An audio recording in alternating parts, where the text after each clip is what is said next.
meeting. This meeting has now reconvened into open session at 5:14 p.m. Board members present are Trustee Skiller Jones, Trustee Dr. Lita, Trustee Wanda Adams, Trustee Dygard, Trustee Jones, and Trustee Sung. I would like to ask everyone to please silence all cell phones. Also been joined by Trustee Santos and Trustee Villaseca Ocampo. The Pledge of Allegiance today, Cadet Juan Rojas will lead the Pledge of Allegiance and the honors to the Texas flag. I will introduce the pledge leader since he's from Austin High School and it's in my district. Go Mustangs! Cadet Juan Rojas is a junior at Stephen F. Austin High School and entered his third year in the Junior ROTC program. He has distinguished himself throughout his high school years and is ranked first out of 284 junior ROTC cadets with a grade point average of 4.20.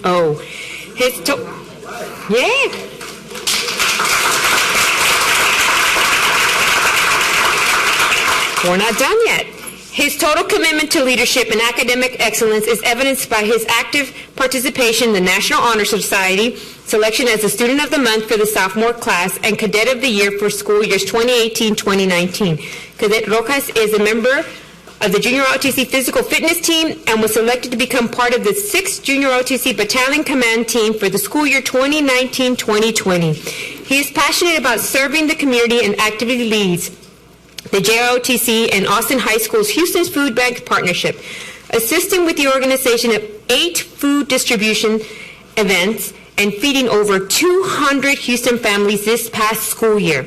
Upon graduation, Cadet Rojas plans to attend Texas A&M University and major in architecture.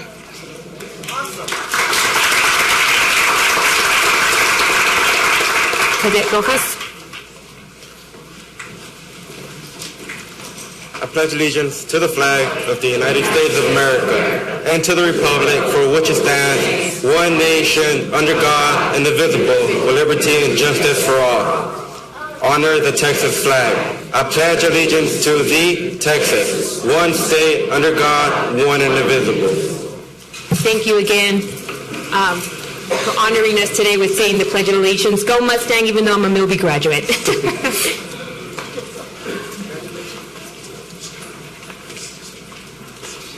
Next, we have nutritional service recognition. We have one recognition and would like to have Trustee Ms. Villaseca step down to the podium along with Betty Wiggins, Officer of Nutrition Services.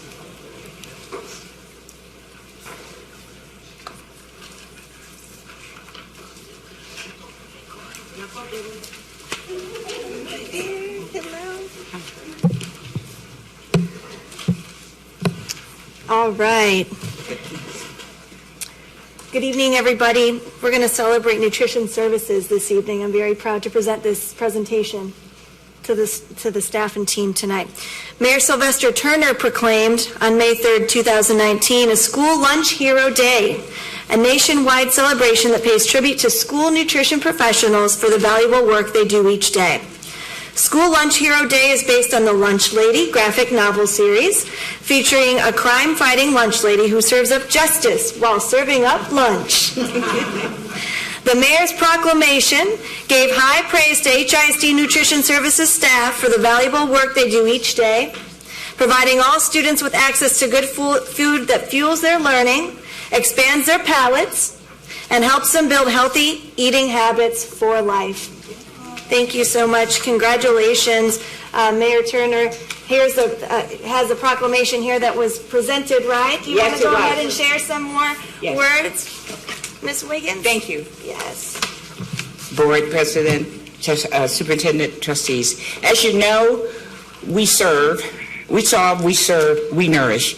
And as part of that, the Office of School Nutrition makes sure that we serve good food. I have to thank these ladies here who are the real heroes. I just came along for the ride. But I'm grateful to Mayor Turner for recognizing the impact that we have on children.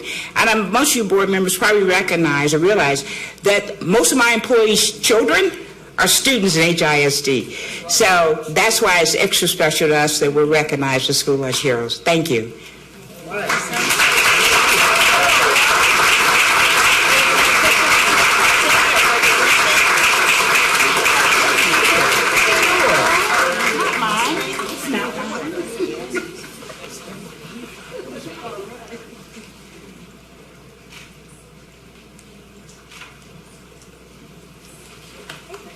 you so much.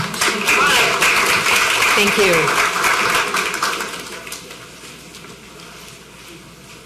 Next, we have Dr. Latham will begin with the superintendent's priority items. Dr. Latham? Thank you, President Davia. At this time, item A2, approval of the 2019-20 recommended budget. Dr. Barajas, if you will proceed with our presentation as it relates to the budget, please.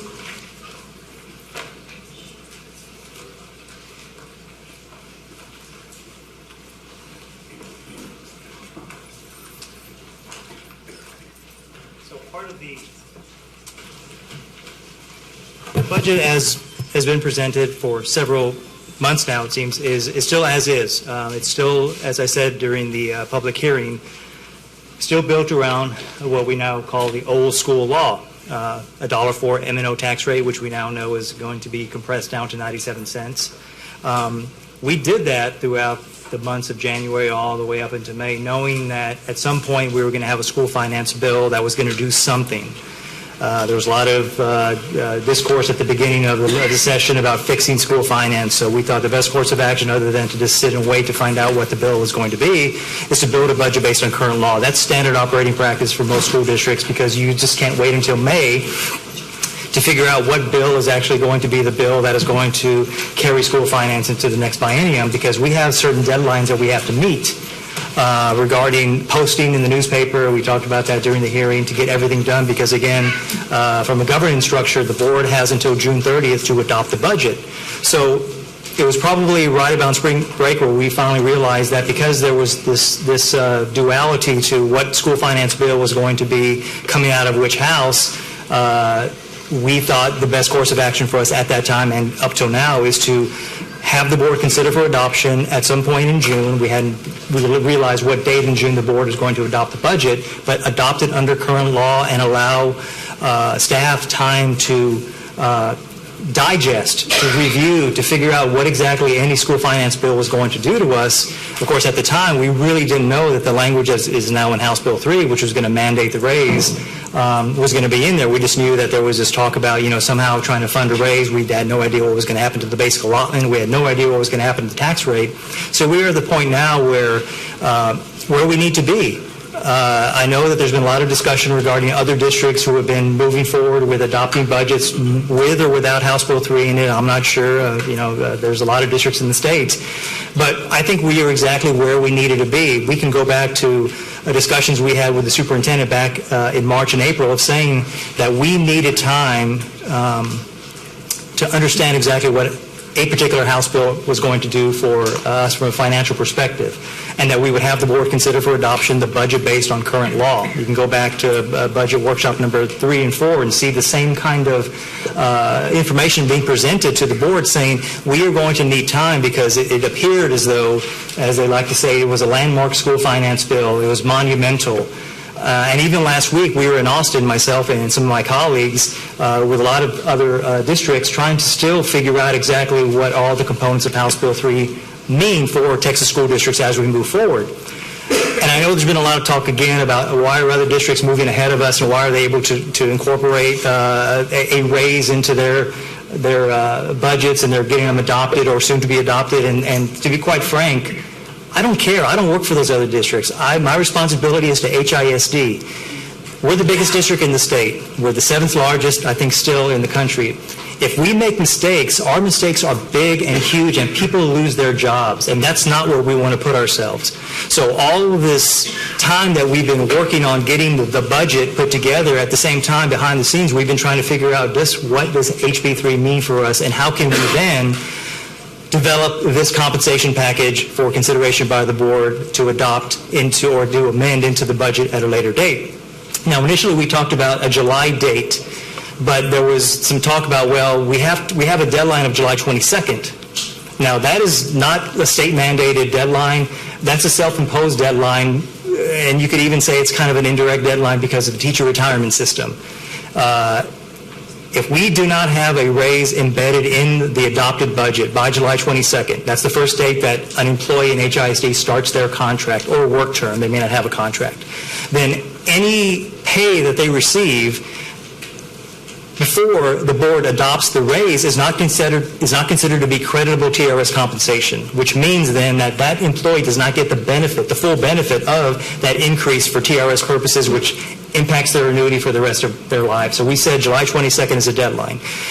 We heard that there was no appetite for meeting in July, so we said, fine, then we can do it in June. But what we need the board to do is to consider for adoption on June 18th the recommended budget and come back at a time before June 30th to amend the budget to include, first and foremost, the compensation package, and if we can, incorporate any other changes that House Bill 3 is mandating, so we meet the June 30th deadline, at least the board does, for adopting a budget, and then we don't have to worry about an employee not receiving the full value, the benefit of that increase in pay, which is going to help their TRS compensation. So it's probably since, I would say, mid-May, we've been running scenarios. HR, actually, with the assistance of budget or vice versa, has been running different compensation scenarios because we didn't know at the time what was the gain going to be, using the language from House Bill 3 that we then had to earmark specifically for those 4 groups that are mentioned in House Bill 3. So we think we have a comprehensive compensation package that administration is recommending to the board to support and to either amend the budget at a later date. There's been talk about a date next week to incorporate in by having the board adopt the budget tonight and have an amendment made to it to incorporate this compensation package. So what is the compensation package? Well, at the time we developed some criteria around how the compensation package needed to look. One, we knew, now reading House Bill 3, that we wanted to exceed the minimums that were in House Bill 3 as far as the mandate, how much you had to give to those 4 individuals, classroom teachers, full-time librarians, nurses, and counselors. We did that. We wanted to allocate the maximum amount of the HB3 revenue gain to a compensation package because, again, we knew now that there's probably not an opportunity for HISD or really a lot of other districts to probably have increases in pay as we go forward. We wanted to make sure it was comprehensive. We wanted to make sure that all employees were included in this package.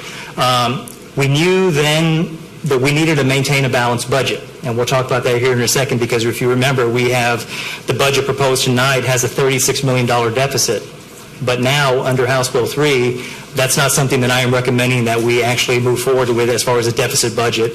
And we wanted to develop a compensation package that did not have to dip into our fund balance or our savings. So criteria number 1. We wanted to make sure that it exceeded the HB3 compensation mandate. Okay, so what does House Bill 3 say? 30% of a number that you have to go in and calculate. And for the first week and a half after House Bill 3 was done, there was a lot of discussion about what exactly does this mean and are we doing it correctly? It seems like it's easy now, but at the time we had a lot of differing opinion on, well, do you take the increase in the basic allotment and then multiply it times your new 1920 ADA and so on and so forth. So we wanted to make sure that this number was right. And that number changed a bit based on our calculations. So we feel that we have the number right because we've checked with several organizations, TEA included, to say, yes, your calculation is correct. So 75% of that calculated gain has to be for the individuals that are listed there. 25% of the 30% may be used, this is language directly from House Bill 3, may be used as determined by the district to increase compensation paid to full-time district employees. I don't know, it's always full-time. I don't know if the legislature has something against part-time, but it always says full-time, full-time, full-time. But there's also language in there that it says all of the above excludes administrators, although they are not defined by TEA or in House Bill 3. So each district is up to, you define what an administrator is, and TEA is not going to touch that with a 10-foot pole to define what an administrator is for each district. You define whatever that happens to be. Now, criteria number 1, the calculated gain is $26.9 million, and those other groups as well. The recommended compensation package is allocating $34.1 million for that group. So we have met the criteria that we set for ourselves, which is we exceeded the mandate under House Bill 3. Now, criteria number 2, we wanted to maximize the money that we could gain out of House Bill 3 for the compensation package. But before we could do that, there's a new dyslexia weight. There were changes in weights for all these other instructional arrangements. We needed to make sure first that we are meeting the minimum spending requirements for some of these additional dollars that are coming into the district because, again, there's language in the bill that says if you don't spend 55% of the money that we are sending to you for a particular instructional arrangement, we are going to come and take that money back from you. Now, there's never been language in the law that says they would do that. They would slap you on the head and say you're not meeting your spending requirements. But now the commissioner, which probably will be developing rules, will come and take that money away from you if you're not spending it in those areas. So first we had to make sure that we were going to meet the minimum spending requirements. HISD is in the news a lot, and we don't need another reason for us to be in the news regarding that we're not spending money in the appropriate way that the state is sending to us. So after we did that, we then took any funds that were in excess of meeting our spending requirements and put it off to the side and said maybe we can use this for our compensation package. And we did. So 57.2% of the net gain from House Bill 3, this is the net gain after we've covered the $36 million deficit, is earmarked for the compensation package, so more than half. So again, we met that criteria as well because we were able to squeeze as much money out of the gain from House Bill 3 for a compensation package. So what does it look like? Well, there it is. I won't go through every single line out of it. You can see that we also have met the mandate in House Bill 3, which called for prioritized differentiation, the language in the bill, for any teacher with 6 years or more. And so we certainly have met that. Again, there was no definition of what prioritized differentiation meant. It could have been $1, it could be $100. Many districts are approaching this different ways, but for HISD, we decided to approach it this perspective. So you can see that a minimum raise of 3.5% all the way to an 8% raise for the groups that are listed there. Now, where it says teacher, nurse, librarian, counselor, evaluation specialist, and teacher other, the teacher other includes a whole host of other groups that are tied to the teacher pay scale. So you can see that going all the way down. Now, early on, Senate Bill 3 was talking about a $5,000 raise for teachers. Well, that went by the wayside, and what got put into House Bill 3 is the language that we're talking about now. Right after the bill was signed, there was some talk about the average raise is going to be about $4,000. We have no idea where they got that information from. That was just a number. But as you can see, when we get into the year 20 to 24, we do exceed that, but we weren't trying to do that. It was just how we had to take, in this case, it's about $57 million just for the general fund for this compensation package. And then you see some of the other areas that Human Resources felt we needed to address, specifically within all assistant principals, all deans, and elementary principals specifically, to differentiate them as far as what their raise would be. Middle and high school principals, they don't feel that they're left out. They're 3.5%. Bus driver minimum pay going to $18 an hour, and all other employees at the catch-all is at 3.5%. So the teacher other group, going back to where it says teacher other, these are the particular employee groups that are considered to be in the teacher other. So all of these 12 different groups classifications are going to fit within that differentiated raise from 3.5% all the way to 8%. Now, the compensation package cost, the total cost across all funds, this includes student nutrition services, any other fund that actually has people in it that are being paid, is $63.9 million. The general fund portion is $57.1. If this package is included in an adopted budget or through an amendment that, again, by July 22nd, the raise is considered creditable compensation for TRS purposes.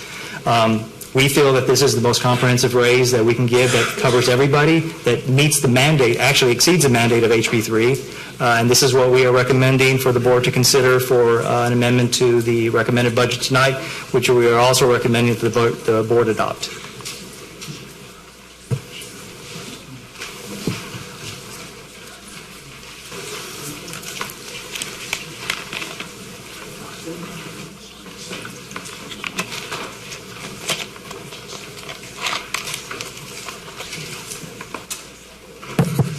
So I will give trustees a minute to review the recommendation compensation package, since this is the very first time all of us see this. And I also want to remind my colleagues that we will be talking about the proposed budget and tax rate also that was discussed at 4 o'clock. So if you have questions from that one, your questions come in during this time period. But I ask that you stick with one first. If you want to do the proposed budget and tax rates, that you ask all your questions on that. And then the compensation package, you ask secondly, so that we don't get them confused and so that the public and everyone else can follow. So we're going to go with the proposed budget and tax rate that was presented first. So colleagues, if you have question on this one, which was presented first, then go ahead and let me know so that we can call and start asking questions on the proposed budget and tax rate presentation first, and then we'll go to the compensation one.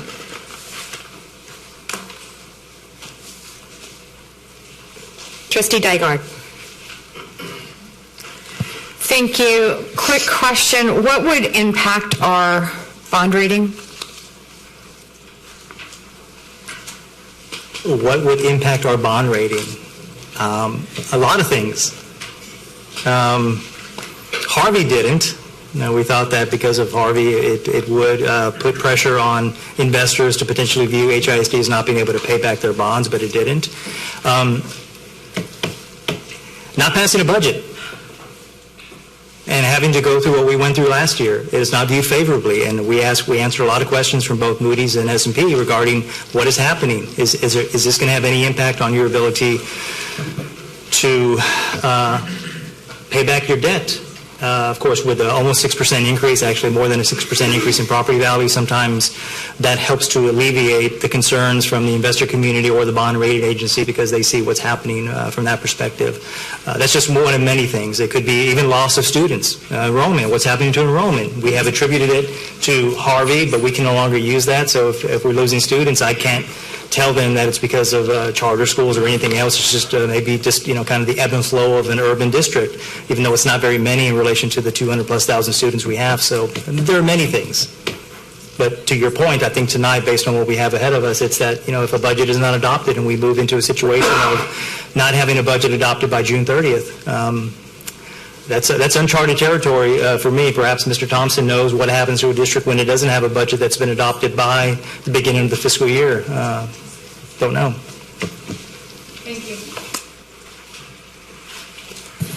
Any other questions? Otherwise, we're going to move on to the next. Trustee Adams. Thank you. I have a question. With the adopted budget that's presented right now, and if I'm reading this correctly, as of right now, we have a $35 million deficit right now. Yes. Okay. So if today, and you probably said it like last week, couple of weeks ago, and I probably forgot, so forgive me. How much would it be right now for if we was to do all the raises today, if we were today, based on the budget we have right now, what is that amount? Do you remember? I know you said it. Wasn't it like? Well, if somehow the compensation package were to be incorporated into the budget that has been put in front of the board tonight for consideration, Without anything else regarding House Bill 3, the deficit would go to $92 million. So the deficit would be $92 million, right?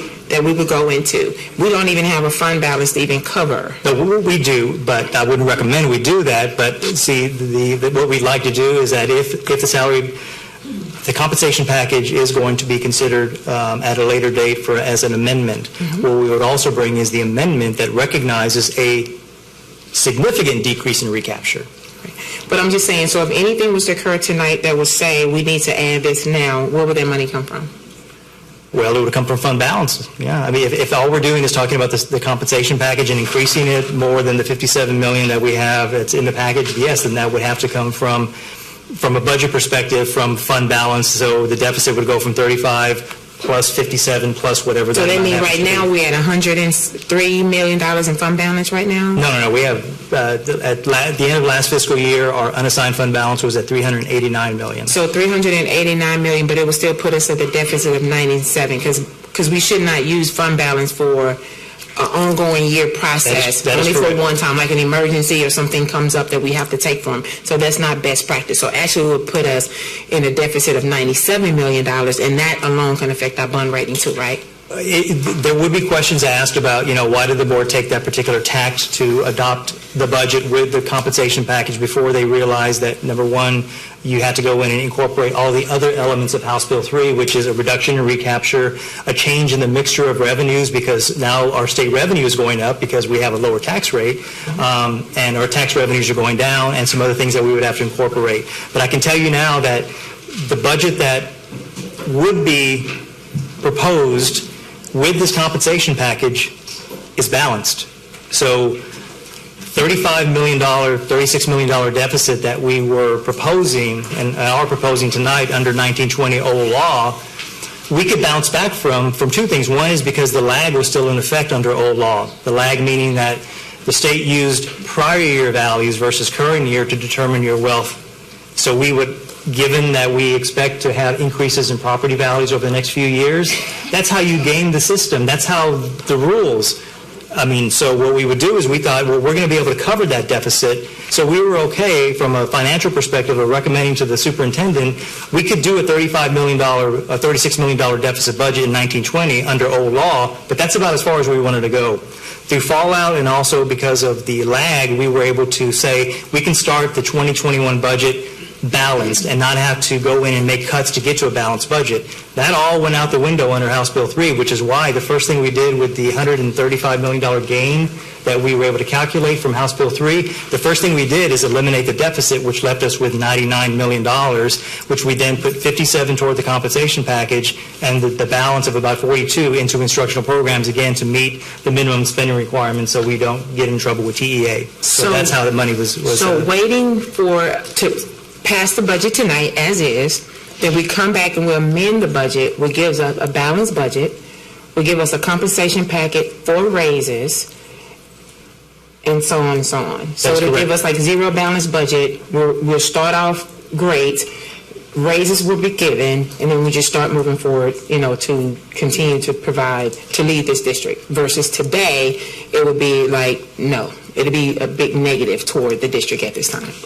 Okay. To the former, yes, that has always been our recommendation, is to have the board consider for adoption. I don't want to call it a shell bill, but it is a budget that, for instance, the compensation package I know is going to have a lot of discussion tonight regarding how it's sliced and diced and why are these percentages in this area and it's not enough and how can Austin ISD and San Antonio ISD do this and all those other kinds of things. And I don't have answers to those questions. I don't think anybody does because we don't know their particular circumstances. But by getting a budget adopted tonight, then if we want to have a discussion, a healthy discussion regarding the compensation package going into July, then on July 1st, we can still operate because the board has done their due diligence and adopted a budget as of June 18th, and we're open for business on July 1st.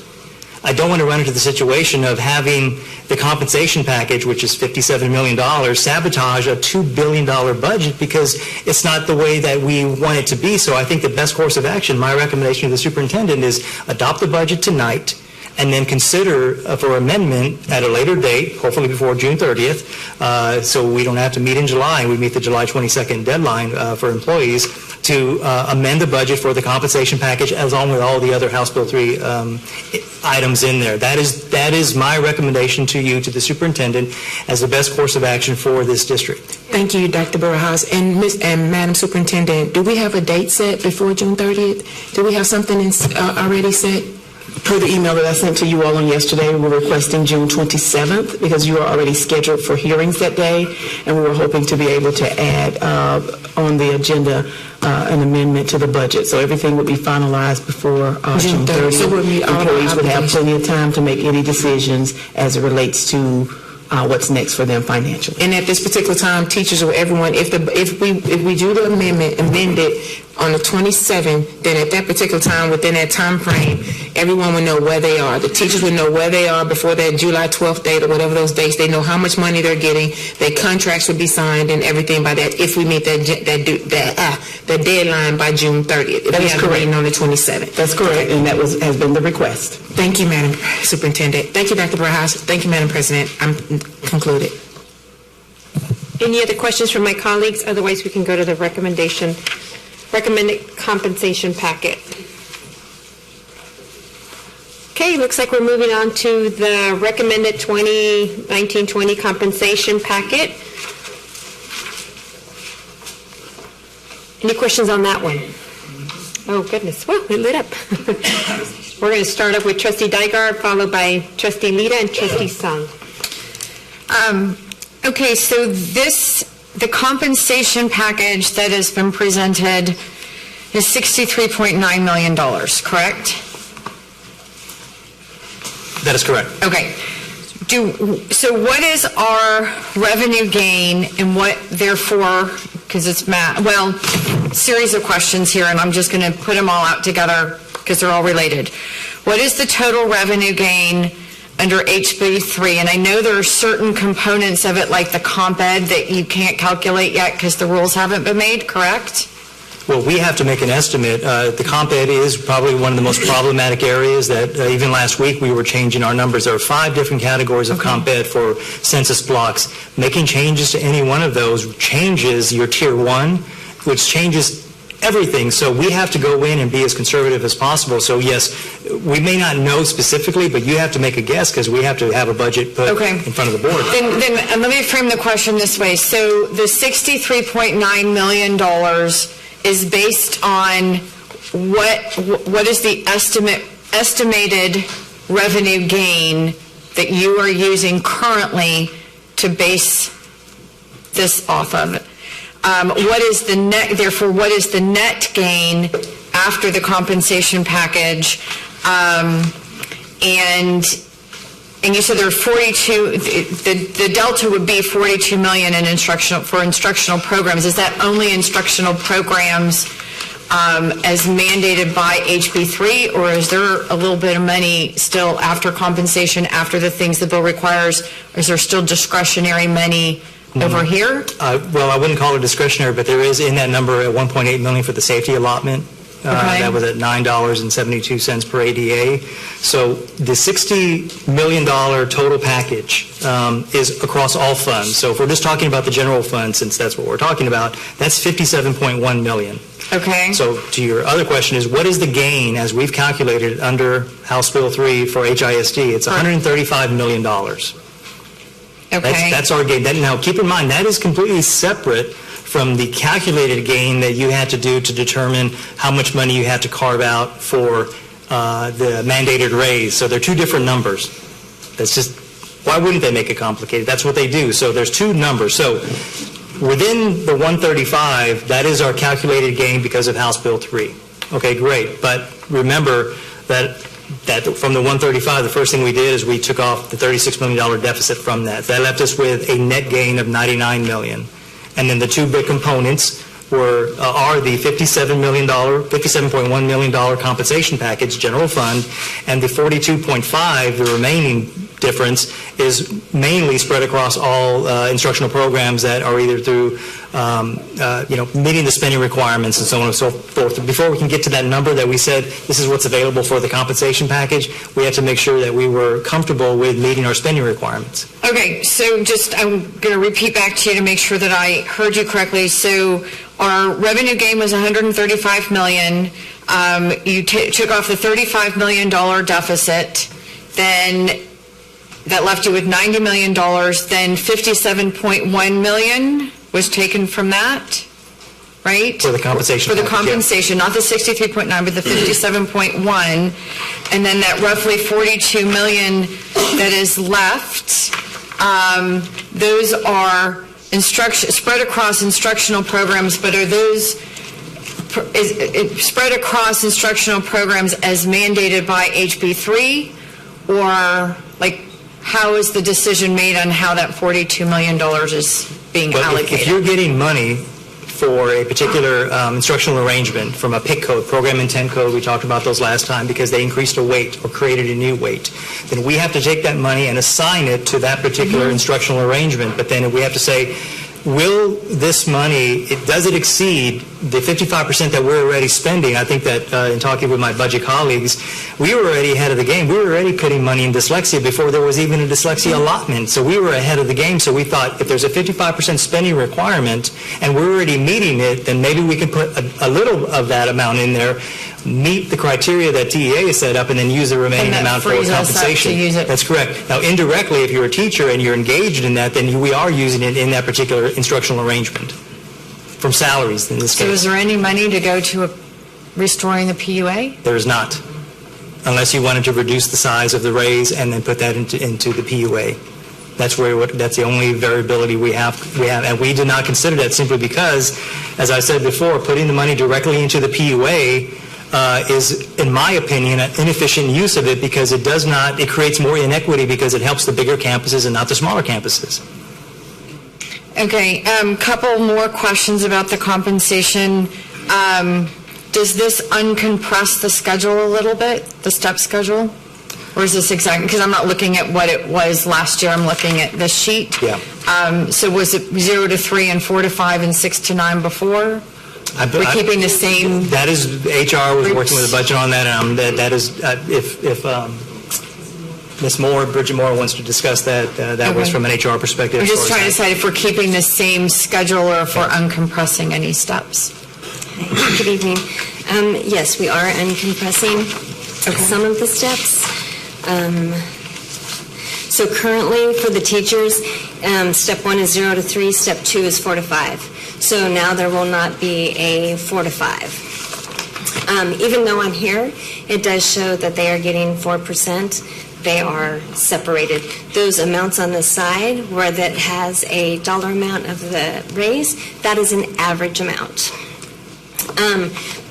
So we did unbubble step 2. It'll just be 0 to 3. We did do. I'm sorry, so it used to be 0 to 5 and now it'll be 0 to 3 and 4 to 5? No, I'm sorry. It's right now for 18-19. It's 0 to 3. Okay. It's step 1. Step 2 is 4 to 5. Okay, that's what I thought I heard, but, okay. Sorry. But we did unbubble step 2. So now it is 0 to 3 is step 1, and then everybody else is on their own level. Does that explain? Okay. But Okay. what we did do, so just to explain further, so the assistant principals and deans, that is where we did unbubble some more. Currently, it's the same thing, except for now, step 1 or step 0 is 0 to 4 for assistant principals and deans, and going forward, what we presented tonight is 0 to 3. Okay. And then my last question, bus drivers are staying the same at $18 an hour? Currently, They're currently at six, so the bus 1665 drivers. is where they are now, minimum. Okay, Yeah. I just wanted to make sure I understood. Thank you. But would you also address those people that are already making $18 an hour, what their increase would be? sure. So they'll get the differential. So currently the difference is $1.35. So anybody that's already making $18 an hour will receive the $1.35. Anybody that's Nobody's making- frozen. Right. So all principals and lower, everybody is getting some additional increase in salary? Yes, ma'am. And does this proposal, are the increases in salary at least greater than the proposed increase in insurance? Well, that depends on which package that an employee is taking. So, with 30,000 employees, I mean, it's hard to determine, which plan are you on and what is the size of your raise in relation to what you're currently paying and what you will pay. Or, again, in November, we have open enrollment, so it's an employee decision to say, well, then I'm going to go to a different plan. So it's really not an easy question to address because there's too much movement within that. But Okay, thank you. Trustee Lita. Thank you, Madam President. Thank you, Superintendent, and thank you, Mr. Barajas, for your presentation. A couple of quick questions. Just looking overall at the percentage of raise, would you say that the mean average from 0 to 25 years as a classroom teacher, the mean average is 6%?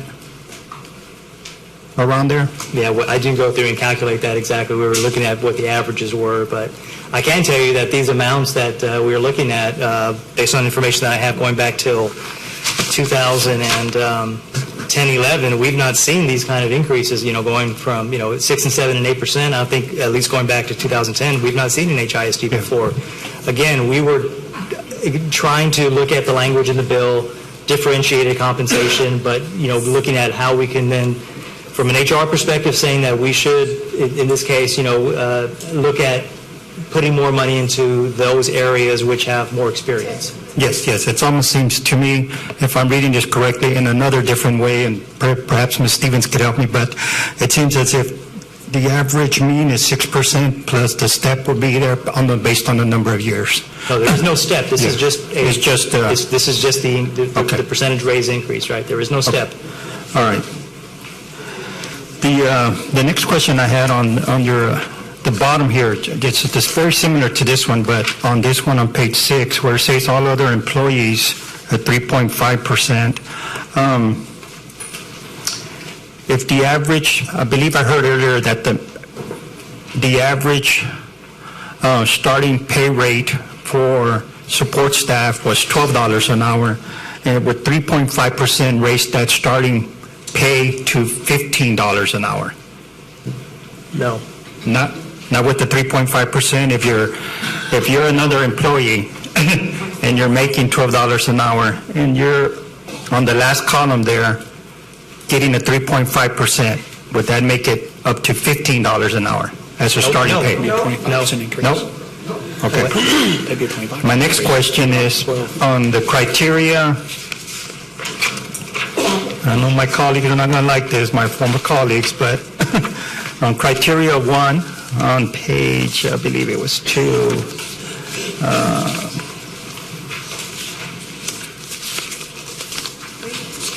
page 3. Let me see. Yes, that page right there. They're not bullets, but that little hyphen, the third last bottom hyphen, all the House Bill 3 excludes administrators that are not defined by House Bill 3. So do all administrators here defined by House Bill 3? I didn't follow the question. Okay. Assistant principals, deans, elementary principals, middle principals, high school principals, are those classified as administrators under House Bill 3? No, nobody's defined as an administrator under House Bill 3. But they are receiving, well, according to this package. Right.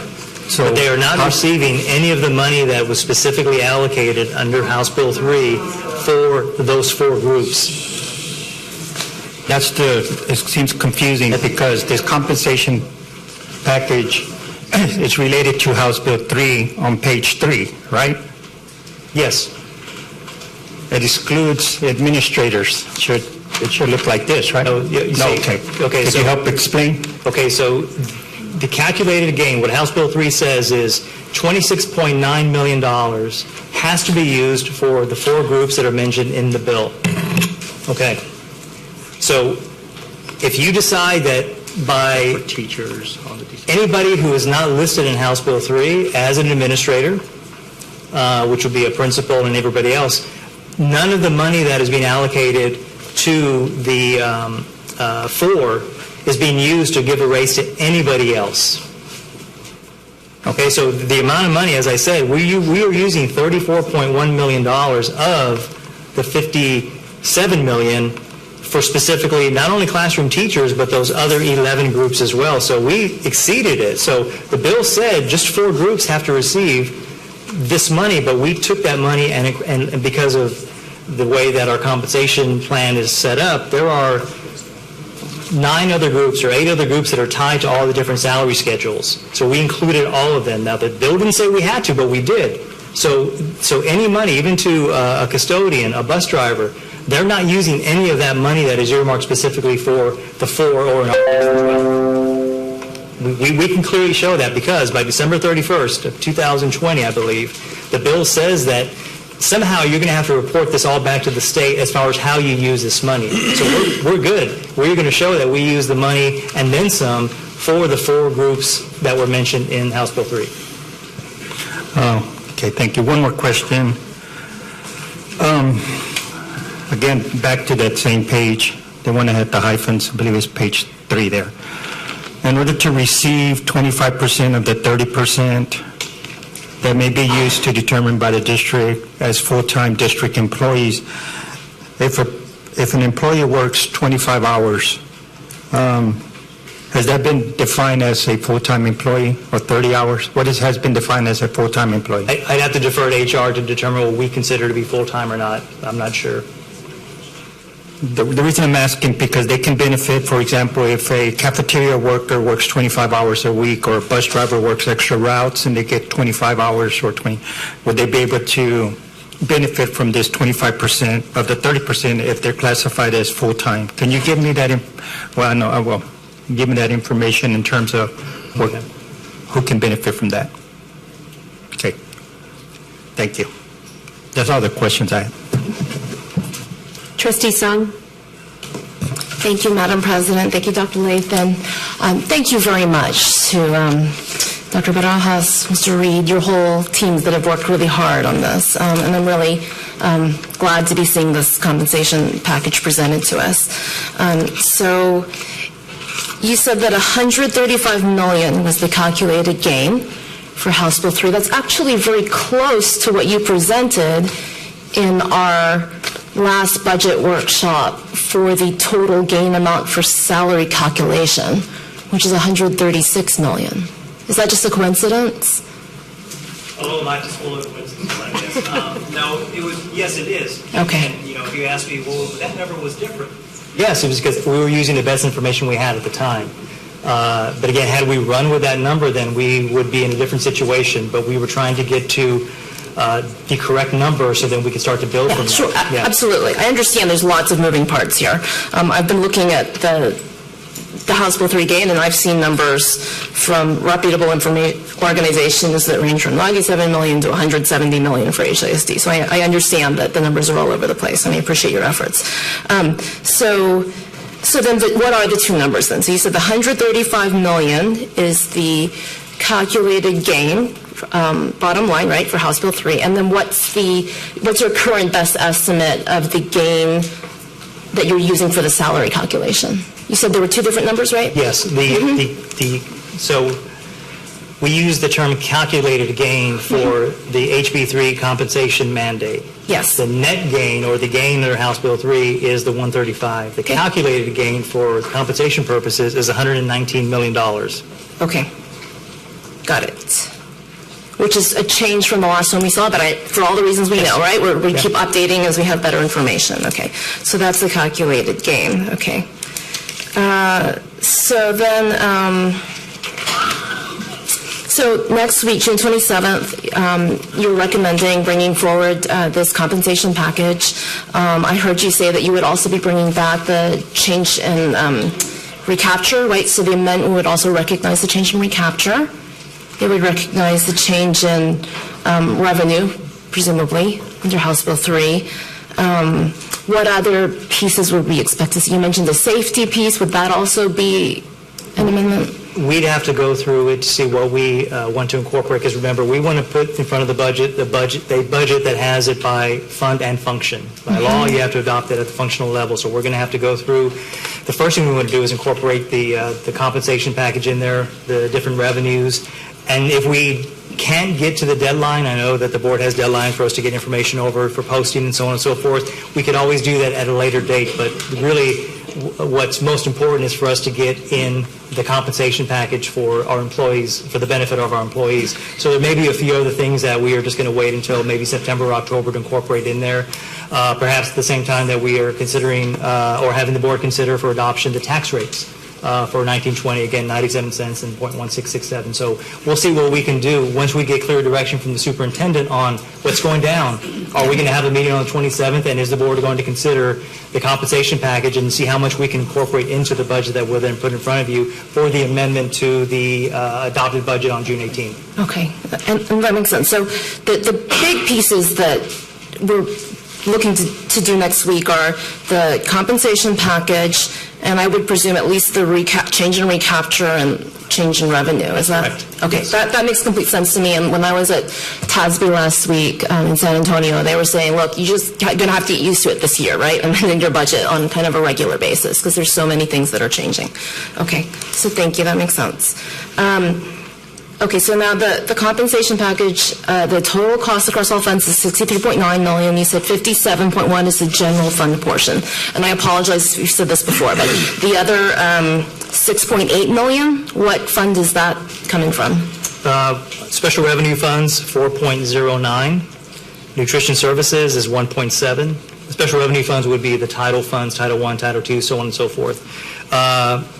And then we have a few, there's a capital renovations fund, which does pay people, it's $284,000. Our enterprise funds, it's $123,000, and our internal service funds, it's $681,000. That's everybody's contribution to meet this. And one thing we also have to take into consideration, we haven't really mentioned it, is as we were developing this between human resources and budget, we have to make sure that this isn't going to put any of these funds, especially student nutrition. Ms. Wiggins is here, do you have the wherewithal to afford a 3.5% raise or whatever it happens to be? We have to be very cognizant of that, because there may be some funds that are cash-strapped and say, I'm using 100% of my money for the people that I have and all the things that I buy. I don't have any capacity, which then means by developing this, then that particular fund is having to reduce staff in order to make room to give raise to whoever's left. For instance, I know that there's been discussion, people were getting up and asking about the $15 an hour. That would be fantastic if we could do that. But I can tell you now that if we were to look at a $15 an hour minimum, it would decimate student nutrition, and you'd be laying people off to pay for that. And if the cost estimates that we've run of about $8 million to student nutrition with a $24 million fund balance, assuming that they had to keep that level for 3 years, they would have no fund balance in 3 years. It's a laudable goal for us to look at, going to the $15 an hour, but if we're trying to get there, last year I think it was, we went to the 12, was it, Mr. Reed? We have to get there, year before last, thank you. But we have to get there incrementally, but we just don't have the capacity to do a $15 an hour minimum right now, given our current financial structure. We just don't. I mean, it would be fantastic if we could. I don't disagree with anything that was said tonight regarding a living wage and helping those employees, but I have to separate that aspect of me from my role as the CFO for HISD to say it would be fiscally irresponsible for us to go to the $15 an hour, because it would cost, in this case, I think it was, what was the number? $18 million in the general fund. So if you wanted to take $18 million out of the 57, then that's where we'd be. So that would mean that it would just really not be as comprehensive as we'd like. So. Okay, so you've run the numbers for what the $12 minimum to $15 minimum would cost, and that would be, you said, $18 million? General fund, yes. Right, and your point is, for some of these, like if you tried to take it all out of the Nutrition Services Fund, for instance, like it would... Well, they would have their own problems to deal with if we did have... Are there rules that say that people working in nutrition services can only be paid out of that fund? Well, yes, they get paid out of that fund because they provide services to that fund. But technically, at the end of the day, and we just had this discussion during the break, student nutrition cannot run a deficit. So who is the big brother who has to go and help them out? Yeah. It's called the general fund. Meanwhile, the general fund has its own responsibilities with everything that we have in front of it. So we are not in a position to have the general fund be the backstop for any other fund that is in financial trouble because of the decisions that are made. Okay, so thank you for bringing that up, and to just follow up on that since you brought it up. So like a 3.5% raise for somebody making $12 an hour is something like 42 cents. Is that right? So you're saying that is something that the Nutrition Services Fund can afford at this point? That's correct, yes. And that, are there ways that we can look to continue to increase that year after year? Well, if you tell me where the money will come from, yes. Again, we are in a revenue box. That's what we're calling it. As soon as this endeavor is over, we're quickly going to move from 1920 to 2021, because 2021, remember, has tax caps, which we've never had before in ISDs. We don't know how these things are exactly going to work, and we need to then get as far out ahead of it as possible, because remember, with the budget process around here is 12 months long, so by September, October, we're already looking at what does the budget look like for next year, running new templates, seeing what it means for us, and we always start the same way, and it's you've heard it 3 years in a row. In December, what do we say? The budget for next year is flat. No raises, no step increases, no nothing, because we don't know exactly what's going to happen with the second year of the biennium, because there's different rules that are going to apply. Yeah. So we always have to start from that perspective. If we have a budget that is adopted that is balanced, then we have a better sense that the budget for next year is going to start also balanced unless we start to add money to it. So there's no step raises, for instance. We're not going to start with, well, the step raises are given, or any kind of increases to go to $13 an hour, or $14 an hour, or $15 an hour, because we don't have at least as far as we can tell right now, the revenues to cover that. Now, if you want to talk about a TRE. Thank you.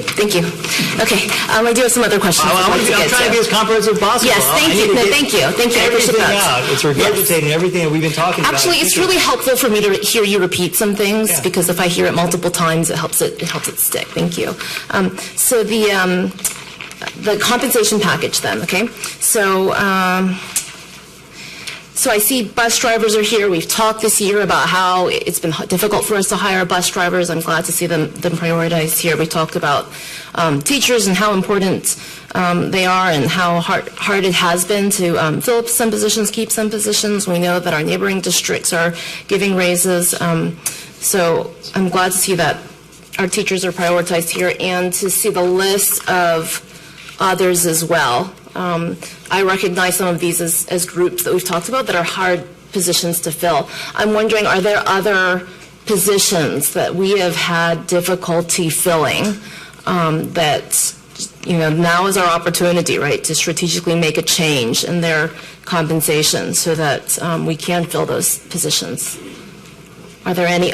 Have they been addressed? I realize this is kind of a high-level overview, so maybe you have addressed that elsewhere. We've addressed it and we've looked at it, but based on our recommendation, you would have to basically take from one group to increase for another particular group. And so that's why we've laid it out and presented it to you in this order with all other employees receiving the 3.5% increase. We know that that's just a start, but we still wanted to recognize all of our employees.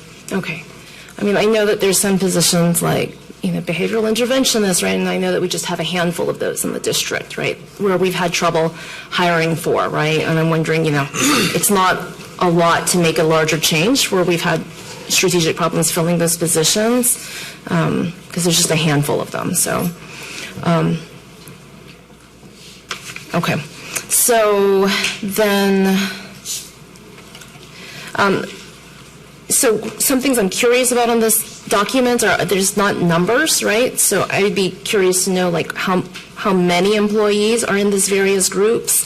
The average raises for teachers are really helpful to see. It's nice to see at the upper end of the compensation schedule, like this might actually put us ahead of some other districts, until they come back and give their raises. Okay, great. I would like to see that with the numbers. And then I'm curious about the average raise for the categories at the bottom, right? They're not listed for the principals. The other employees, I realize there's lots of other groups in there. So if there's some way to, I think in previous presentations you've broken out other employees, right, into various groups. I'd be interested to see, numbers of those groups and what the average raise would be for those. Yeah. Thank you very much. Okay. So it goes back to the two presentations ago when we had them by groups. You remember you had like the master's group and it had all the employees, and so the numbers of each of those groups. All of it is master.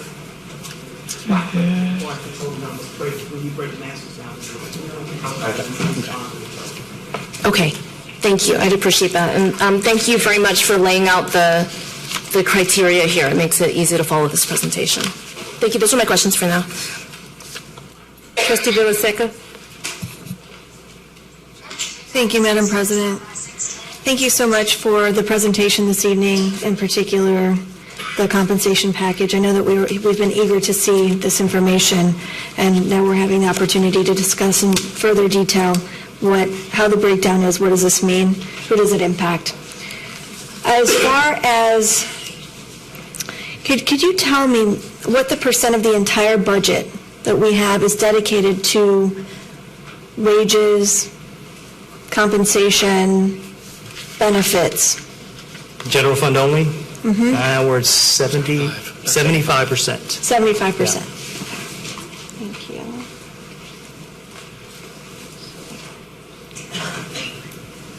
Okay. And the increases that are reflected here, how many percentage points or tenths of a percentage point does that get bumped up to? Well, I was just commenting to Mr. Reed that one of the reasons that people would look at HISD and other large districts that we're paying into recapture and say, a lot of other, let's call them normal districts, right? other districts. Why are they in the 80% range when you look at their salaries and benefits in the general fund, but HISD is in the 70%? Because I had the same question myself. It's because of recapture. When we entered recapture, a larger portion of the budget was being taken away for not salaries, but paying money back to the state.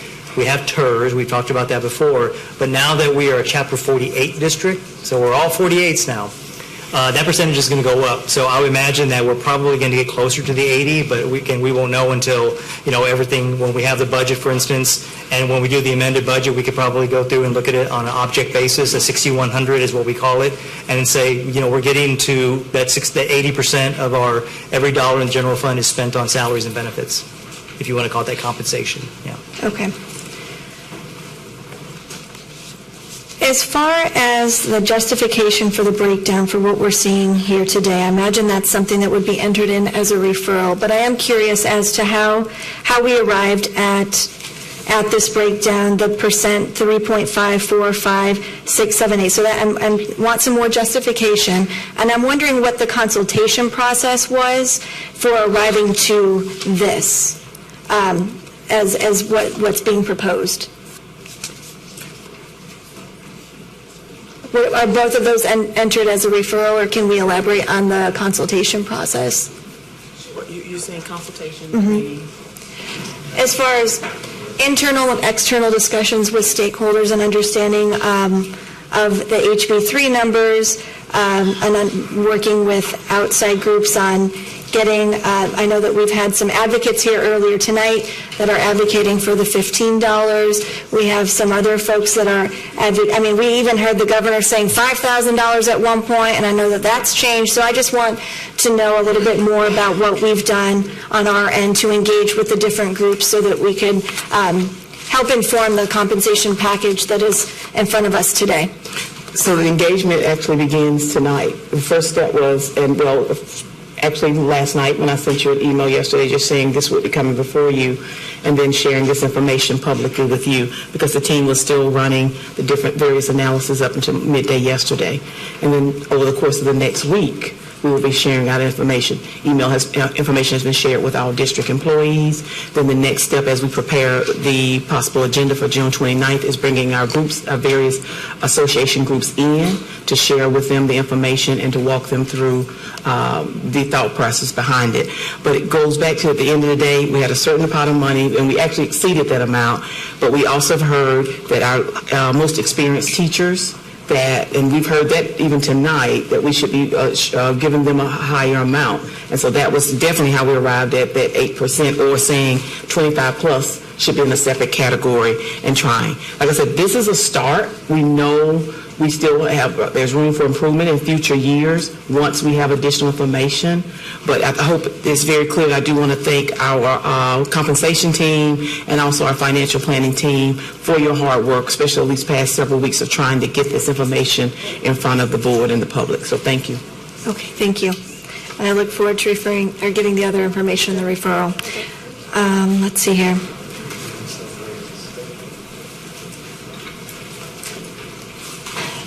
And I know Trustee Sung also mentioned that I think there's another referral coming in with what the breakdown means as far as the percent raise, how many people are actually impacted by each budget, what the average raises would be. Another thing that I have here on the list is this $42.8 million, the everything else category. Again, I just want to make sure from my understanding that next week we won't only be talking about the compensation package, but we will be talking about the change in recapture and change in other revenue streams as other pieces that make up that $42.8 million. So it's going to be multiple conversations. We're not going to be just talking compensation. We're going to be talking about the other areas as well? Yep. Okay. All right, thank you. Trustee Skiller-Jones. Mr. Reed, I know you don't have all the exact numbers for the, or you have them, but we didn't go over them. On the raises, in these years of experience, where does the bulk of our teachers fall? What year is that?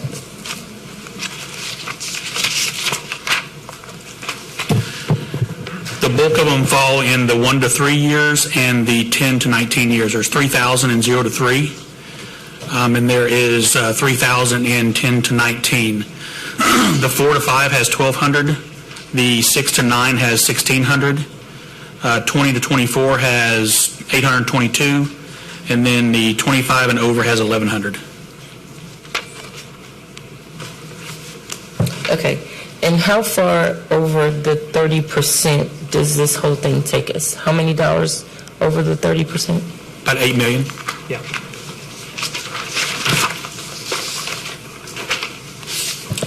Okay. I don't know how that, so 3K.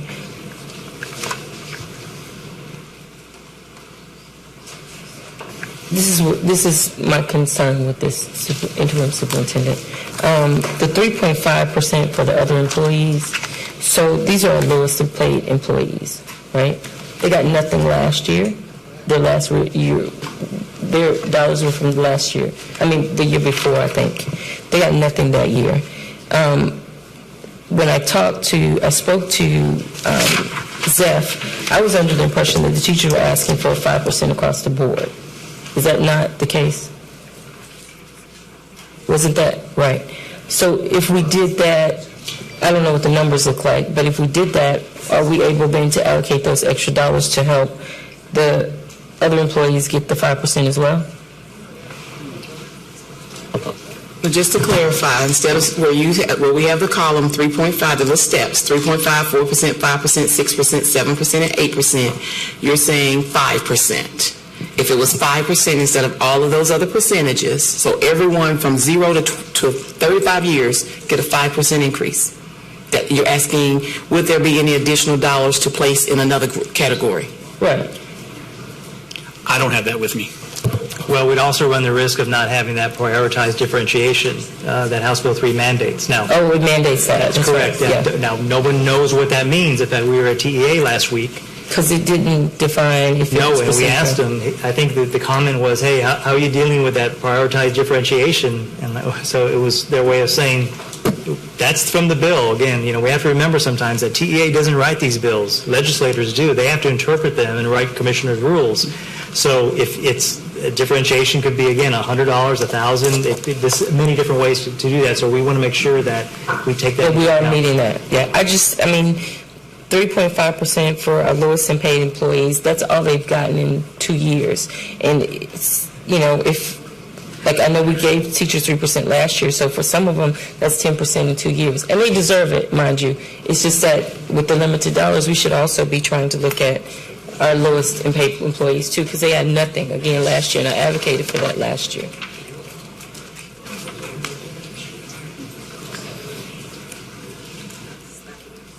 That's it.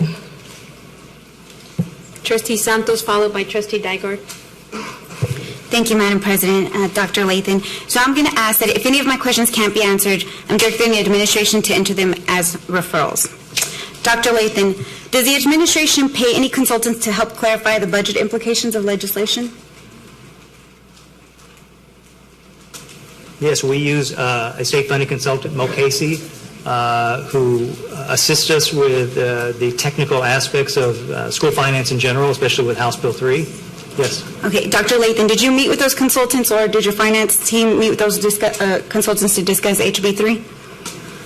Yes, we were with them last week in Austin, and we're either email or on the phone with Mo Casey to assist us with this. And Mo Casey also has an online portal where you enter all your data, and we use that as a check against not only our own internal calculations, but also from the template that is developed to make sure, and if you want to use the word, we triangulate all the data to make sure that we're within a margin of error to see that things are off or are we right where we need to be, and that's what everybody does. Okay. And when were those meetings and how often? Well, there weren't specific meetings because we have them as a consultant. We can call them, email them whenever we need to regarding specific aspects about House Bill 3. So did you communicated with them enough? Well, define enough. Well, my question is going to be at what point did you have this proposal ready? Which proposal? This compensation proposal that we see today in a few minutes before we're supposed to approve this budget. The proposal itself was in different formats because if you remember going back to, I forget which budget workshop it was, we laid out the different 3%, 4%, and 5% scenarios. So that was just our way of being able to put in front of the board at that time that scenarios were being developed. But it wasn't until House Bill 3 then came in and we had to stop and say, okay, HR, let us, the budget wonks, figure out exactly how much we're going to be able to put in front of you so you can then take one of your scenarios, massage it to fit into the amount of money, in this case $57 million, that we have available to, number one, meet the mandate and to squeeze as much of the House Bill 1 gain. So this is, if you want to talk, this is a chimera of different scenarios that were run by saying, okay, well, what if we do this? So I think this was probably, as far as last week, is when they said, okay, we have the number now, let's put this together, let's go in and look at the bus driver minimum, what were the areas that we wanted to identify. The other one, which again, I was not involved in because this is an HR function, was we probably need to do something for the assistant principals, deans, and elementary principals because we're falling behind. So this was, the pieces and parts were all there. It was finally being able to say what fits best into the amount of money we have available. So this basically took quite a while to put together because of the variables of HB3? Say it again, the what? This proposal took some time to put together because of the variables that we've seen through HB3. What hadn't been decided on? Yes. Okay. So did you have any variations of the proposal drafted before you decided on this one? There were many different variations based on the amount of money we had available. I mean, you could have taken this exact same package and said, okay, what if we change the raise percentages from 3.5%, make that 3, or make this 4.5. So yes, I mean, the models that are built, you can go in and change the different percentages to get what that's going to cost us. I mean, so there were many different scenarios run, but this one fit within the amount of money that we had available for a compensation package. So when were those created? Well, it wasn't created necessarily. It was, what do we have available? We knew exactly that if we were going to look at the 0 to 3, then what does it mean to do a 3.5% there and then go to 4, 5, 6, change those numbers? What does that number come out to? So this was probably over 2 weeks ago that we were working through this. And again, HR was waiting for us to say this is how much we have available because we wanted to make sure that the amount of money we put in front of HR to build the compensation package was solid and that we could afford it. Okay, thank you. Dr. Lathan, did you consider that delaying the approval of the raises would impact teacher recruitment and retention?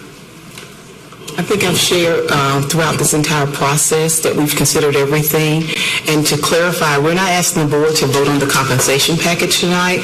We're asking you to vote on the proposed budget and to return on June 27th and vote on the compensation package. We take everything into consideration, not only for our teachers, but all of our employees as we make decisions and we develop a budget. Okay. So do you think it's fair for teachers to be contractually bound to stay in the district before they know what their salary is going to be? I mean, we're assuming that on June 27th that the compensation manual will be approved. I think now the decision is in the board's hands. So we're giving plenty of time for teachers before the July 12th deadline to make a decision. So at this point, it's up to the board to decide whether or not they're going to approve the recommended compensation package on June 27th. Thank you. So thank you for that, because I do want to bring attention to HB3's intent, and it was to honor non-administrators, that would be teachers, the Fab Four, and put money back into the classrooms. So when it's stated here, on page 2, number 2, allocates maximum amount of HB3 revenue gain for compensation package. I've never heard anybody from this board or even the state legislator say that anything about an administration pay increase. Additionally, I would need to see a side-by-side comparison. I know HR and Mr. Reed have come out and said all these numbers, facts and figures, but if I'm going to approve a budget, I need side-by-side comparisons. Additionally, I'm sorry, y'all, I've had to write my notes pretty fast because we just got this budget, so my handwriting's a little messy. So they didn't say anything about admin pay. And if administration does get a raise, it should be no higher than the lowest dollar amount that has been given to any of our employees. Also, if we remove increased insurance premiums, the administration will already be getting a pay increase anyway. So if we've been from the board saying that we do not want an increase in insurance premiums. And if we don't have that increase, then the administration, the top level administrators will still get a pay raise by them not having to pay more for their insurance premiums. So with this, I don't see police officers. Does this budget proposal include all campus employees, or is this just what is stated? The all employees at the bottom, 3.5% includes police officers. Okay, thank you. So all support staff is not at $15 an hour, correct? Correct. Okay.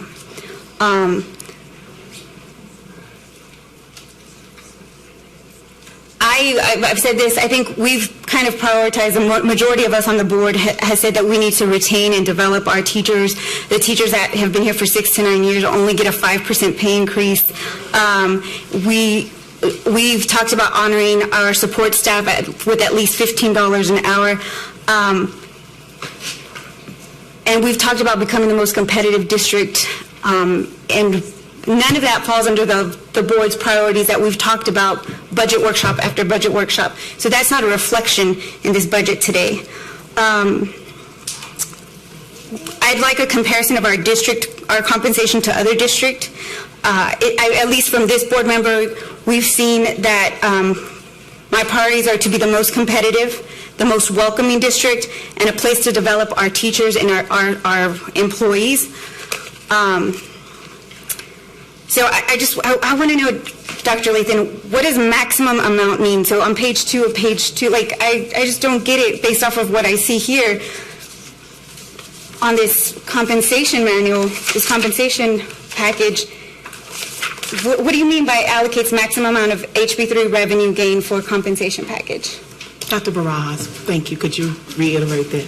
Sure. So we knew, as I said earlier, that we had to meet the mandate under House Bill 3 for the compensation for the 4 that... I get that. I get everything you said. So I'm asking based off of what I've just stated, how is that maximum?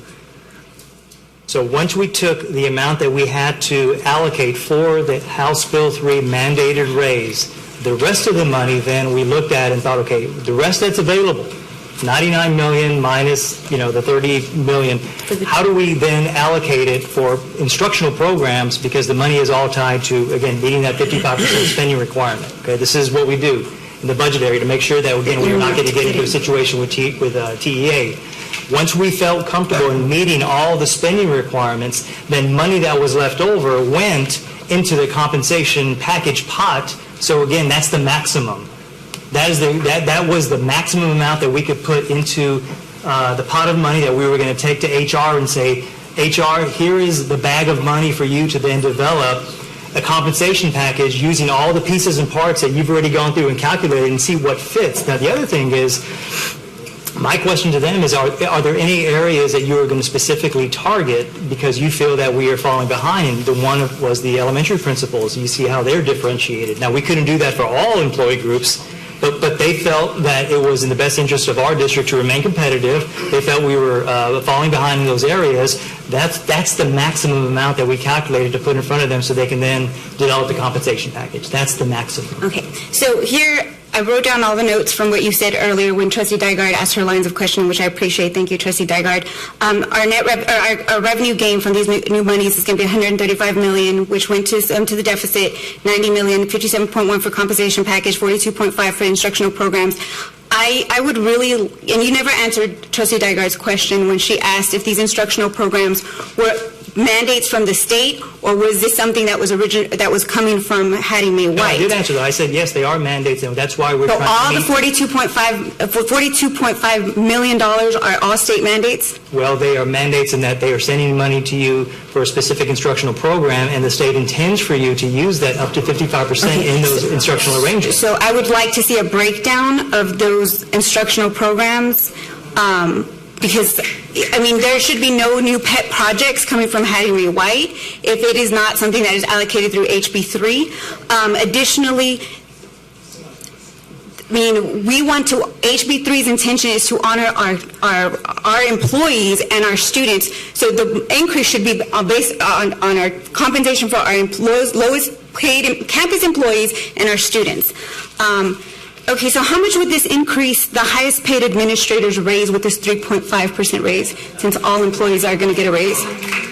I'm sorry, repeat the question? How much would this increase, with the 3.5% raise for every other employee, how much would this increase the highest paid administrator's raise? So define highest paid, you mean? So who gets paid the most Right. in the district, how much dollar amount would that be? If you're referring to cabinet members, which I think you are, the total, if we did 3.5% for all cabinet members, of which there are 11, the total cost out of the $57 million is $113,000. $113,000. So Yeah. for somebody that's making $355,000, how much is that dollar amount? I'm sorry? I'm not included in the 3.5%. I have a different contract. Okay, so let's say that there was a permanent superintendent. So, again? Let's say that there was a permanent superintendent. They were making the $355,000. How much would that be? Superintendents are never included in the compensation package because they work for the board, and that's completely separate. Okay. So if we had every other campus employee or Hattie Mae White person, someone that is a non-administrator, here at campus, the Hattie Mae White, I'm sorry, I'm... Go ahead. Okay. So if you would multiply that by every other employee that's here at Hattie Mae White or non-campus employee, how much money would that be? And we still can't afford to give them $18 million for the at least $15 an hour for our lowest paid employees? Yeah, I didn't understand your question at all. Okay, campus level employees, let's not touch those. Anybody that does not work on a campus. Okay.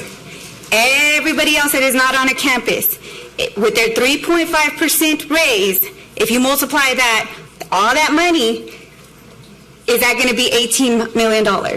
We've not run those numbers. Okay, I would like those numbers run, please. Didn't exclude anybody. Okay, again, HB3's intent was to honor our employees that have not seen a raise and that have the poorest working conditions, because I can guarantee you my schools do not look like Hattie Mae White. And so that and our students, which is the PUA, I do not have this information. I cannot approve a budget that I cannot see the numbers on. So thank you. All right, we seem to be going on round two, and again, I ask that we be patient because this is the first time we get to see this compensation manual, so this may go a little longer than normal, but we do have another presentation after this, trustees, I will remind y'all. Oh, I know. You just chimed in, so I'm going to, Trustee Dygard, Sung, Jones, and Wanda. I know exactly what I'm doing, trustees. I'm just letting y'all know that I'm going to bypass y'all to go to Ms. Jones.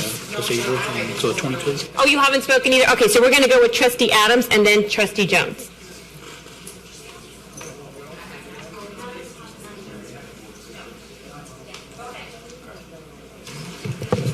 Thank you.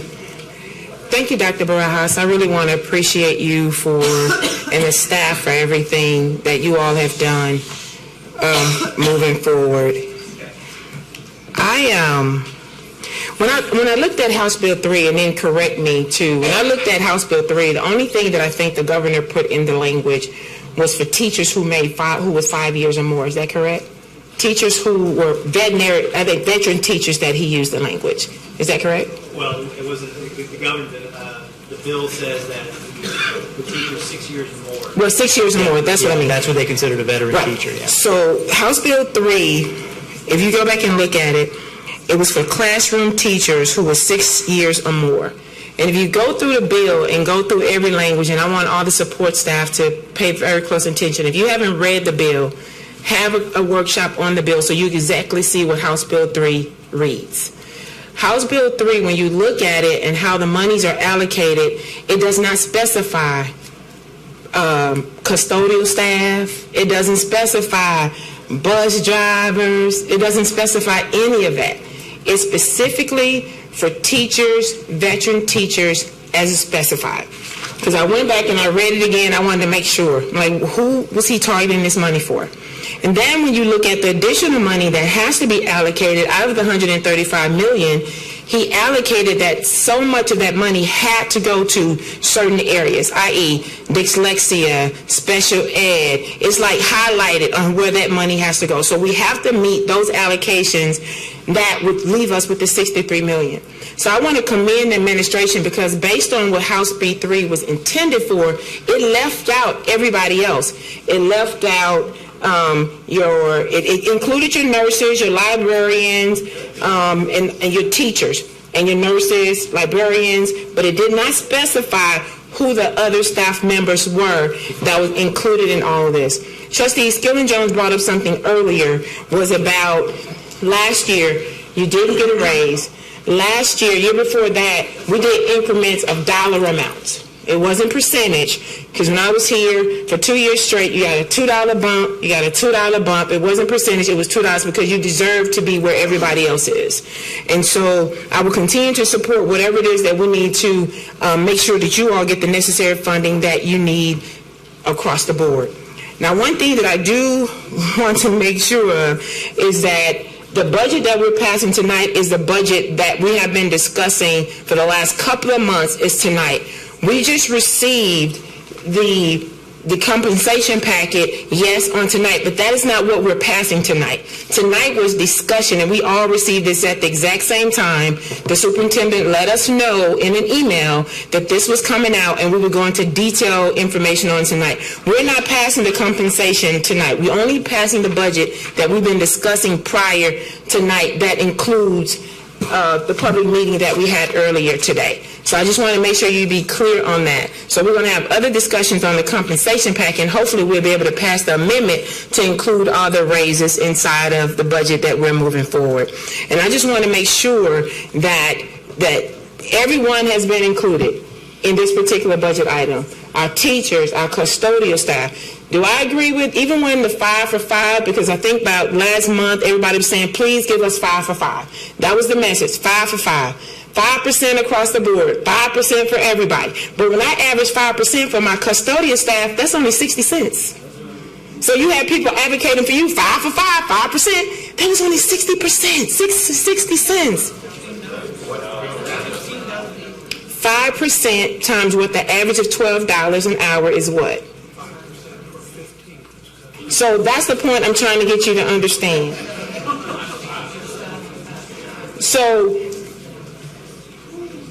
So what I'm saying is that when we pass the amended budget on the 27th, it would include the raises that the administration is proposing today with the $63 million that is being proposed from the state on the 27th. Tonight is the proposed budget that they brought forward to us a couple of weeks ago on tonight. So it's two different conversations that's being held. We already had the public meeting on the proposed budget and the tax rate earlier.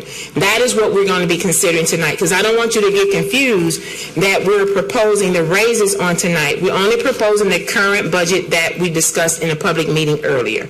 Hopefully on the 27th, when we come back with the House Bill 3 money, that is what we will be discussing on the 27th. And pass the amendment on the 27th to include the raises. So I just want to make sure that everything is clear on that. And again, I apologize to staff. I just want to commend all of you for your hard work during this budget season. Thank you so much for everything you've done. This trustee going to hold the utmost respect to you and all the hard work that each one of you do, especially to all of our staff. And I would like to ask my trustees to do the same thing, because you all work really, really hard behind the scenes and making sure that we get the information that we need. And I publicly just want to say thank you for your hard work, your commitment, and your dedication. Trustee Jones.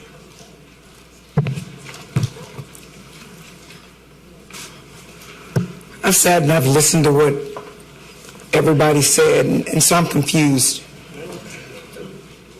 First of all, the legislature haven't even interpreted what HB 3 means. So everybody here has an interpretation of what they think HB3 means, except for at the end of the day, if we make the wrong interpretation, then we're the ones who are going to have to come back and get money taken. And it's really interesting to me to hear when HB3 just got passed, for anyone to think that we came up with this compensation manual over time, because we didn't know what they were going to do. So, prior to HB3, if we misspend or whatever, they didn't come back and take the money. So that's a big deal. So if we miscalculate and we spend it wrong and they're going to come get it, they're going to come get it, which means we're going to have less, right? But even before that, because I said this a long time ago, we keep pretending that recapture doesn't exist. Okay? I'm going to say this one more again for Ebonics, for people that want some other language.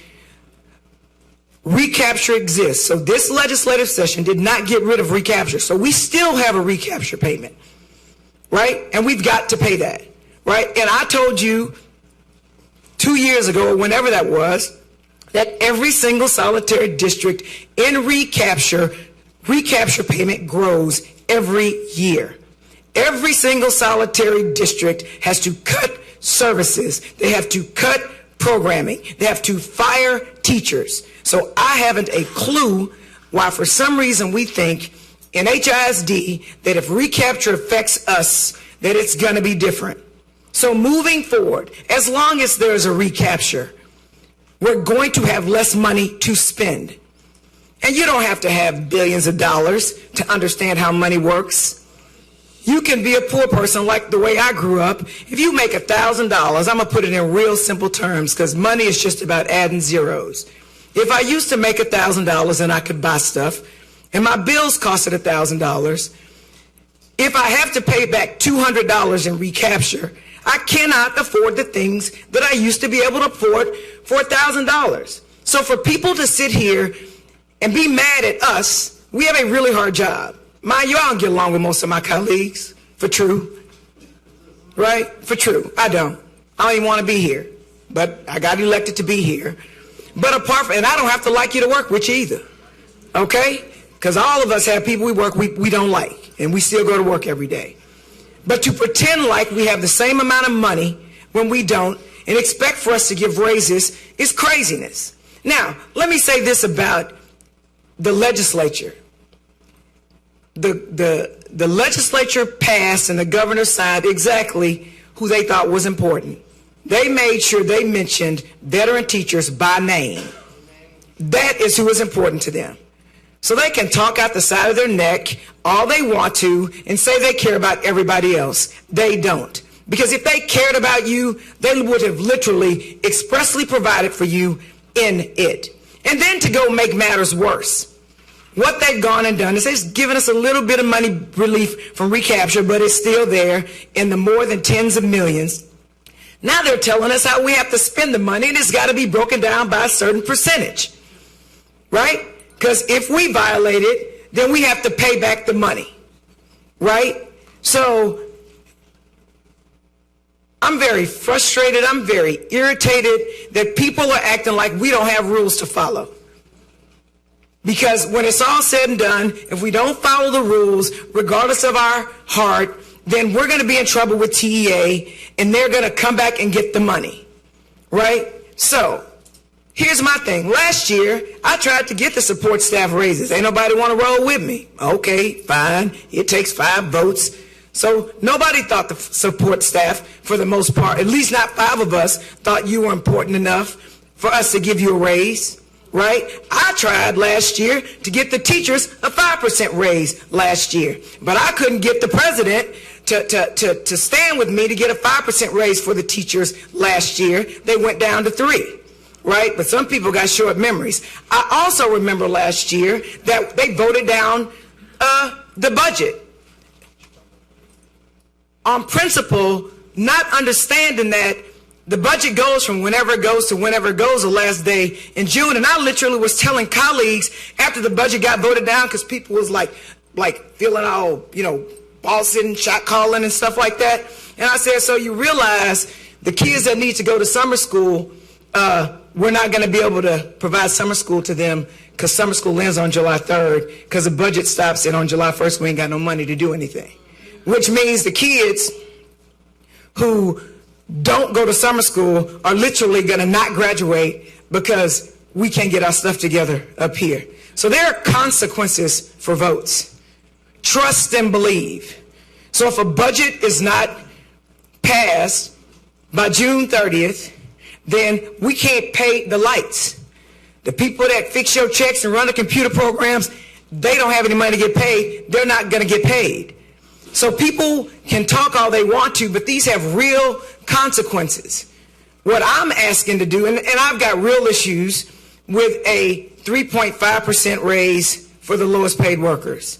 I'm going to tell you that. Because 5% for everybody is not created equal. If I make $200,000 a year, 5% is a lot more than if I make $12 an hour. It just is, right? So, me, I believe in fairness, right? So, some people got raises last year. I think the people that got raises last year shouldn't get raises this year. That's my opinion, because that's fair. I think the people that didn't get raises should get raises. That's what I think. Now, the question I have about, and I mean meaningful raises, right? But the question that I have is, if we were to do that, for example, like, what does that mean really for someone who's living at the poverty level? Like, what does that mean? Right? $5,000 for somebody who makes $15,000 a year or $20,000 a year is meaningful, right? Let me make $500 extra a year if I'm making $15,000 a year. That's not a lot, right? And I know we want to be competitive with Cypress or whoever. First of all, those districts are not in recapture, so they have more of their money, right? First of all. Second of all, that's what people who have money, they buy houses, they pay a lot of taxes, so they have more money to do stuff with. So to compare us to districts who are not similarly situated is not apples to apples. So you cannot do that. And so I'm pleased that the administration brought us something, because now we can start talking, and we can start talking about equities, right? But the budget, I'm voting for the budget today. I'm just going to tell you, because we're going to talk about compensation after that.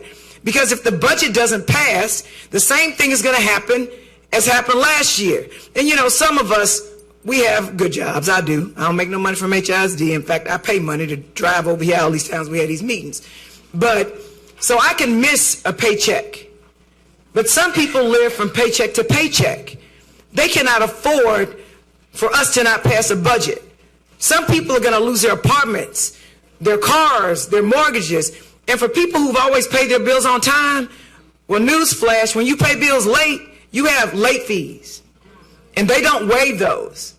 And if anybody who works for HISD makes money like my mother made money, a late fee can cause you not to have something else like lights or water or whatever, because you got to pick which bill you pay, right? So it's not like the administration has had a long time to figure out what the state of Texas was going to do. They just literally found out what the bill was, I think, last week, and they still, as of today, have no clue how TEA is interpreting what HB3 means. And so, you know, perhaps I understand stuff more maybe because I'm a lawyer and I deal with laws and intent and all that stuff, right? So it's like what I deal with all the time when I argue to judges who are charged with interpreting the law, whether we follow it or not. So we don't have, despite what you've heard up here, the administration does not have a lot of time to figure out what it means. The legislature did not give us a big window. They just passed HB3. We literally, what's today? What's the date?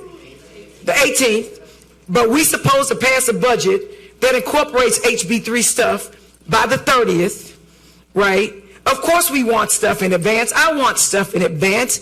But it doesn't matter if the administration came up with something 3 months ago. The second you fill it into the now passed HB3 criteria, it doesn't even work. So we get in trouble. So what I think we should do is we should sit down. Like I said, I'm voting for it today. And can't nobody say I don't fight for poor people, because I always have. And if you make me pick between rich people and poor people, I'm going to pick poor people 1,000 times out of 1,000. You heard me say it. I didn't stutter. But I need 4 other people with me to vote with me. So we can sit and we can do all this stuff and act like we've had all this time to figure this stuff. But nothing we did before HB 3 passed mattered. Nothing. Because we could have come up with scenarios, and then once we got all those percentages that we've got to fill and stuff like that, now all of a sudden it might not even fit within it. And I'm going to say this one more again. That's Ebonics. TEA has not even figured out what the interpretation means. So anything we pass, I believe, is subject to change. And I went to San Antonio last week, too, for that school board conference, and they said budgets are going to be changing a lot. Why are budgets going to be changing a lot? Because they don't know what they did, and they've got to figure it out. They can talk out the side of their necks all they want, and they can say that they care about you. They put them over 6-year teachers in there by name, and they didn't put anybody else. So they lied. Yeah, I said it. And so now we need to sit here and we need to figure out what kind of budget we can pass that's going to comply with all the dumb new hoops that we have to jump through that may or may not make sense, because now they've told us we have to spend X number on instruction, as if some of the legislators passing the law know anything about instruction. But whether it makes sense or not, we've got to follow it, because now the penalty is, in addition to recapture, if we mess up, we've got to pay the money back. So then if we have to pay the money back, and we're talking 40 million or 50 million or whatever, what's that going to do for the next school year? And as a person who was elected to city council, you should ask the housing department what happened when they misspent HUD funds.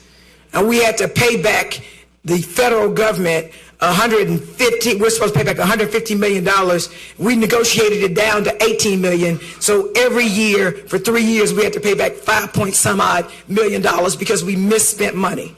So misspending money matters. That's all I have to say. Thank you. Next, we will go around again. Trustee Dykart, followed by Trustee Sung, followed by Trustee Skiller-Jones. Thank you. I try not to do this, but I have a comment to make. And I saw Zeph Capo here a little bit ago. I don't know where he went. And as I sit here tonight, I'm reflecting back on 2011, which is the first legislative session that I went to. I wasn't on the board. I knew nothing about any of this. And I was going to visit then Senator Dan Patrick's office with a group of other parents, including Trustee Skiller-Jones over there, who was just Rhonda at the time. And I walked up with them on a group of teachers, including Mr. Capo, and then Senator Patrick was telling teachers that because for some of you who don't recall, the legislature that session was proposing a $10 billion cut to public education in Texas. In the end, it was only 5.4. And he was trying to tell teachers that if they were just willing to take a pay cut, that the whole budget problem would go away and they could keep their jobs, because everybody was worried about losing their jobs. And it was pretty exciting, actually, because I pushed back on Senator Patrick, and it's what got me hooked into all of this, to fight for initially funding for kids and then better policies for kids with the legislature, which led to me sitting here today. And I think about year over year over year since then, when every single one of these meetings at this table, before I was on it and since I've been on it until tonight, was about how do we cut, how do we cut, how do we cut? And this is the first time, y'all, that we get to talk about how we spend more money than we thought we were going to have. It's the first time. And I would like us to all just take a moment, just a moment, and pause and reflect on that we finally got what we've been fighting for. Maybe it's not all of it, but something more from the state after all of these years and all of those visits to the Capitol, that we finally got something more, that we don't have to cut anything this year. It's about how big the raises will be, or how much more to spend in a program, or how much to put back into the PUA that gets cut year over year after year, while we don't give salaries to employees year over year over year.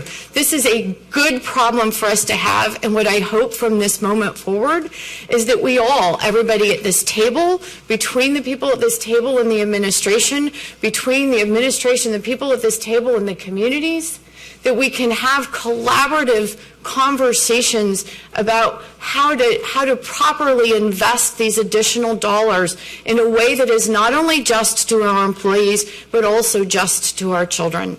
So with that, my questions. So first, I want to understand better the all other employees. I heard it includes police officers. Does it give me other categories, that are going through my brain? Custodial services, is that all other employees? Mechanics for our buses, that's all other employees. Payroll, the people who actually write the checks, that's all other employees. Maintenance on our buildings, that's all other employees. Okay, so it isn't, there are people in this building who do support our teachers, by making sure they get their paychecks, making sure they get their health insurance benefits, right? So it's not just, Assistant superintendents and chiefs. So I just want to make sure that we're understanding what all other employees are. They are still people who support the work of this district and the education of our students holistically for the organization. As far as the timeline for all this, I know initially the timeline, I think we originally heard August or September, then it was, July 22nd became this date, and I want to commend you for responding to the requests of board members to try and get this done faster. I very much appreciate that, so we can have this conversation now and hopefully vote on a budget before June 30th. That is the budget that we all can support and don't have concerns about coming back later. But a question in the timeline of all of this, let me dig through my notes. There's something that comes to you all from the state about this, the administrator addressed, that told you what the minimum salary schedule would be, what the interpretation of the gains would be, and an explanation of tax rate collection. So really big things to help inform you and how much money the revenue would be, or the net gain would be, how it had to be used or could be used. How long have you had that? Is that something that was known since HB 3 was passed? Is that something that was known way before HB 3 was passed, or is that something that you just found out recently? We received the TAAs, as TEA calls them, to the administrators addressed on June 13th, last week. Okay. Their clarification on those three issues you mentioned. And so you could make educated guesses before that, but otherwise you're kind of shooting in the dark on some pretty big, significant pieces of information. Yes, because we are HISDs, we do have the ability, when we call TEA, they return our calls for various reasons. We were trying to get information to them, and what they told us is that we're going to be sending out these TAAs as soon as possible. This was in early June that we were trying to get some clarification on what exactly does this mean. So yes, it wasn't until the 13th. This is not a commentary on TEA, because they have to go through the bill as well and try to interpret what this stuff meant.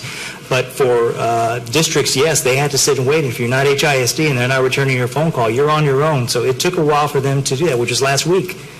So. Okay. Do you have all the pieces of information now from the state to do all of your calculations on the budget? I think we're at the point now where, because we've been doing this so long, that, and even though House Bill 3 is a new animal, that we feel comfortable putting the compensation package in front of you and have a little bit of variability for any of the unknowns that may come up. Somebody mentioned being in San Antonio, Trustee Jones, and hearing that budget's going to be amended, for the next year, and that is correct. That is what we're going to be dealing with, to make sure that we comply with all the requirements. But I think right now we're at the point having not only our state money consultant, but also TEA, that we have the pieces. Again, the biggest unknown I mentioned before is the census blocks and how those numbers are going to be distributed, because they have huge swings in the amount of money that we're entitled to when you drop in the numbers. So we're being as conservative as possible. Okay. And then, so if we over budget, what happens later? Well, two scenarios. One, we under budget. We wind up actually with more available funds than we budget for this month.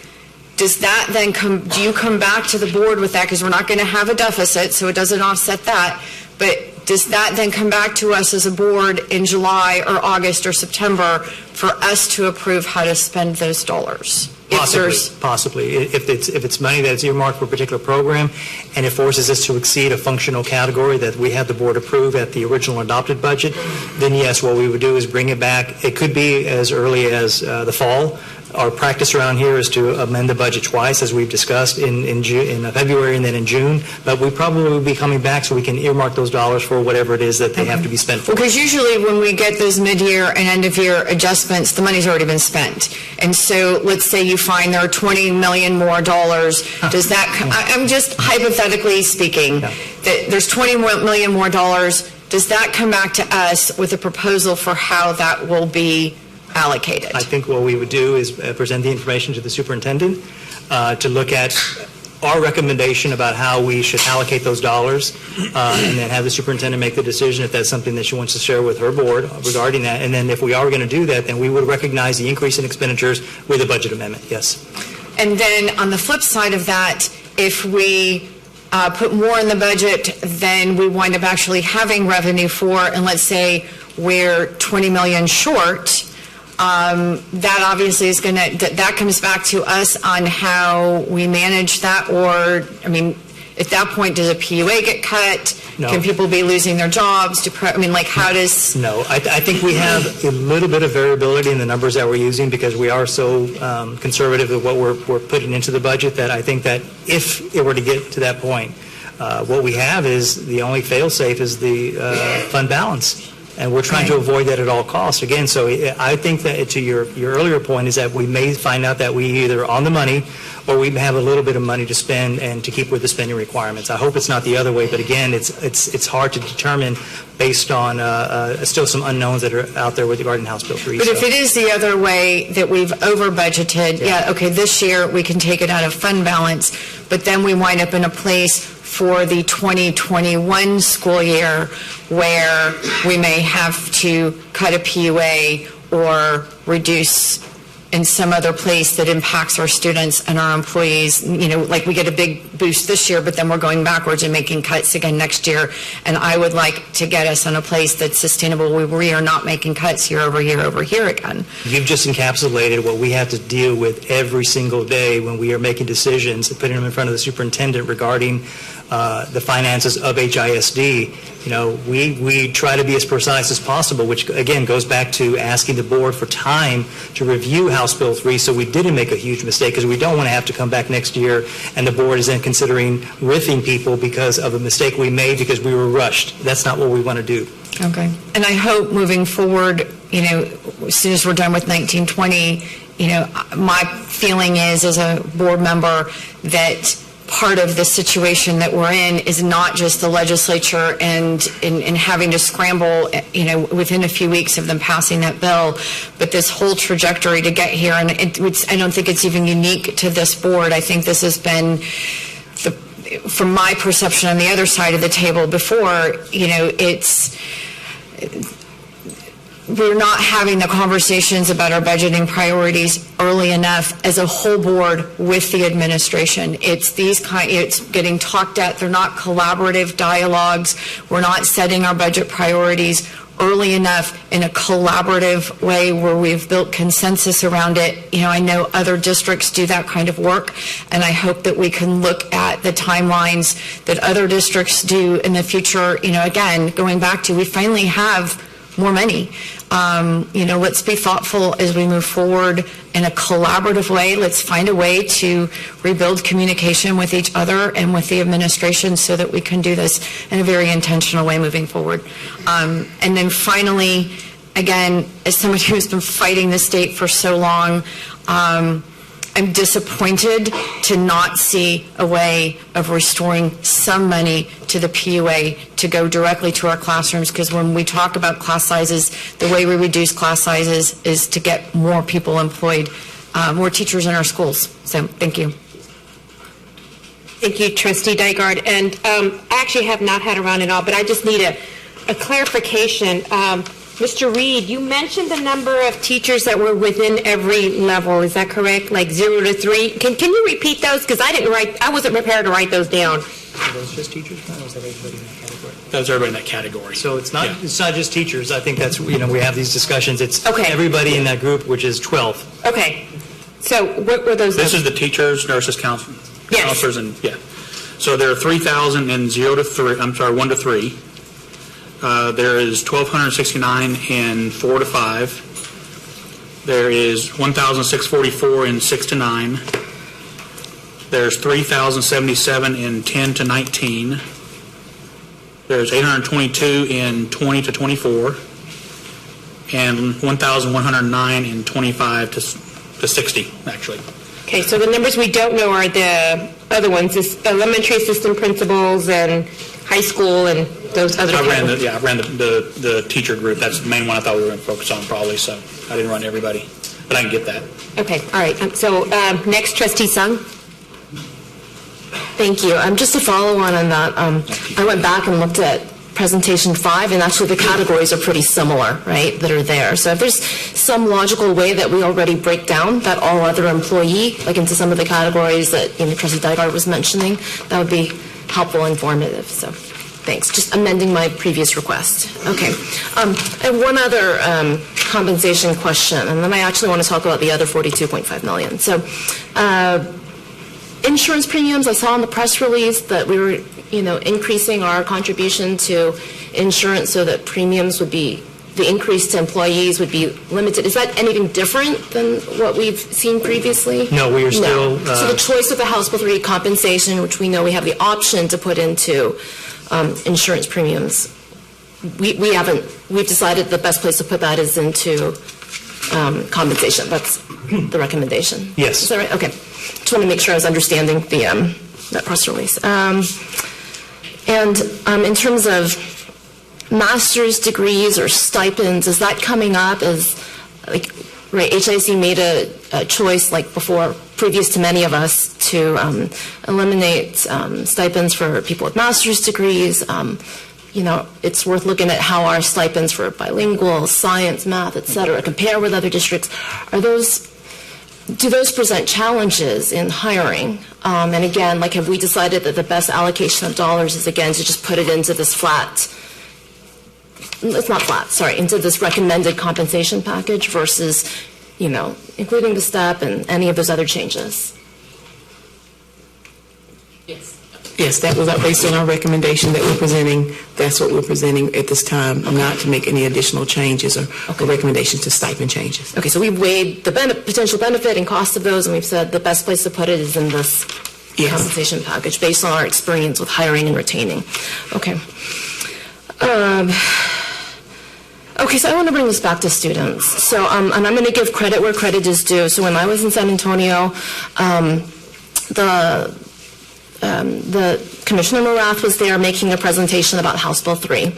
And one thing he noted was looking at STAR scores this year, literacy. In our next item, actually, we're going to be looking at Goal 1, right? We're going to be looking at our STAR scores. So he was noticing for the state that elementary reading scores were not moving up, right? And we have a mirror of that here. So 2 weeks ago, we looked at our 5th and 8th grade scores, right? And we saw our 5th grade reading scores were flat. I'm looking forward to today's presentation where we see some big gains in our English 2 in our high school. So I'm wondering, as we're looking at the money allocated to instructional programs, right? We've got additional House Bill 3 dollars. Like, how are we thinking about those dollars? What are we doing? When are we going to talk about how those dollars are going to be allocated and how we're going to be spending them, so that, you know, we can have confidence that we'll be achieving our academic goals for students this coming year?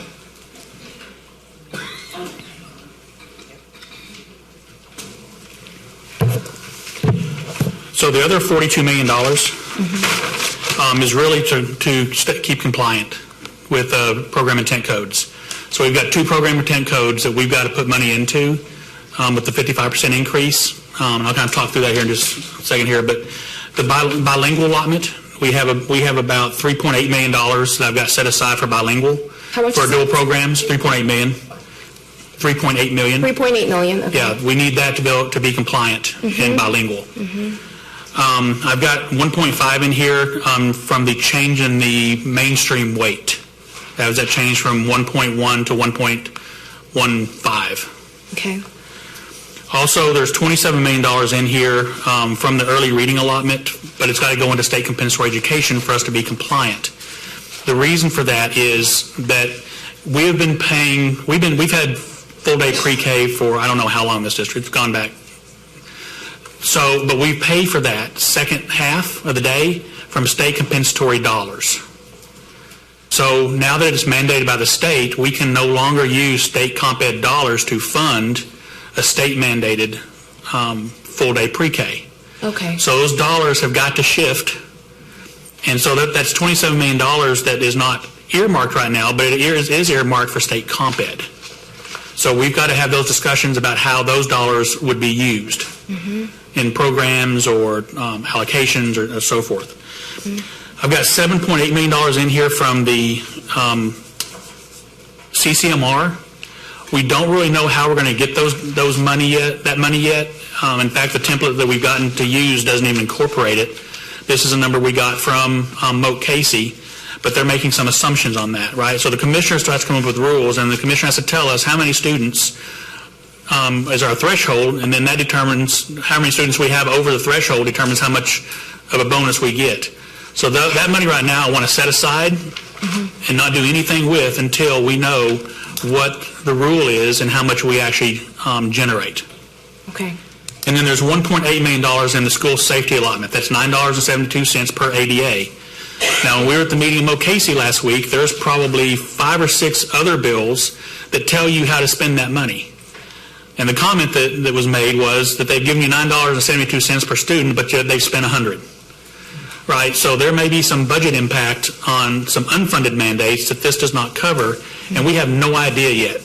Right? So anytime there is, one of them is anytime there is a threat at a campus, a team has to be convened, right?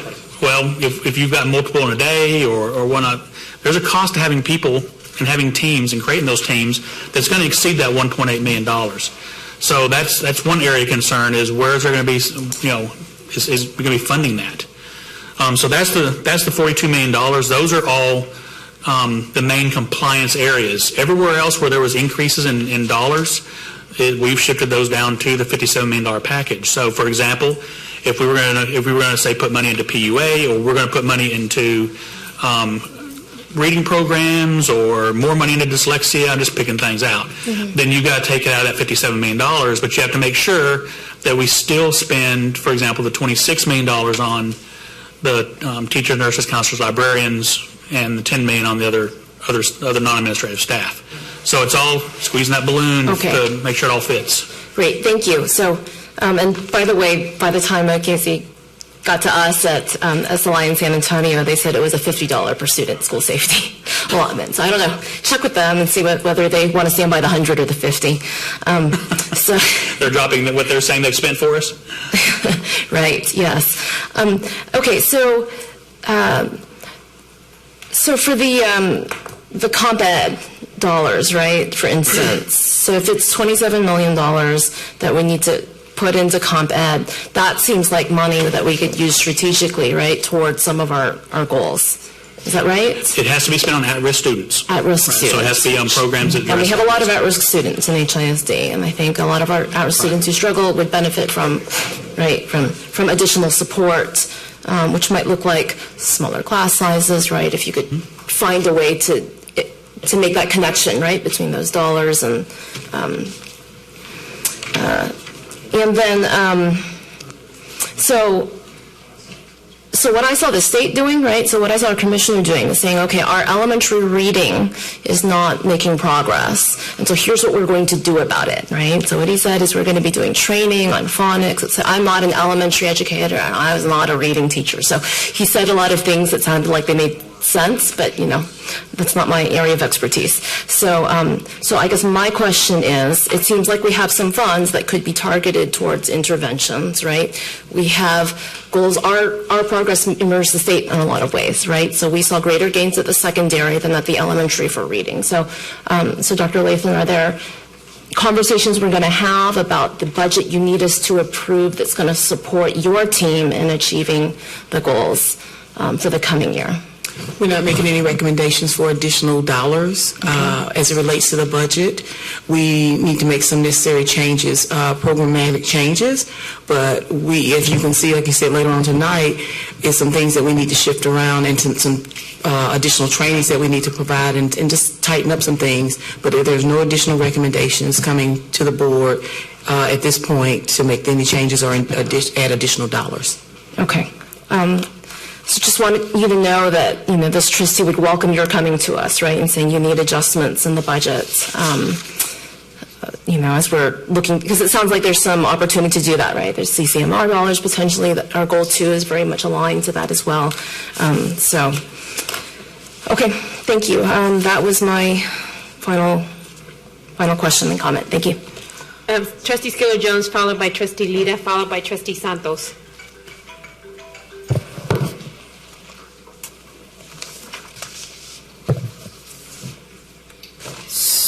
I need to be clear. The 30% of what was our total calculated gain?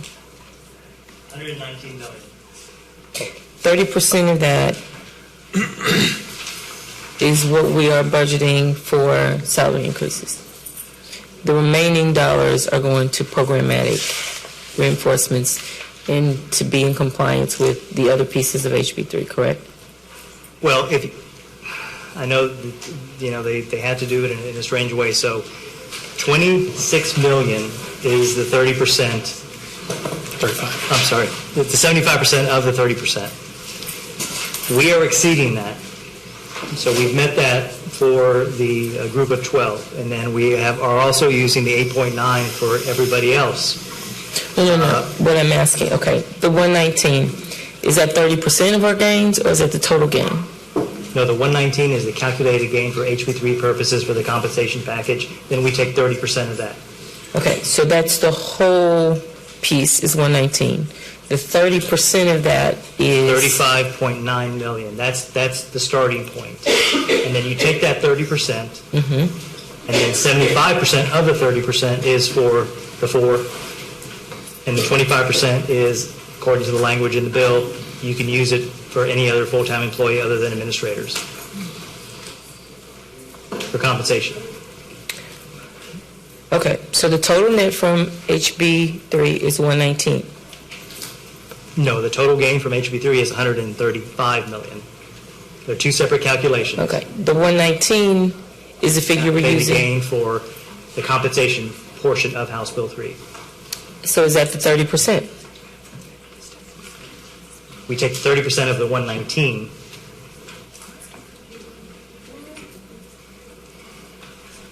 So if 135 is your overall total, how are you getting the 119? Separate the two. They're two different calculations. Okay. We've had this so discussion. 135 is the total? Right. Total gain. Mm-hmm. Okay. And then from there you start to then cover the deficit, allocate money for the programs we just talked about, and then have an amount that's remaining for the raise. Independent of that is another calculation that the bill requires you to go through and do. It's one we took about a week and a half to nail down exactly how the bill intends you to do it. That's $119 million. So how much of the 135 is going to raises? I'm sorry? How much of the 135 is going to raises? 57.1. And then 30% of the 119 in addition to that? It's embedded within the 57. Yeah, so that's why I'm confused. Well, I know. It's 135 is a separate calculation. That is correct, yeah. 119 is a separate calculation. That is correct. Is that 119, does that come out, is that derived somehow from the 135? No, it's a separate calculation. Then how are they the same thing? I'm sorry? Then how are they the same thing? They're not the same thing. They're completely different. They're two separate calculations. The gain calculation is the difference in your HB3 revenue versus your 2018-19 revenue. The difference, then the 135 is the change from the 1920 current law to the 1920 HB3. So it's the change. It's the change from what you saw 1920 for the past 3 months versus what you see now in HB3 is 135 million. Right. So the 30% is calculated from the 119, correct? That's why I asked from the beginning, okay. and you said no. Okay. No, that makes much more no, sense. You said it's 70, okay.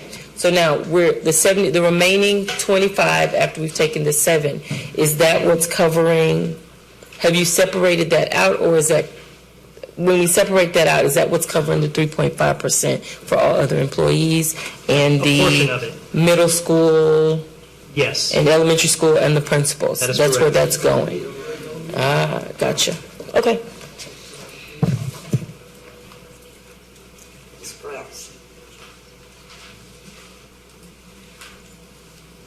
You join Trustee Skiller-Jones.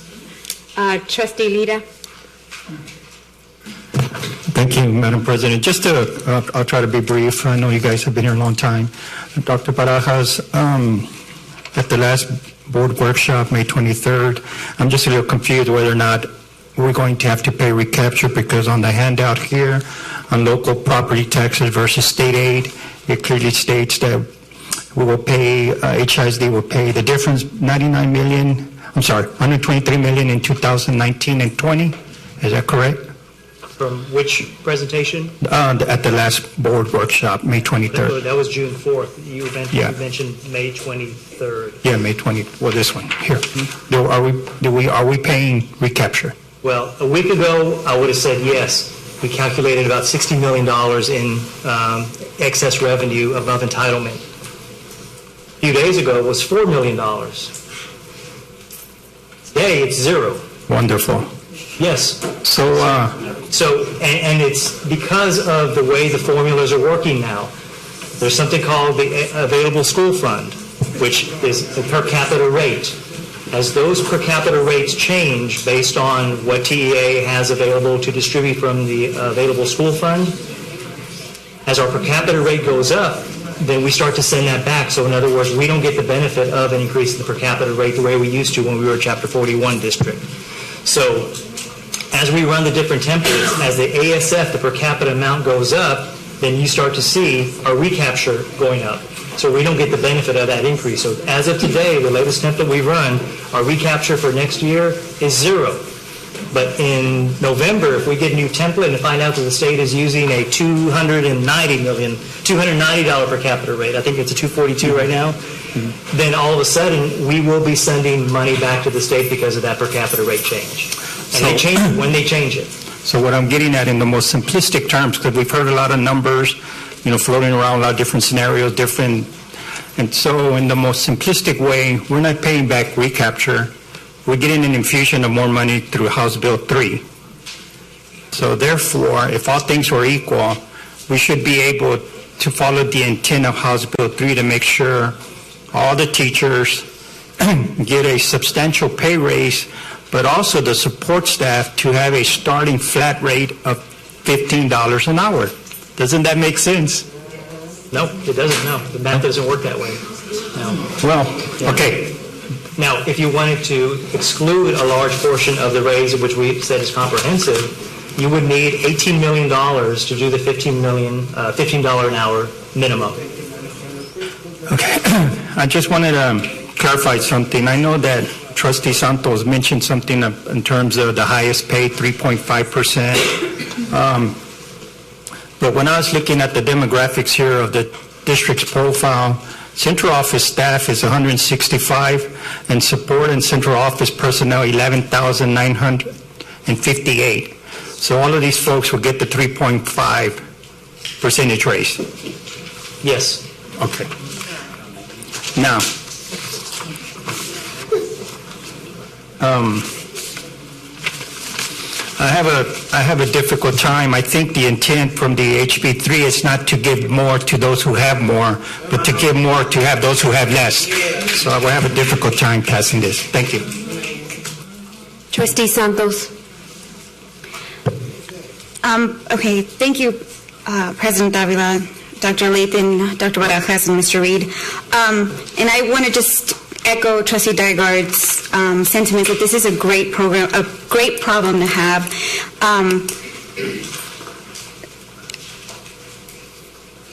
But I have to see that this board has a commitment to our students. I have to be able to go back to my community that has been asking for an increase in PUA, that has been asking for our campus level employees to have the raises they deserve. This money has the greatest ability to maximize. I want to maximize these dollars where they directly affect our students' learning and improve our students' learning. And that's through campus level employees and increasing the PUA for our students. But like Trustee Dygard says, I want to do this in a collaborative manner. And I'd like to ask my colleagues if y'all would be amenable to having a special meeting regarding this budget, so that we can include the board's priorities and align it with the administration, because a lot of the frustration on this trustee's behalf is the fact that I feel that there is no direct line of communication, especially when it comes to prioritizing this new infusion of money. I don't want to have to sit here and write down all this information. I would like to have it in a detailed presentation. I've talked to experts from across the state and met with legislatures. I was with HFT and HESP. I was with AFT advocating for our kids and our teachers. I understand that we have that money earmarked aside, and that's great. And I mean, I have questions surrounding the $27 million for the state compensatory education, and a lot of our schools are Title I. We have a lot of at-risk students. So using that $27 million, is it a possibility to be able to increase the PUA through that? And again, Mr. Reed, thank you. I wrote everything down. This makes a lot more sense now for the $42.5 million where that's going. I had no clue that that's what, with all this information coming in at the last minute, that's where that was going. So helping a better presentation that has, I don't want to say better, a different presentation that has a breakdown, a detailed breakdown, so I can say that I did my due diligence and I went out to my community and I talked to stakeholders, would be so beneficial for this trustee. I mean, and I understand that the districts have autonomy and discretion to prioritize what HB3 means, and that's a lot of what we've heard from experts across the state. We've heard that through state legislatures, that this district, every district can prioritize how they want to spend this infusion of money based off of the guidelines for HB3. So I would love to see the guidelines accompanied with a detailed breakdown of the number of experienced teachers, support staff, and so forth for all the campus leaders, a cost decision matrix that includes multiple scenarios for veteran teachers, 6 through 9 years. I mean, yes, that was the intent for the HB3, that the state legislatures said that we want to keep our most experienced teachers there because they bring back that experience, that knowledge through experience. But also, it's up to our discretion how we want to honor our employees. And although that HB3 didn't say, oh, our support staff is going to get this, or our administrators are going to get this, or not this, or whatever, we can align as a board with the administration to be able to see where our priorities lie. And I would love to do that through a special meeting, or, I don't know, President Davila, what would be possible at this point? So I know we do have hearings scheduled already on the 27th, and if you wanted a meeting, a workshop more so than a meeting, then that would be feasible, but it would have to happen on a Tuesday or Wednesday to answer any more concerns that have to do with the compensation before a final approval, because make no mistake, we're going to approve this budget by the end of the month. It has to be done, even though last year it wasn't done at the time it was presented, but it was done before the 30th, which is what law states. So if we need another workshop, which means we don't have to have a quorum to answer any, but I like the fact that there's a transparency behind it, then if that is what trustees would like to have, because we don't want to all send all these referrals over to Dr. Baraja's office and then wait on them a day before it gets approved or something. Then I would rather us all just collectively come together and see what it is that has been fleshed out, if that is the pleasure of the board. And I do want to say this, that I want my colleagues to learn what I learned at the TASB training this last weekend. I don't think it's fair that we're going to make decisions with everybody having different information. And a breakdown by HB3 through Moat Casey was very informative this last weekend. So, I mean, I would love to have the knowledge, everybody have the same amount of knowledge here so that we can make informed decisions, and also that we can go back to our communities and say that we've done our due diligence and been good stewards of taxpayer dollars and have also maximized this money to directly benefit our students. So that's going to be my ask. I would like to postpone the budget.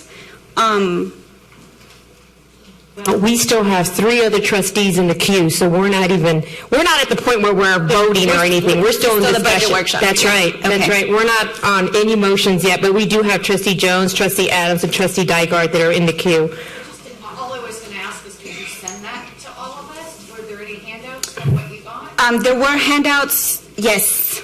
But like I said, a side-by-side comparison, this is HB3, this is how it reflects in our budget. This is, I'd like that.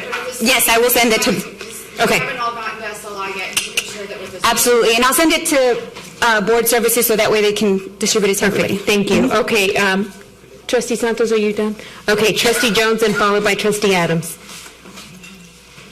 So I went to SLI this past weekend as well, and what I know is information that I heard from I guess Thursday, Friday, and Saturday is different now, which again is a problem because you learn information, you believe it to be accurate, then the next day is different, right? So I heard in SLI that there was recapture, right? Then I found out today that there's not, which is exactly my point.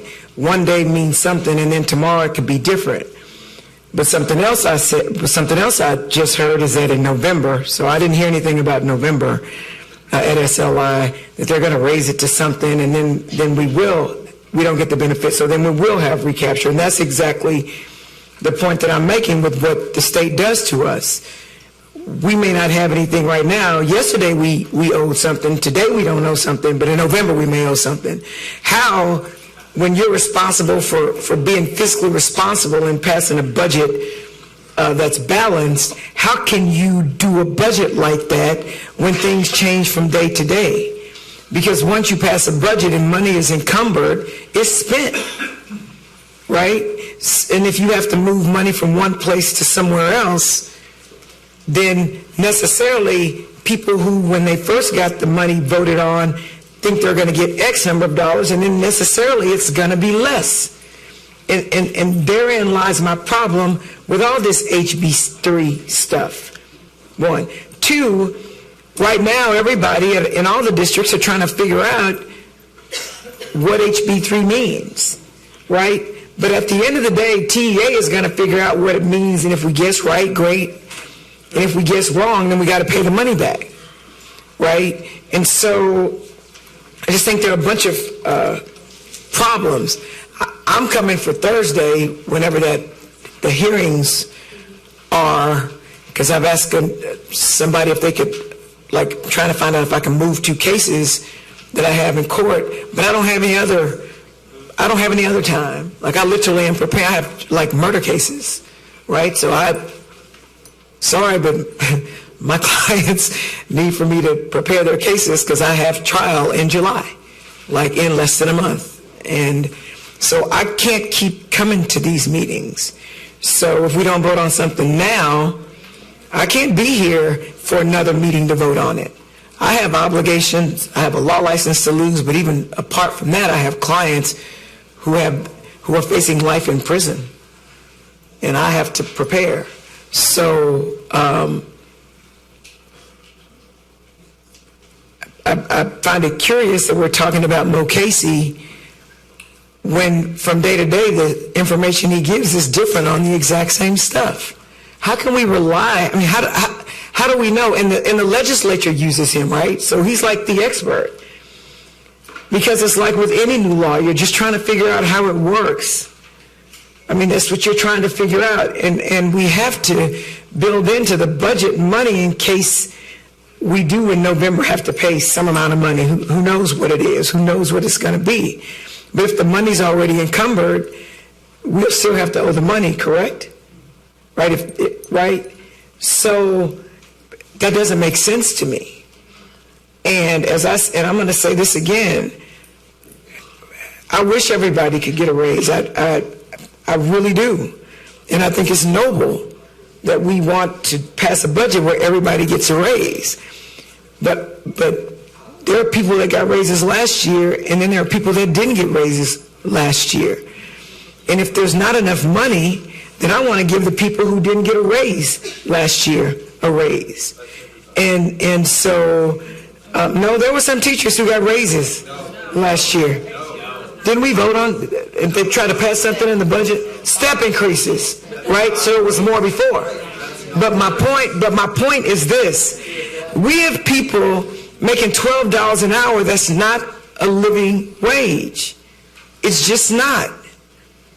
And 3.5% for $12 an hour is 42 cents an hour. That's not a lot of money. So now you're, instead of $12, you're making $12.42. That's not meaningful. It's just not. So, as I just have real problems with support staff making $12 an hour or even $12.50 an hour.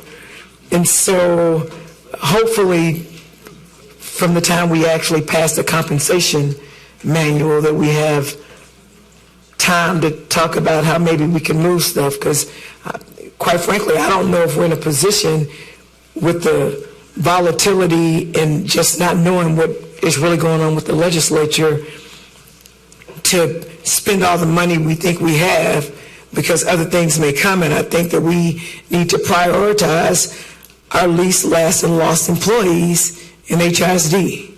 So for me, falling in line with what the law requires, right? Whoever they say we've got to give these raises to, we've got to do that, right? And only that I'm looking at, because if we don't do that, then we have to pay money back. And after that, we need to figure out a way, and even if it means cutting other people from getting raises, we need to do something for the support staff. I tried real hard last year to get the support staff to get raises. It didn't work out, but I can't support that. So I love principals, I do. But I don't have a problem not giving principals raises, not because I don't respect what principals do, but the schools don't just run because of teachers. The schools don't just run because of principals. There are people that clean these toilets that our kids need to sit on. There are people that get our kids to and from school, and if we don't get them to and from school, then they're not going to be educated. There are people that prepare the food for our kids. Those people matter. There are people that are crossing guards at schools that help make sure our kids who may not even know how to cross streets safely get across streets. And I don't mean at all to not think that I don't value teachers, but I just really wish that we would talk more about everybody else, because if everybody else quit, the schools would not run. Teachers' aides, teachers can't do what they do without the support of them. And so, but I'm hopeful that when it comes to the compensation manual, that we can figure out what we can do. I have no desire to have to pay TEA back any money, because I know that although we've dodged the bullet with IR schools, and thank you for that, Madam Superintendent, and everybody who you work with to be able to get that done. We can still be taken over for fiscal responsibility, right? And so if we put ourselves in a position where we endanger our rating and a variety of other things, and we go into our reserve and don't have 3 months worth of reserve, we could be taken over for that as well. So we want for this to be simple, but it's really not simple. It's complicated. And so we need to figure it out. But for me, apart from the mandatory raises that HB3 talks about, the next people in line that I'm advocating for is the support staff. No ifs, no ands, no buts. Thank you. So we still have Trustee Adams and Trustee Villaseca. So, and then if anybody else would like to, this is going to be my final round, just go ahead and punch it out, because after these individuals finish speaking, then that's it. But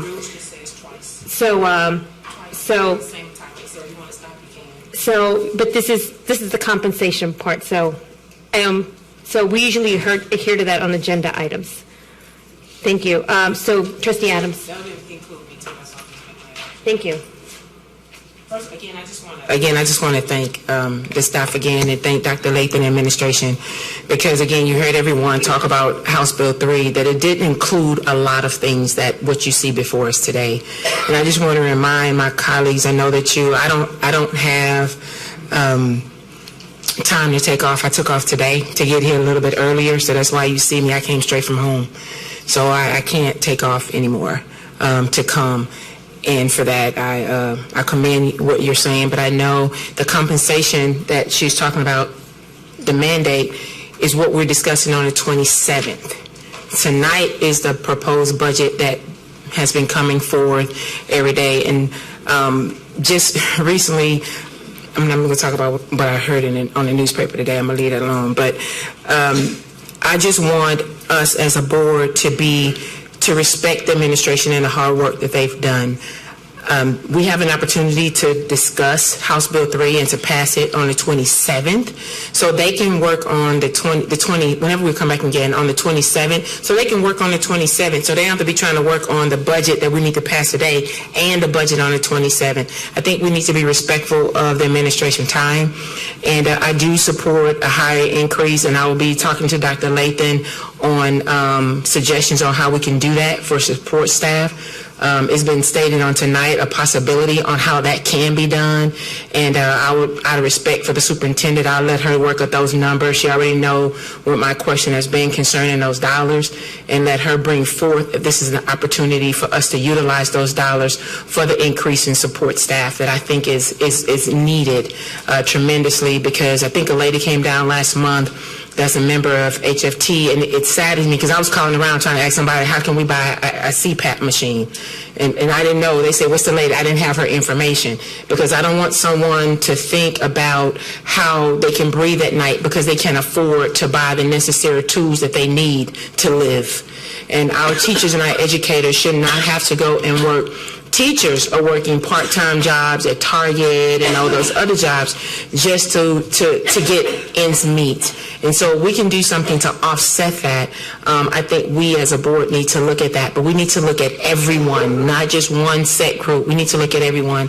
And again, Dr. Lathan, thank you for including everyone, because House Bill 3 did not include everyone, and the administration did. And I just want to commend you for doing that.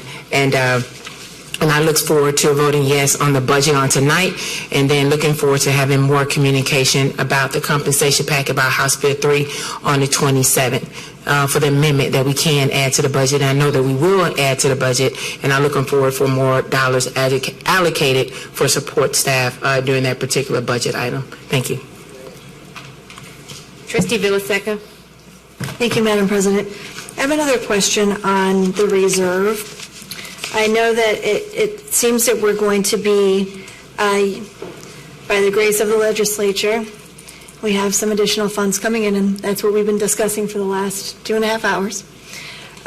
We get this one-time shot to beef up our fund balance or reserve, let's say, and to give our teachers and our staff the opportunity to make what they deserve, plus we need to talk about really what else that's going to look like.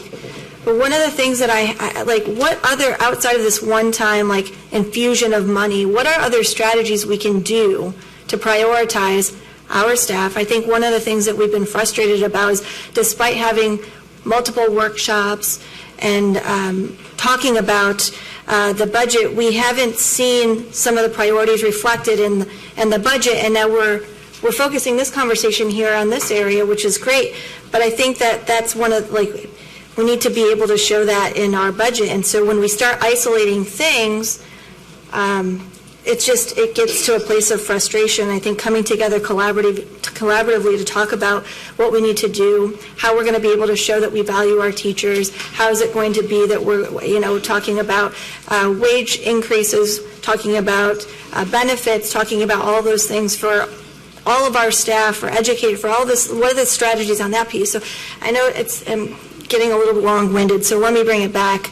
I want to know, like, what we can do to really, just make sure that we're working collectively as a team so that our priorities are reflected in the budget and our priorities are reflected in this infusion of money as well, right? So that they're working together and working for the benefit of the students that we serve in the district. That's one piece. So I just wanted to say that. Also, I want to know what we can do then. Are there other strategies or revenue streams that we can think about as we're focusing on our priorities of taking care of our people that work for us, and then talking about what we need to do to get our reserves back up to the 3 months that have been depleted for a number of reasons. Additional revenue streams, what we can do to shift some monies around, those kinds of things. Well, if you're talking about additional revenue, the only mechanism we have right now is a tax ratification election, which, by the way, you can't hold for 1920, but you can hold go forward. That's the only other way that we're going to be able to get additional revenues, but because of the tax rate cap that's going to come into play in 2021, we have no idea whether or not how beneficial a TRE would be to us. So that's what I mentioned we're going to have to start working through this fall, what 2021 looks like, and the specter of a TRE probably has to be raised, but we have to do the calculations to see whether or not it would be beneficial. And again, remember, the voters have to go out and vote, but before we actually ask the voters, we have to have an efficiency audit. We have no idea what that means, but we're going through the LBB performance review right now. So they made it harder for districts just to be able to go out and ask their voters for additional revenues. As far as shifting money around, I think that right now we have the money in areas that where they need to be. I think there's no really leeway there for us to be able to shift money around unless you're talking about cutting costs, and then you're back to cutting people. That's all we have left. Thank you.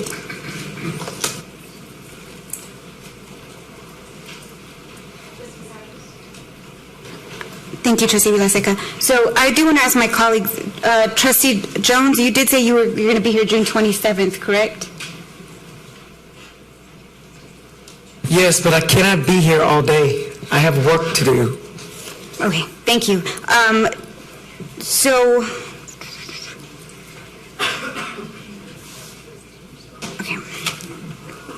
I think that both Trustee Adams and Trustee Jones brought up a very, very important conversation, and it's something that we should include and talk about at a budget workshop. Even if you can't be here, we can live stream it and have a summary breakdown so that we can honor our support staff and hopefully make our way as close as possible to the $15 an hour. But I really, really want a detailed breakdown on the budget with the questions broken down.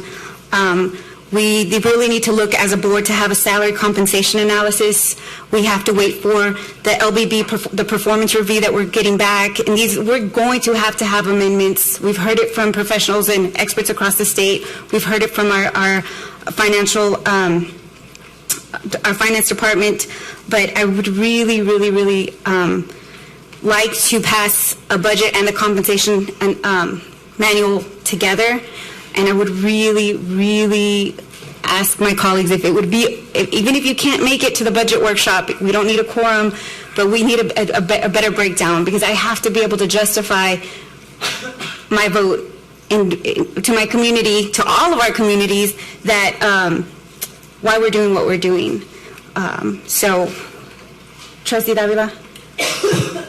So I just was asking how many hearings we had scheduled for that date, and even though there are two, I know how we are, and two could mean 1 hour, 2 hours, or 4 hours. So, so I didn't finish my conversation. So I don't know if we can postpone one, but again, I didn't go into a deep conversation. But one of the things that we do have to come together for already is the compensation package amendment on the 27th, no matter what. So that's going to have to happen no matter what. So we're going to have to meet for that anyways. So again, that's something that to be considered at a vote. I can't decide that for everybody. We will have an opportunity to vote in a bit on whether we're ready to approve the budget as it has been presented, and if not, well, that's going to be our other option. Okay. I don't want to surprise my colleagues, but I really want to wait to vote on this budget with the compensation manual with it. Also, I am going to ask Trustee Davila if we can move the hearing of community up, since they've been waiting for so long. It's already 8 o'clock, so when it comes to that, we could do that. So we do have some students that are signed up to speak, so they're already going to be moved up in order for them to be able to speak. And I do see that Trustee Jones and Trustee Adams have, Skiller Jones was actually going to be the last person to speak because she was the last one to queue in, and then I have Trustee Adams and Trustee Jones and Sung, who have also now requested to speak. The only reason I push this, just to let you know, Madam President, is if there's going to be a motion made, then I was just pushing to when we discuss it. Oh, that's what that is. Okay, clarification. Oh, no, we're not making any motions yet. We're still on the discussion. No, we're not there. Okay, but I asked my colleagues to be brief so that we can move on. We still have another presentation if my colleagues would like to hear it. Otherwise, we can postpone that also to the day of hearing, since it's already become a long day, and we still have agenda items to get to. So with that, Trustee Skiller Jones, followed by Trustee Adams, and I will ask that you be brief, Trustee Santos. Yes, I was just going to say that the hearing of the community, I know that we have students, but we have people that have been waiting for forever. So if we could move them to before we start voting on the agenda items, that would be great. Thank you. No, we're not. Okay. All right. We will do that after we finish this conversation. Thank you. Trustee Skiller Jones. So I will have to call in remotely on the 27th. I'll be at Spelman with my daughter. That's college is important.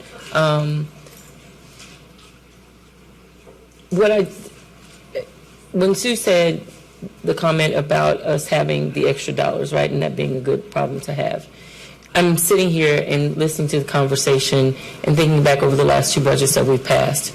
What I don't want to happen here is where we end up pitting different groups of employees against each other for the same dollars, right? Like, these are dollars. I think there's enough money in this budget to be able to be fair with everyone. And I think fairness is what we have to look at in doing this, not pitting employee groups against each other. That's the wrong thing to do. That's the absolute wrong thing to do. And not pitting board members with different interests against each other. If we could just put aside whatever the personal interests are, whatever the individual crusades are, and do the right thing for every employee in this district. We haven't been able to do this for people in a long time, right? And I don't think this is a point where we decide to pick and choose who gets to be treated fairly and who doesn't, right? I think we need to look at this in the light of what has happened in everybody's lives over the last 3 years as far as it affects their families and their dollars, and not pit employees against each other. There's wiggle room here, there's money, there's places where all of it can be shaved to give to groups who are disadvantaged or have been disadvantaged in the budget. And I mean, if we...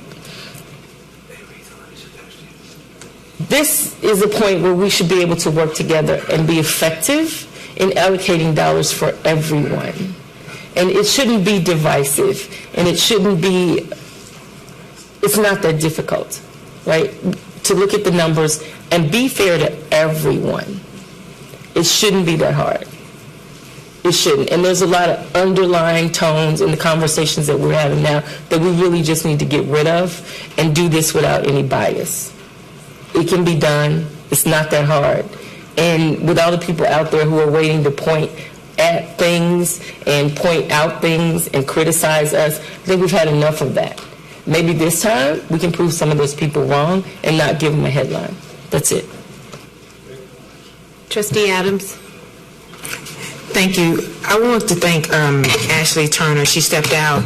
I was going back over my emails and looking at how many times that she sent us updates on either House Bill 3 or something that Mo Casey said, and giving us very detailed. And I did not want that to go without being said on the information that she continued to share with us as a board, that we can get the answers for ourselves, or we just go back and we just read.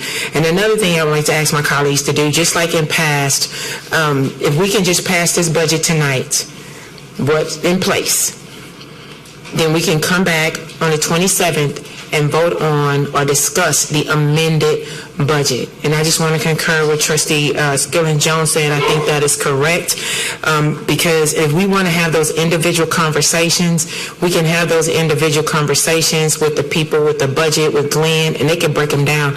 I know when I look on that weekly summary that we send for who meets with who, Trustee Dygard, I think I see you on there meeting with, which is a good thing, with Renee or Glenn about the breakdown of the budget and asking those tough questions. So if you all just have those burning questions to go through the superintendent or seek the questions and go one by one and let them break it down for you, for us not to hold this up any longer. Because I know what I read in the paper today was very disturbing about if we don't pass the budget tonight, we're going to have a repeat like we had last year. The public don't need to read that. People know what happened last year. We passed the budget, you came back afterwards, and you put an amendment to pass the step increases. We don't need that type of messaging that's set out there. I was offended to say the board will, and I'm not a part of that comment. I'm just going to say I'm not a part of that comment. I did not stand up, and I don't support what the comments that was made today about what should happen if it don't happen tonight. This is what's going to happen. We're going to make an amendment. We're going to have a repeat from last year. You already told the community what you're going to do if this budget doesn't pass, and some other stuff that was said via tweet that I'm very, very disturbed about as well. But this board member would like for this budget that's proposed to pass, that's here, then we come back like last year. If we want to repeat like last year, let us come back and hear the amendment that has been brought forth, because there's enough for everybody, like everyone is saying. And I think we would give the administration an opportunity to go back and look at some of those dollars that we can increase the 3.2 or 42%, because if anything, it needs to be dollars. You know, I've been here since I've been here. Every year it was dollars. It wasn't percent. Hey, give them $2 this year. They did. Y'all went from 7 to 10, from 10 to 12. We've done it in the past, and I believe we can do it again if we go back and we look at it where we can, look where some savings can come, and we could add to that. So that's what I'm asking, out of respect for this board, to show the community that we can come together on one accord for once to support the administration on what they have tonight. We come back on the 27th, and we just focus on the House Bill 3 compensation increase mandates. And then whatever line-by-line items that everybody need, we can have that. We can send it out, and they have questions, they can send back questions before the 27th date. And then if we do have that hearing, we need to have that first. To come and do that vote, or how we're going to do it, because having those hearings and coming, we both going to have difference, however we need to come, but because I know we'll be here 4 and 5 hours, and I can't, and I would have, and out of respect for my job, I don't want to be streaming HISD while I'm on the clock, and I just can't do that. So that's what I would ask you all to do, because I think that's the best thing that we can do as a board, to pass tonight the budget that's proposed. let Dr. Lathan go, and if y'all have recommendations for Dr. Lathan, submit questions and say, how can we do this? And we can go back and forth without having 5 people do it at one time. And then we come back on the 27th. That's what I'm asking for us, just to be responsible as a board. For once, let's show the community what it is. But if not, then the newspaper article was good today, what it said. If you don't vote tonight, then we're going to have a repeat from last year. And I think that that shouldn't have been said publicly like that, but it was. Trustee Sung. Thank you, Madam President. So I want to be really, I want to have clarity about the meeting, proposed meeting next week, because it hasn't been posted. I haven't seen the posting yet. So that is going to be a meeting to amend the budget. Like, what is the posting going to be? Well, we don't know what the posting is going to be until we get to the part where we vote. So we have a recommended budget, and if it doesn't pass or it's tabled to move to another day, well, then that will change the posting. So we don't know what the posting is going to so look like. our options today are to vote on the budget. Our options are to postpone, like, to the 27th, right, which is the date we're talking about. So we could potentially vote on a budget and an amendment on the 27th. Correct. Right? Now, the amendment is just going to be like, I've heard language like amendment for the compensation package, but it actually sounds like there's more than just the compensation in there, right? Because we're talking about a change in the recapture, a change in the revenue. So it's just an amendment to the budget, correct? If the board adopts the budget as presented tonight, then you have adopted the 1920 budget, and next week on the 27th, you would be amending the budget to take into account the compensation package and any other changes in revenue and recapture and so on and so forth. If the budget is not adopted tonight, then you will be adopting the budget on the 27th, which has everything in it. You're not amending anything. You are adopting the budget on the 27th. Okay, so then what would come forward on the 27th is just a budget with those amendments in it? Or the changes in it, sorry. The changes in it, and it would be the recommended budget to adopt on the 27th. Now, again, I can't stress enough that I think the safest course of action, and Dr. Lathan and I have had this discussion before, is to adopt the budget that's been presented tonight. If something crazy happens between now and the 27th, we can still operate on July 1st because you have done your due diligence and adopted a budget. To not adopt a budget tonight and rely on the one time we have to adopt it on the 27th, and June 27th, and something happens and we don't have a budget, then we shut down, as far as I can tell. I think it's unprecedented for a district to not have a budget on the first day of its fiscal year. I'd have to defer to Mr. Thompson to say what would happen on July 1st, because we do not have authority to spend. I don't think anybody wants to not have a budget. Then my recommendation, again, I cannot stress enough to adopt the budget tonight, and then what we would do is amend the budget next week to incorporate a compensation package and other elements of House Bill 3 in the budget. Okay. So I've heard colleagues express various concerns at this meeting and then at previous meetings, right, about, of course, compensation has been a large part of what we've talked about. I've also heard colleagues talk about the PUA. I've talked about the PUA in previous meetings. I'm not going to repeat what I've said before. I'm wondering, we talked today about, out of the 42 million, there's, for instance, bilingual dollars, for instance, comp ed dollars. I'm hearing from my colleagues a desire to send, like, via the PUA, right, dollars back to campuses. And, and then, of course, we're hitting the barrier of, well, that would have to come out of the compensation package. But are there, can some of the comp ed dollars go out to campuses via weights, right? So we have the resource allocation handbook on our agenda for today, L2. And we've got weights in there like English language learners, state comp ed. So if these additional dollars go into state comp ed weights or units in the resource allocation handbook, would that meet the statutory requirements? Would that be compliant? Can we track that those are dollars that are going towards comp ed?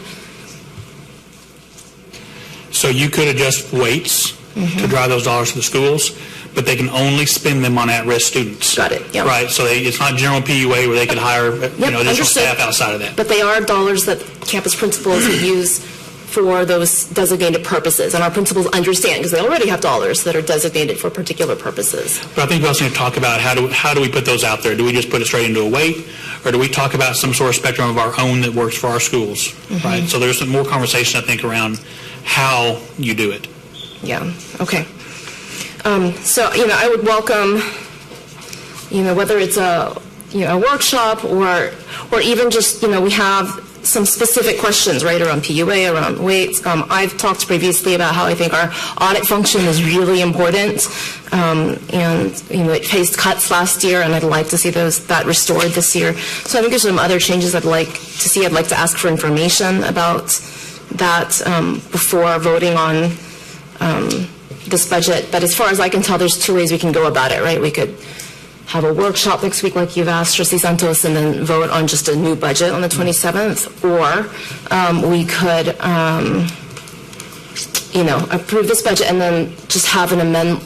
Like, it sounds like since we're just amending the budget next week, like any amendment we wanted to consider could be considered next week as well. All right. Okay, thanks. Thank you. Dr. Lira?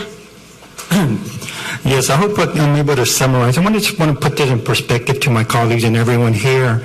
And I appreciate the idea of a workshop just to give more details. I'm having a hard time understanding why we can't do the $15 raise. Let me just tell you a quick little story. The other day I came home rather late from a party and from a wedding. And I stopped at this taco truck on my neighborhood, and I was talking to the lady there, and she told me she had 2 children in our district. And I said, "Oh, you look familiar. Do you work in school?" I said, "Yeah, I used to work in a school." And she goes, "You used to work at a high school?" I said, "Yes." She goes, "Well, my son and daughter, one attends the elementary, the other one attends high school. One attends, and I used to work at one of the high schools." And I said, "Well, what happened? What are your hours?" "I work from 6 in the afternoon to 6 in the morning in the little taco truck." And I said, "Well, this is a pretty dangerous place here." And she goes, "Yes, sometimes we get robbed, but I just could not afford to raise my children that go to your HID school on the salary because I was at night custodian."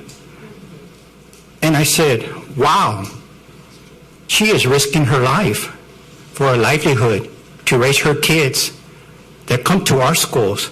So I find it very difficult not to have a $15 starting flat rate for all the support staff. I hope that gives you a sense of perspective. Thank you. Thank you. I echo my colleagues' sentiments. Trustee Jones, we agree on this. I think we do need to look at our custodial food service staff. Our lowest paid employees need the bump, as Trustee Adam has used that word, to increase the salary. This is the only opportunity we're going to be able to have to do this. Some people have received a huge increase already within the last couple of years. Some people have changed in titles, so they've gone from making $100,000 to $150,000, $175,000 within this building. So I don't think it's time for them to get a salary increase. I truly believe, I don't remember ever asking for principals or campus leaders getting an increase. Again, as Trustee Jones has said, I would rather see that increase going to our food service, custodial, police officers, everyone else that is getting underpaid before we see anyone that's making more than $75,000, I think is what I heard is what the highest paid teacher is making here in the district. If you're making less than $75,000, that's where the raises should be going. If you're making over $75,000, then that's where you stay. And that's where our priorities need to be. And with that, we will move on to now consider the proposed budget that was presented to us. So, approval of the 2019-20 recommended district budget. Do I have a motion? No, I actually need a motion. The motion is to accept the proposed budget. Do I have a second? I have okay, so are we ready to vote? I know you're, yeah, okay. Yes, we do have a discussion. Yeah, I'm waiting to get to that part, so I don't understand where the voting screen has come up, because then I can't connect with my colleagues. So we're not there yet. So So a motion has been made to adopt the budget, and it's been seconded. This is the part where we have discussions. Any discussion on that? And I will say again, this is the part where I'm going to limit you all to 1 minute. So we keep talking about the limits. This is the agenda item now that we're going to be taking a vote on. So you have 1 minute to speak on this item, and I will ask staff that please time my colleagues to 1 minute to make whatever comments, suggestions, or whatever it is so that we can move forward. Any discussions on this? I don't see anybody in the queue, though. Trustee Santos?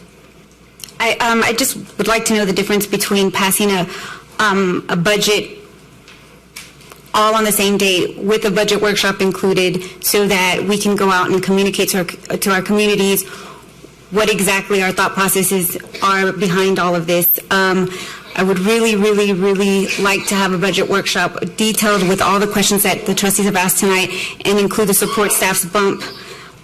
So I don't know if I can approve the budget tonight. So my question is, what's the difference between passing the budget tonight and passing it June 27th?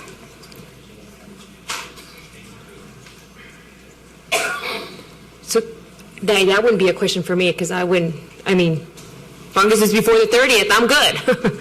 Yeah, well, again, I caution the board that by adopting the budget right now, with the notion that we've all been talking about for 3 hours, that we will come back on the 27th, have a budget workshop to talk about the amendment, incorporate the amendment, and therefore it is a fail-safe because if something were to happen on the 27th and there's a no vote, we shut down on July 1. I really don't see why that issue isn't that the board considers. Let's make sure that, again, we can talk, again, we would have to amend the budget before July 12th or 22nd. I think July 12th is the day that teachers can come in and say we're going to another district, but so we'll use that as a for instance. But tonight, it guarantees that on July 1, we are open for business. Thank you, Dr. Barajas. And I will speak on, I know several trustees have already said we have no desire to not have a budget passed by June 30th. And I'd like, David, Mr. Thompson, if what would the consequences be, if any, if we were to wait to adopt the budget June 27th, only because all the unnecessary amendments that we can all just incorporate it as a unified budget between both the trustees and the administration with all of our priorities in line? There's no legal consequence between voting on it tonight or on the 27th other than the practical considerations Mr. Barajas has raised about ensuring that it gets done. Under the law on July 1st, if there isn't a budget, then funds cannot be expended. So that the real issue between tonight and the 27th is a practical issue more than it is a legal issue. So with everybody's desire having a budget passed on June, I'm done. Yeah, because your time is up. And next we have Trustee Jones. Thank you. So I'm telling you, these meetings don't make any sense to me. They take too long. We can never agree on anything. On the 27th, I'm already trying to see if the courts will allow me to move 2 cases that I had set before this 27th meeting got here, right? If the courts don't let me move it, I'm not going to be here until after court, and I have work to do, so I cannot be here all day. So for me, practically, there is a real strong possibility with the way things go with this board that I'm not going to be here to vote on the budget. And last year, Aretha had to call me to ask me to call a meeting after the budget didn't get passed, whatever day it was. And I did that, and we were able to get a quorum and pass a budget. So there's a very real possibility with this board that on July 1, the district will shut down because I may not be here. Well, I'm for certain I'm not going to be here all day. And we need to handle what we need to handle now. So if the time that I'm here, at least on the 27th, we can duke it out about the compensation manual. So for me, it's real. Thank you. I'm sorry, I gave your doctor. Trustee Skiller-Jones? So it only takes one person to be absent, it's 4-4, and the budget fails. Then we have to come and reschedule another budget meeting the 28th, or the 29th, or the 30th. Same thing that happened last year. So that's not unprecedented or unusual. If if the amendments are possible and they're going to be passed and people are going to do them, then what's the harm in going ahead and pass the budget tonight so that we do ensure that that kind of thing doesn't happen? I just don't see the difference. We've already said the amendments are going to come back. People probably already know what amendments they're going to make, and 9 times out of 10 have the votes. So I don't see the difference in having the safety net as opposed to going down that path where we might end up another headline. Any other discussions? I will say that I will remind my colleagues that I don't schedule meetings that are not already the 3 meetings that we normally have. That's agenda review, board meetings, and hearings. So this 27th meeting is not a new meeting. It's not a meeting that we're throwing in there. It's an item that we're putting in there. So it's not new to anyone's schedule. So everyone kind of knows and, is able to work their schedule the way they're able to work their schedule to attend hearings. So it's not a new meeting. It's one that already is one that we have every month. So I don't want us to get confused about this being something different. This is something that we normally do. So it's not different. So just for clarification purposes. Trustee Adams. I have a question for you. So with the hearings happening on the 27th, now we're putting in a workshop on the exact same morning? No, ma'am. It's not a workshop. It would be an approval for, we still have to come together, remember, to approve the compensation part. I know that, but I keep hearing workshop. I've heard like 5 times. So workshop would be on a separate day if trustees would want to have a workshop in order for clarification. So, but you're saying that you wouldn't support a workshop, you only would support agenda review, hearings, and budget. Is that what you said? No. So a workshop is different from having to approve something. When we hold a workshop, we don't need a quorum, and we're not approving anything. So I don't schedule things that way. The only time I schedule things is when I know we have the 3 set schedules, or this board decides to move a table an item to another meeting. Okay. That's the only time. So I just want to be clear. So on the 27th is only hearings and for us to pass to vote on the compensation, the House Bill 3 compensation increases. As of now, correct. As of now. Yes. So that's what I'm saying. So we bring this budget back again, it's going to open up that discussion again. So that's why I'm just wanting to make sure that we're clear that we're only coming back, if it's held for that, we're only going to discuss the increases for HB 3. So I will honor whatever the vote is today. So if that is the pleasure of the board, then we pass the budget, we don't have the discussion anymore. If we don't pass the budget, I can't control that. I mean, I understand that, but I'm just letting the community know, because, I'm hearing 2 different conversations, because when we talk about going out to the community, and I'm going to throw this out here, and sometimes what we do in the past is the only book that we have to read. Because I remember having this same conversation last year, asking the same thing about going to the community, and I was told no. So only thing I'm asking is that we just be fair, open on what we're going to do. We can't say one thing one year and come back and say a thing in 1 year because it fits one side or the other. Thank you, it happened last year, so that's what I'm saying. Okay, Trustee Villaseca, and followed by Trustee Lita, followed by Trustee Song. Thank you. So I need to clarify. If we adopt a budget tonight, the only thing that would be up for consideration as far as an amendment is concerned, that the admin is coming forward with on the 27th is the recommended compensation package. No. So, on the 27th. That's the same question I just had. Okay. Okay. Administration can. Okay. All right. So I just want to... Again, what I said earlier is that I want to make sure that our values are showing up in our budget as proposed. I want to make sure that there's congruence with what it is that we value in the district is happening in the budget outside of what's being presented as part of HB 3. At this point, again, one of my frustrations has been that I feel that things that have been discussed here hasn't been reflected in the budget that's being presented tonight. I'm glad that we have HB 3 to give us an assist on that, but I want to make sure that we're really, really, really thoughtful about congruence. Thank you. Dr. Lita? Yes, Madam President, I would like to call the question. Do I have a second? Second. Okay, there's been a motion to call the question and a second. Are we ready to vote? We wait for Janan to move on Oh.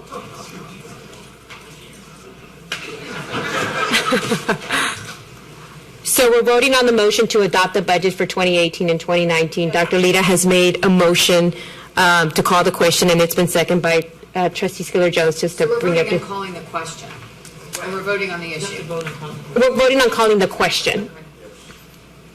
So, just to be clear, we're voting on calling the question to vote. Call the question? Yes, to call the question, so that we can take a vote on it. Yeah, it's to end discussion, in other words. So. End discussion? Yes, it's to end discussion. Motion carries 6-4, 3 against. Okay, so now we're actually going to vote on the budget item since the motion passed. So we're voting to adopt the budget for 2019 and 2020 as it has been presented. We need, okay.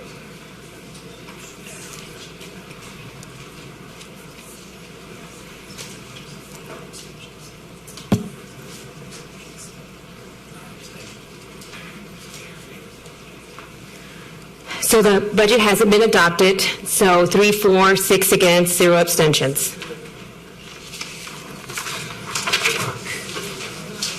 Okay, we will move on to the next item. So I'm going to ask my colleagues. Oh, you didn't see the vote? No. I don't know why. Okay. We have another presentation today, and the presentation is on approval of board monitoring of Goal 1 support data. It's a lengthy presentation. I'm going to ask my colleagues if I could have a motion to postpone that to our hearing date. Our hearing date instead. Outcomes. We need student outcomes. So otherwise we can go ahead and have it today. All right, we'll go ahead. All right. All right, so we're ready to move on to the next presentation. Dr. Latham.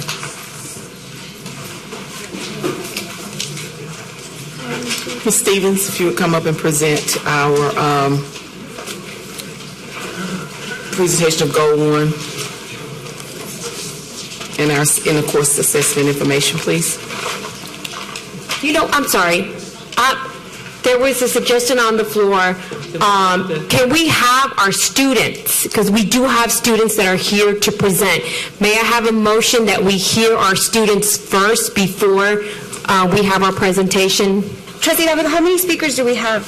I'm going to give first our students the opportunity to be able to speak. I don't know how many we have, but I am asking for a motion for this one first. Thank you. Is there a second? Second. Perfect. All right. So we have some students that have signed up for hearing citizens. I hope they are still here.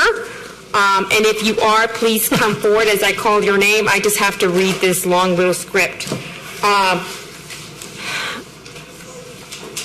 We have 4 student speakers registered this evening. The total time allotment for speakers shall not exceed 30 minutes. Speakers during the hearing of community shall be limited to 2 minutes each. I'd like to remind speakers that when addressing the board, please stay on topic and refrain from naming individuals, especially students, as they are protected under the Family Education Rights and Privacy Act. Please understand that this public forum does not allow for dialogue with board members. The board cannot deliberate or respond directly to a speaker in this format. So that each registered speaker can be heard by the board, we ask that there be no disruption of the meeting by members of the audience, no abusive statements or actions, no threats or confrontations, no audible expressions by the audience of approval or disapproval. Should a speaker drift from the stated subject or become disruptive, abusive, the speaker shall be given 1 warning, and a second warning is required, and the speaker shall forfeit the remaining time allotment for the current meeting. Any allotment for any meeting within the next 30 days may be removed from the meeting. We ask that you please speak directly into the microphone. The clock on the wall to your right on the podium will count down your time, will signal when your time is up. I ask that you please respect our procedures and that other speakers end your remarks promptly when your time has expired. First student up to speak is Yash Shah. Can you please pronounce your name for me? Shahi. Okay, and then we have Romania Villalobos and Nathan Granados and Jennifer Hammett, if they are still here. But otherwise, yes, you're here. Okay. Thank you so much for being so patient. You all ladies can sit until he's done. Okay. Okay. Or stand. You're probably tired of sitting. Go ahead. Good evening, HISD Board of Trustees. My name is Yash, and I'm a rising senior at Waltrip High School. I'm also the governance chair of HISD Student Congress, and from its inception, we've been brainstorming ideas to help curb violence in schools. Security at schools and mental health services are identified as main solutions to this violence. So recently, school safety isn't just gun violence, right? So recently at Waltrip, there was a big brawl between 8 students, and basically the school, it took a while for them to take action on getting a new officer at school, and it took a while for them to expel the 8 students, right? So a lot of the students felt uneasy, and they're still not like how to prevent these type of fights in the future.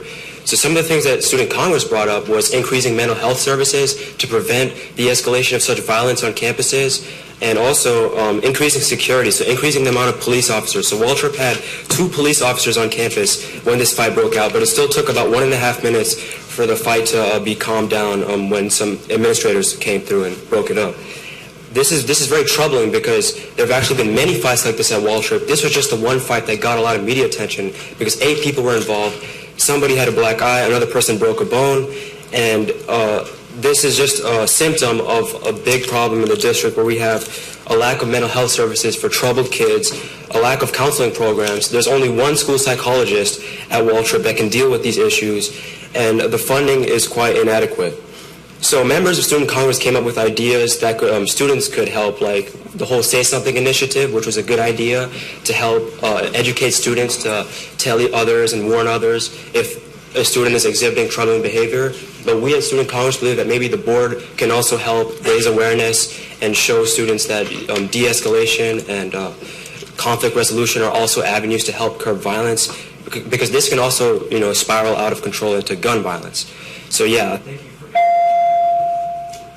Thank you. Next we have Mania Villalobos. Nope.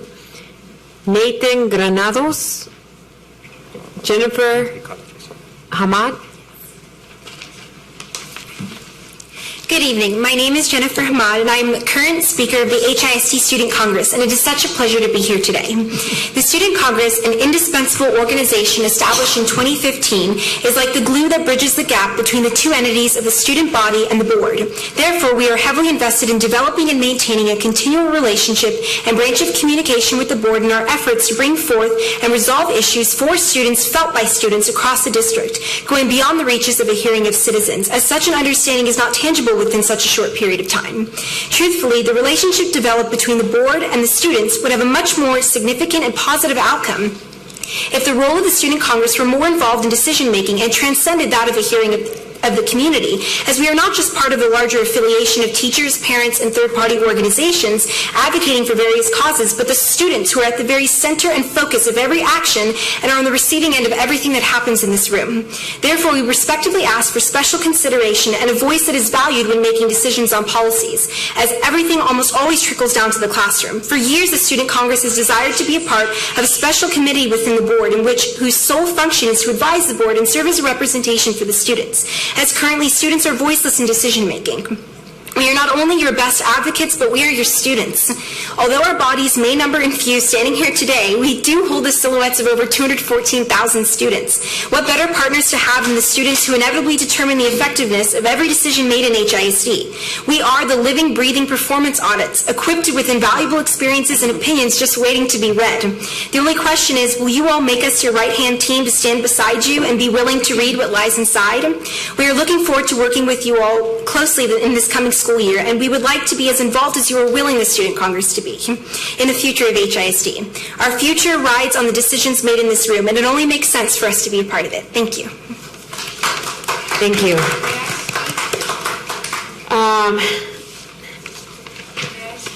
If you're not signed up to speak, I can't have you speak. Sorry. We will now move to the other part of the agenda, which happens to deal... Oh, you are... We're outside. Oh, okay. So you are... Villalobos? Okay, go ahead. My name is Vermania Villalobos. Because I have teachers, I can stand here. Because I have teachers, I know how to read and write. Because I have teachers, I have found my voice. Because I have teachers who know me and my family, I appreciate them. Because I have a teacher in my classroom every day teaching me, I say to you, give them a living wage. Because I have teachers, I know they put us first. Because I have teachers, I can tell you who is in my classroom teaching me and who is not. Because I have teachers, I have seen more than my neighborhood and met and talked to Vice President Joe Biden. Because I have a good math teacher, I can tell all you were the Go ahead. It's okay. Take your time. Because I have a good math teacher, I can tell you where to cut for your budget. Now my question is if SSO runs the school, why do we need principals? Give the SSO 3 schools each and you save some money there. Told you I had a good math teacher.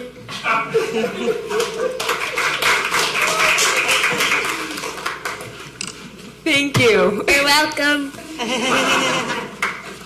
What school? Rucker Elementary, thank you. All right, that concludes our hearing of citizens from our students. I will now ask that we move on to the presentation of the Goal 1. Dr. Lathan? Good evening, President Davila, Superintendent Lathan, board members.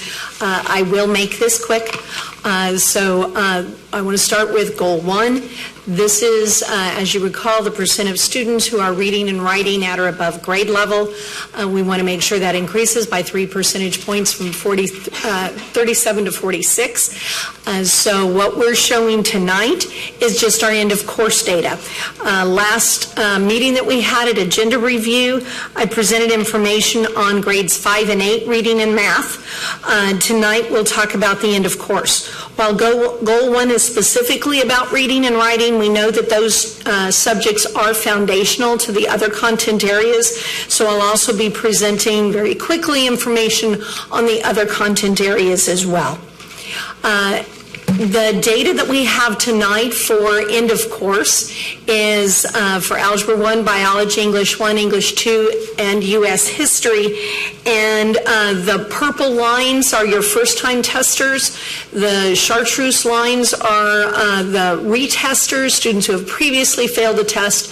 The blue line shows you the percent at approaches, or across all students, and all of these are at the approaches grade level. What I want to show here is just focusing our first-time testers, because this really is a reflection of our Tier 1 instructional program. These are the kids who are taking the test for the first time. And what's exciting here, when you look at the 4-year trends from 2016 to 2019, we had increases in both our first year, year 1 changes, so 2018 to 2019, and our 4-year changes, 2016 to 2019, in every one of the subject areas, in every one of the performance levels. We also are at a 4-year high in each one of the performance levels and each one of the subjects. To show you just a little bit of a breakdown and a comparison of how we're doing as far as the state. Our goal is based on the MEETS grade level. We've got both approaches and MEETS shown here. You can see that HISD meets or exceeds the growth in both the approaches and the MEETS grade level performance in all content areas except for English 1, and we'll show that in just a minute. So you can see for Algebra 1, we had greater growth at the approaches level, and we had the same growth at the MEETS grade level at the state. But when you start looking at our Achieve 180 campuses, their growth met or exceeded the growth shown by both both the district and the state with the Achieve 180 Tier 3 campuses. Specifically, that's going to be Kashmir, Wheatley, Washington, North Forest, and Worthing, showing increases greater than all of the other groups I'm showing right here. So 9 percentage point increase on approaches and algebra, and a 17 percentage point increase at the meets grade level, which is that higher standard on algebra for those Tier 3 schools. When you look at biology, we see the same trend where the district is exceeding the growth that the state has, which means we're really starting to close those gaps. But even more so, the growth for the Achieve 180 schools, and specifically the Achieve 180 Tier 3 campuses, is the largest that we're showing here. You can see the Tier 3 schools increased by 10 percentage points in biology at the approaches grade level, and 13 percentage points in biology at the meets grade level. When we look at English 1, we did show an increase, but not as great as the state. We increased by 1 percentage point, and the state increased by 3. Same thing at the meets grade level. We had a 4 percentage point increase, but not as large as the state. There were also increases for the Achieve 180 schools, which exceeded the growth that we saw at the district level, at the approaches grade level standard. And when you look at English 2, we're back to the point where, again, the district is exceeding the growth seen by the state. We increased by 5 percentage points in English 2 at approaches, and the state only increased by 1. And we increased by 6 percentage points at the meets grade level, and the state's rates were flat. We're now within 5 percentage points of the state at the meets grade level on English 2, 55%, and the state is at 60%. You can also see the increases that were shown for the Achieve 180 schools and the Tier 3 schools. And then the last content area is U.S. history. Again, the district had a greater increase than the state did at both the approaches and the meets grade level. And the increases that were shown by the Achieve 180 office schools and the Tier 3 schools exceeded that of the district and the state. When you look at the rates for race and ethnicity for each of the content areas, when you look across the 4 years, so comparing 2016 to 2019, the African American students showed the greatest increase at all performance levels, increasing in Algebra 1 by 12 percentage points. At the meets grade level, that was approaches, at the meets grade level by 19 percentage points, and at the master's grade level by 13 percentage points. That's greater than any of the other groups in Algebra 1. When you look at biology, the greatest increases were also seen for the African American students, a 5 percentage point increase at approaches and a 9 percentage point increase at the meets grade level standard, which exceeds the increases that we saw for the other groups as well. When you look at English 1, the increases at the approaches grade level was greatest for the African American and the Hispanic students at 6 percentage points across those 4 years, and at the meets grade level for African American, Hispanic, and white students. When you look at English 2, the greatest increases were again at the African American students for the last 4 years, increasing by 8 percentage points at approaches and 14 percentage points, going from 35 to 49% at the meets grade level standard. When you look at the U.S. history, the African American students showed the greatest increase, 4 percentage points at approaches. Hispanic students showed the greatest increase at the meets grade level, going from 54% to 68%. That's a 14 percentage point increase. And white students increased the most at the master's grade level. And when you look at economically disadvantaged students, you can see over the last 4 years, we had the greatest gains in actually the Algebra 1 and U.S. history. And you can also see that even though we're showing gains there, they still are lagging the economically disadvantaged students, and they weren't making as large of gains as the non-economically disadvantaged students. However, that's a different trend than what we're seeing for the L students. L students actually are showing a greater increase not only over those 4 years, but a greater increase than what we're seeing for the non-Ls. So really starting to close that gap in performance.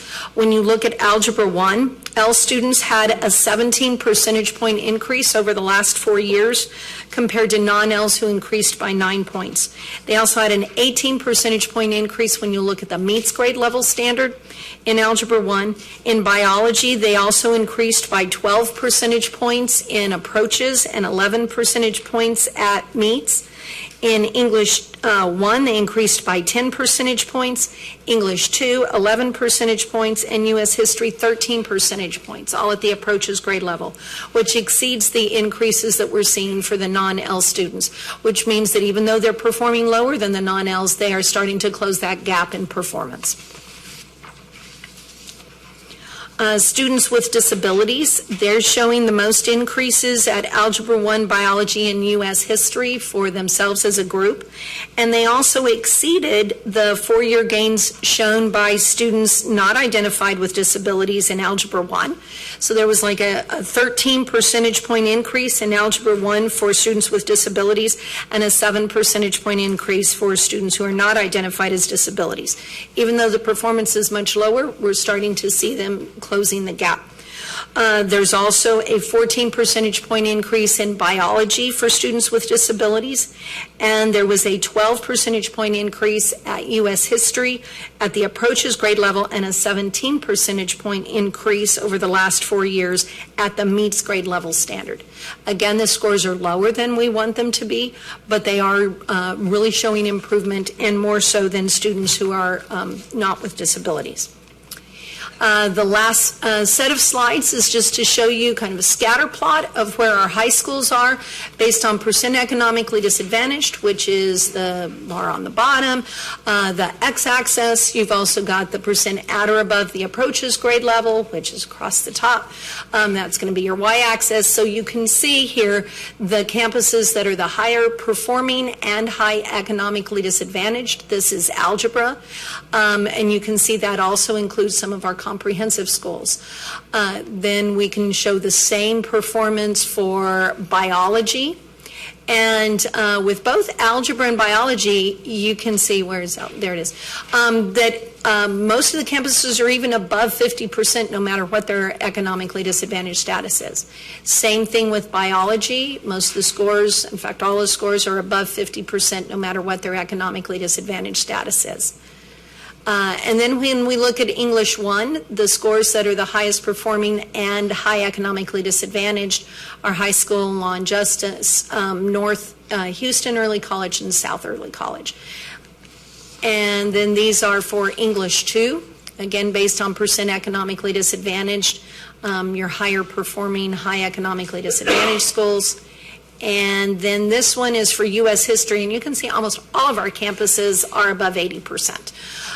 And no matter what their economically disadvantaged status is. And with that, I'd like to turn this over very briefly to Dr. Annie Wolf in curriculum to talk about just a few of the things that we've done that we believe helped contributed to these really great scores. Thank you, Carla.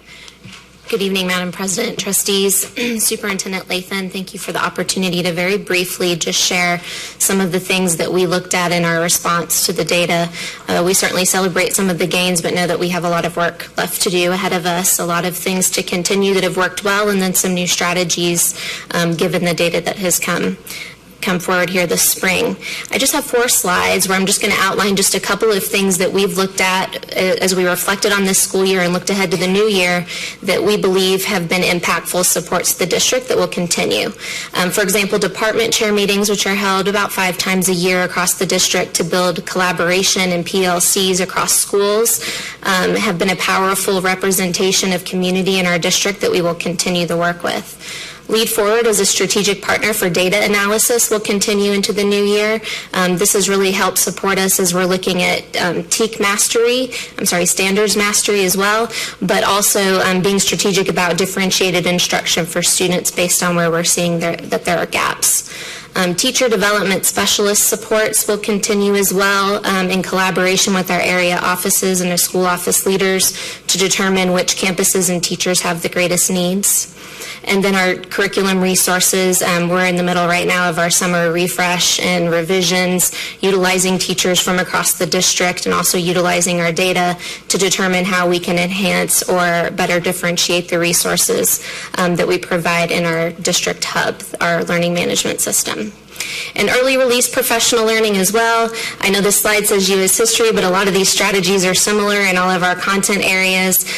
We have 5 early release days planned for the new year where we host at 4 different locations to make sure teachers have opportunities again to collaborate and plan for the upcoming cycles of instruction.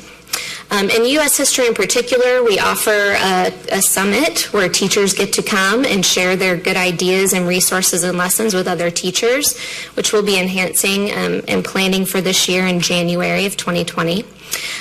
Also, to support our literacy work, our U.S. history teachers and all of our social studies teachers have really leaned into the DBQ resources, document-based questioning resources, which provides our district with primary and secondary resources for students to analyze.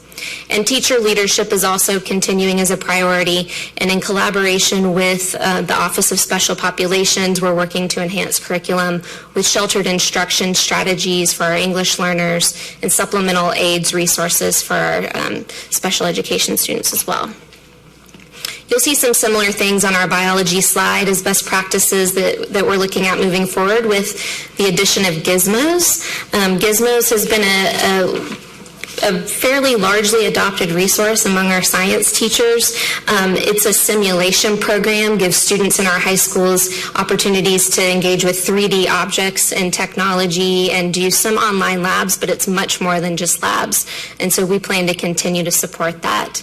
In addition to that, STEM collaboration is another priority for our team as we're leaning into instructional technology. Our Together with Tech conference, our math leader and science leader are going to become more integral in some of that planning and work, and that's exciting. The final thing for biology that I wanted to mention, we have a teacher development cohort. It's actually on this board agenda item this month with Rice University, where we have a chance for 20 of our teachers across the district to engage for 5 years with Rice University to really develop their science skills. And we'll be partnering with them, pending approval, of course, to make sure that our teachers get that opportunity and the supports are equitable across the district in the selection of those teachers. English 1 and 2 is an area we celebrate some growth, but we also are looking for ways to enhance and really develop closer vertical alignment all the way from kindergarten up through our high school. And we'll have an opportunity to do that as our standards change. As you may know, this fall we have new standards for elementary and middle school ELA, but in the 2020-2021 school year, our high school students will also have a new adoption, a new resource coming into implementation, as well as new standards. So we're doing a lot of work, like I said, vertically to make sure that as we're rolling out the new standards, we're identifying gaps and finding strategies from the teachers across the district who've done really great things with their students in English 1 and 2 to make sure that we scale that and develop resources that are relevant and aligned for our teachers. And finally, being respectful of time, I want to mention Algebra 1. You'll see a lot of the similar strategies here. Also with our Imagine Math resource, which we've had a lot of great feedback from our teachers, but also more importantly, data showing a lot of student growth in this program where students can customize their own learning paths or engage in resources that help fill gaps for their learning so that they can access the Algebra 1 content on grade level. Calculator training was a huge focus. We'll continue that work, and we're even partnering with our Power Up Super Saturdays for our math teachers to make sure they have the resources that they need and the training that they need on those days as well. Thank you, trustees. Thank you. Questions from my colleagues? Trustee Adams, followed by Trustee Dr. Lita. Only thing I just want to say is thank you so much for the presentation, and thank you for the hard work, and to all the teachers and the principals, the staff, everyone for putting in all the hard work, because we can see it in the data on how far we've come. And I'm going to share this one with Diana because I never would have thought. I remember when she got reelected on the board, and one of my biggest things when she first got on was Worthing High School. and we supported each other, then about our schools and coming over and looking and fighting for resources. And I would never think in all those years, since the 5 years I've been on this board, that when you talk about when God worked things out, and I tell everybody that I'm never ashamed, that I would never think that I would see Worthing listed as one of the top performers. That is to be commended. Top performer for Worthing High School, a school who was slated to be closed last year before last, and the numbers were not what we thought. So I just want to say, Dr. Campbell, and of course everyone, Westbury is on this list as well with South Early College High School and other schools from working and doing really, really well. And I just want to thank y'all so much for all the hard work. Dr. Lathan, sometimes they say when you have a coach know how to put their team together. And when you put a team together, you know where to put their center in place, you know where to put your strong forwards, you know where to put your guards, and you know whenever to tell your assistant coach it's time to step up. So I just want to thank you for assembling a great team within the last 2 years since you've been here, because this data shows it. This is the best data we've had since I've been here, and I heard in the last 16 years. And I want to give kudos to Dr. Greer, because he tweeted, Dr. Lathan is even doing better than he did. So whenever Dr. Greer tweets that and give kudos to Dr. Lathan for the numbers, that needs to be commended. And thank you, Dr. Lathan, because this data shows that you've done the best than anybody's been here in the last years. And so I just want to commend you publicly and give you your flowers while you're here and say, I know we got a lot of work to do, but this right here, those margins that we've gained is tremendous. So thank you. Thank you, ladies, for such a great presentation. Carla, you and I can talk now. We're friends again. Dr. Lira. Thank you, Madam President. Thank you, Madam Superintendent. Just quickly on page 17, as I was looking at the scatter plot diagram there, Yes, sir. yeah, on the algebra, I'm a big fan of algebra because I know algebra is the gateway class to college prep courses. And the only two high schools that I see that really struck me was Fur High School, because it's a comprehensive high school, and also the Middle College, Fraga, which I know students there are usually not on grade level. So I just wanted to ask, what's happening at these two schools in terms of effective practices? Because there's some gyms there. I don't know what's going on, but there's definitely unique. Yeah. I mean, it's wonderful. They're in that top group Right. that's greater than 85% and greater than economically disadvantaged and greater than 85% at or above approaches. Yeah, but those two schools are kind of unique. The others are small, smaller schools, less students, good teacher-student ratio, and all that kind of stuff, magnet schools and everything. But for high school and the Middle College, Fraga, those are the ones we need to pay attention. There's something going on there that we need to capture, and hopefully we can help other large comprehensive high schools that struggle with students of color and those that have a high percentage of failing algebra. Mm-hmm. Thank you, Dr. Stevens, Ms. Stevens. Trustee Sung, followed by Trustee Dygard.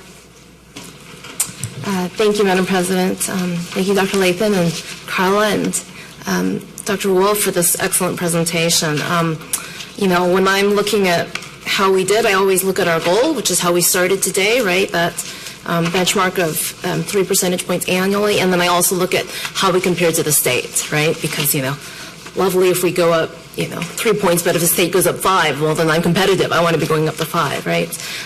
So, where a couple weeks ago we had some mixed results with 5th and 8th grade, I think this is just great, at the high school level. And I really want to commend everybody, kudos to the board, kudos to the superintendent, kudos to everybody, especially to our teachers who are out there doing the work.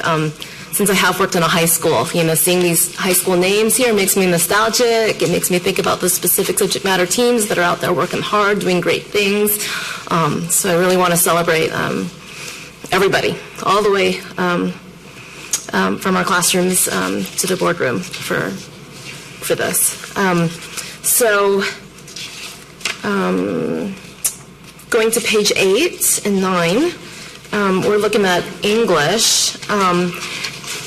And I was noticing, we had really strong English 2 results where we really beat the state this year, right? And then at English 1, that's where we lag the state. And I'm wondering if there's a little bit of a cohort effect here, if you've had a chance to look into that. We have not had a chance because the state is relatively new into the district. So in trying to create all of the reports, we haven't had a chance really to do any cohort look. I don't know, Dr. Wolf, if you have anything to say about it. Okay. And even looking at some individual schools' data, I kind of wondered at that, right? Like English 2, like amazing, and then English 1, like not as amazing. I second what Carla said. We're looking into the details of the reports and the campuses that have growth for those types of trends. Okay. All right. Well, I know you always get that data to us later in the summer, so I'll look forward to seeing that. So, good work. And it's always wonderful to see our Achieve 180 schools outperforming in the growth, because that means those investments are having an impact, right? So I'm really excited to see that. For our and thank you for breaking out this data different ways. So page 14, we break out the data for economically disadvantaged students, and that's one place where we saw, surprisingly to me, right? So we see that additional investments in Achieve 180 are paying off at those schools. When we look at the district, across the district, right, we see our economically disadvantaged students are not growing as quickly as our non-economically disadvantaged. And of course, we have a board constraint that we're considering converting to a goal this board meeting, where we're trying to close that gap, right? So this, again, makes me wonder about those dollars that we talked about earlier today. So if there's comp ed dollars that we can push out to campuses, maybe what this data is telling us is that there's need to support economically disadvantaged students across the district. Because if we're hitting it, out the ballpark at our Achieve 180, well, maybe that's a mechanism where we can give resources to other schools that need that as well in our non-Achieve 180 campuses. So just a thought, these are some questions that are connected to our budget, right, that the data raises for me, and I want to make sure our budget is supporting the goals and the work that we're trying to do for kids academically, sorry.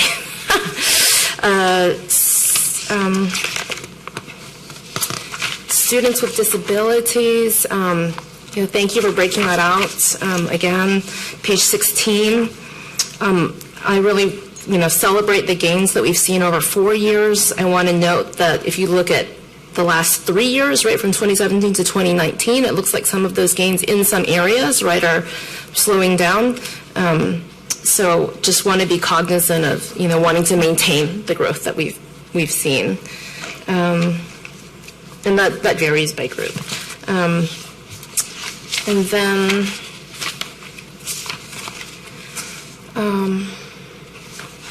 and that's it. Those are my comments. I really want us to, I appreciate the breakout by schools. Thank you again, Trustee Dyker, for requesting that. Thank you, administration, for providing it. And I just want us to keep taking a look at this data and thinking about, okay, what does it tell us about how we need to adjust? And if we need to come to the board and think about adjustments and how the board invests dollars, please bring that information to us.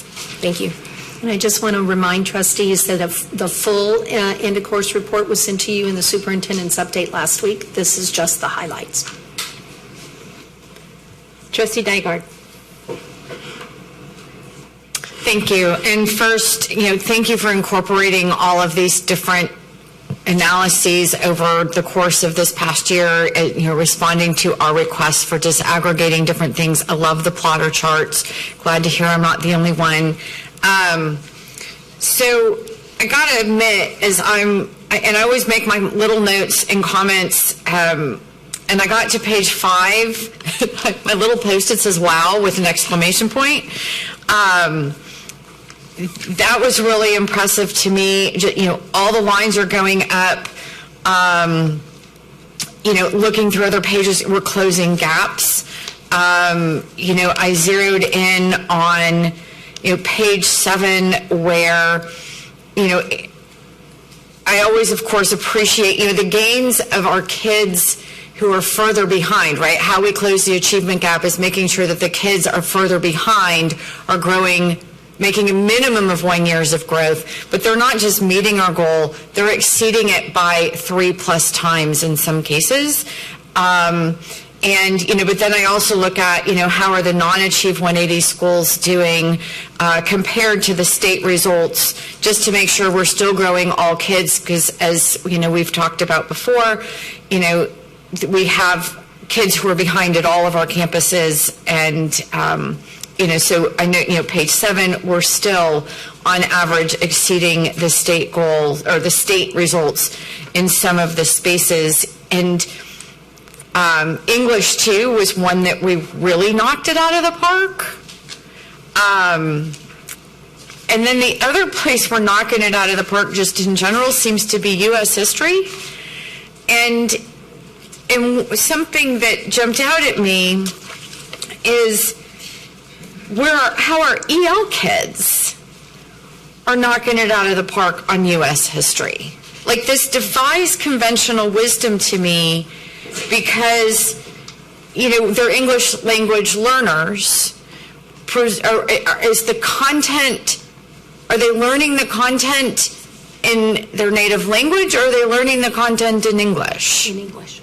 In English. There's no Spanish assessments in high school, or actually even in middle school. The only place where the state has assessments in the Spanish language is in 3rd, 4th, and 5th grade. Okay. So all of the students after 5th grade are actually being tested in English on the English assessments. And one of the reasons the history on our EL kids jumps, I had an exchange student for a year, and I observed how she struggled with U.S. history because there's no context. Not only was she learning in a foreign language, she didn't, my girls got, this first phase of U.S. history in 8th grade, plus just growing up in our country, there's just stuff that you learn from living here, and the context that you get then when you're taking a class.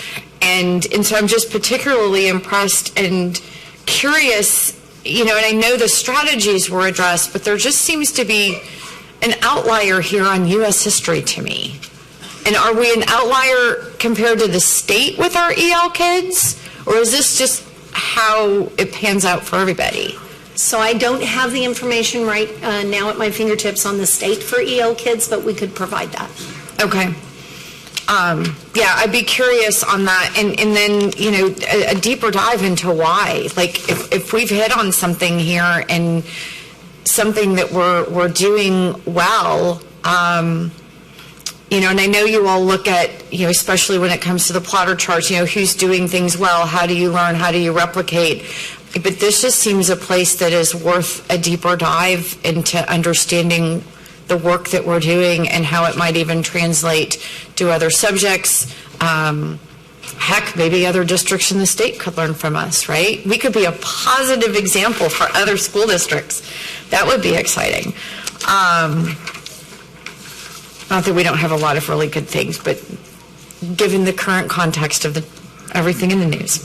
And then my final question is, so you, on page 23, you said there are 20 teachers with this Rice University grant? Yes, we're in the early planning phases of the opportunity. They're looking for 20 that they can commit to over the course of 5 years and develop, and then the teachers have to commit to stay.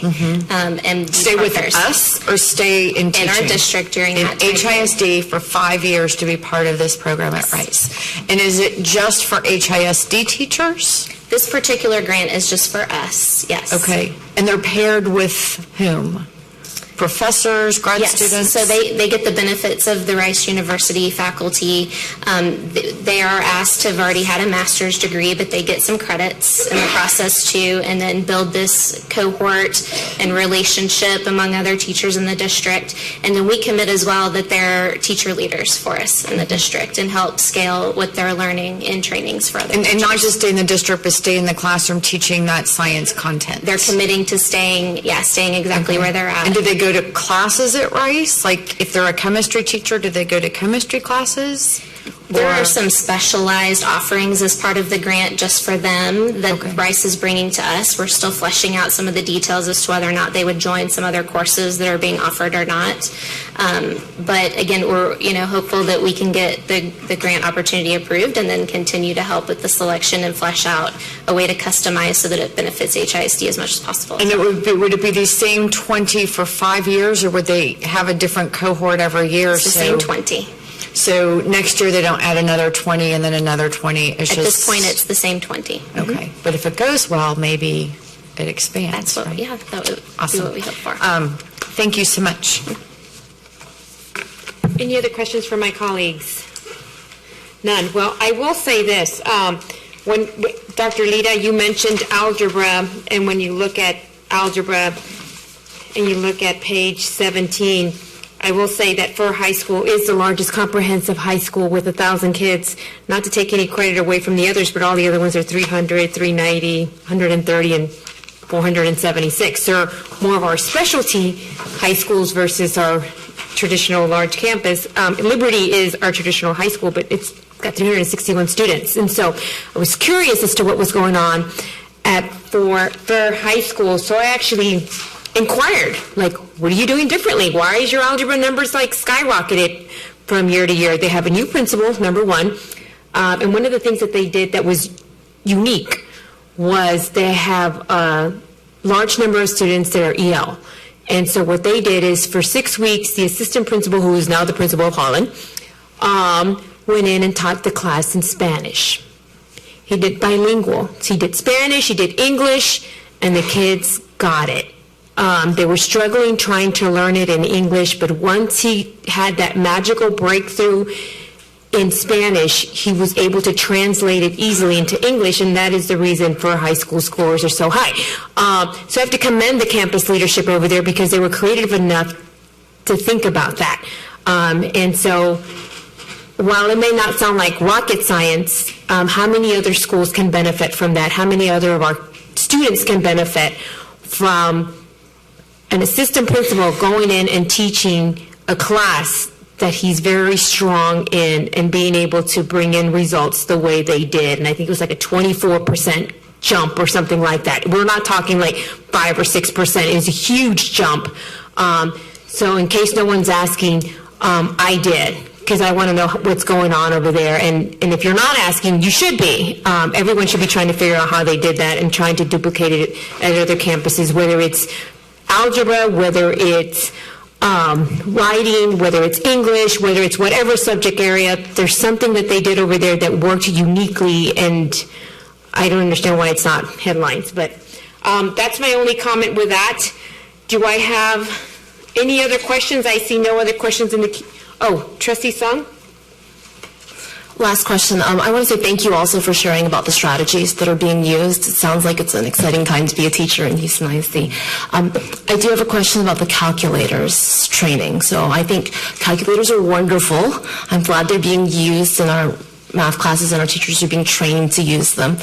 I just have to ask, like, we're making sure that students aren't only learning how to shortcut and calculator their way through math, they're still learning how to do math both ways, right? Absolutely, and that's part of the vision as to why we were beefing up the calculator training. Proper use of the calculators, but also the conceptual learning that goes with math and understanding all the concepts that go behind the algorithms are the priority.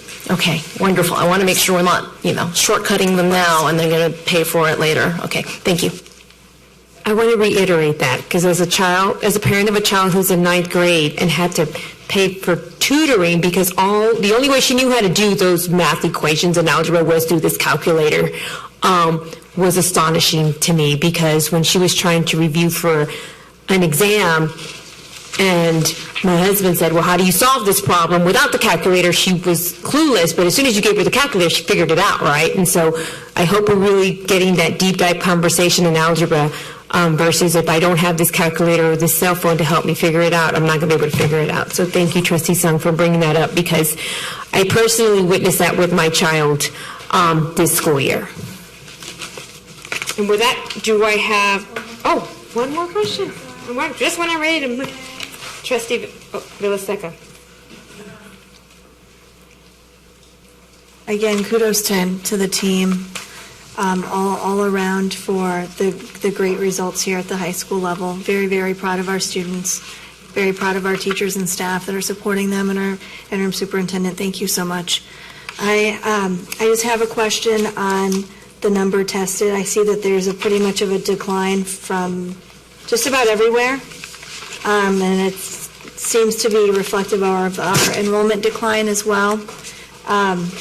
Although I know that our enrollment slippage is a little bit more at the elementary level in our district last year than our high school.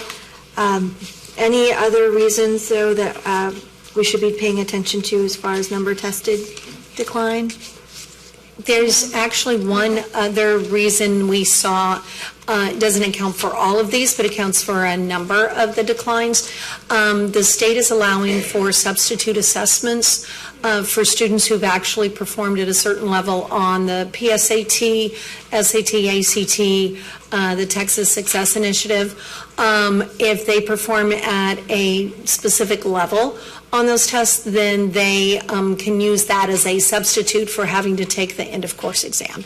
This year was the first year in the spring where we actually had about 5 campuses who really proactively sought out first-time tested students to use the substitute assessments instead of taking the end of course exam. We have been encouraging all of our campuses to proactively seek out, and we've been providing them lists of retesters, students who have previously failed the test, and if they meet the criteria on a substitute assessment, to actually use the substitute assessment, because then that will give them credit for graduation. But like I said, we had about 5 campuses that had about, across all of the schools, I believe is around 700 kids use substitute assessments. So you will see some of these numbers, declines in numbers tested is just because we have fewer kids, but we also had fewer kids take the tests because we had more campuses, specifically in English 1 and Algebra 1, that actually used the substitute assessments. However, we are finding out from the state that they're though they were included this year for accountability calculations, for next year they probably will not be included as giving the campus credit for accountability calculations. So next year we may not see as many kids using substitute assessments. Hard to say. Thank you.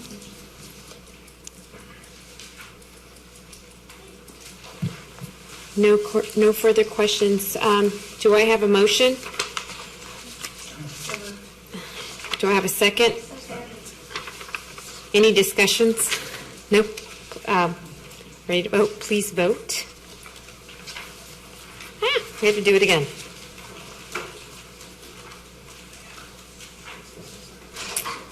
Okay. Okay. Are we good now? Yes. All right. Ms. Skiller-Jones?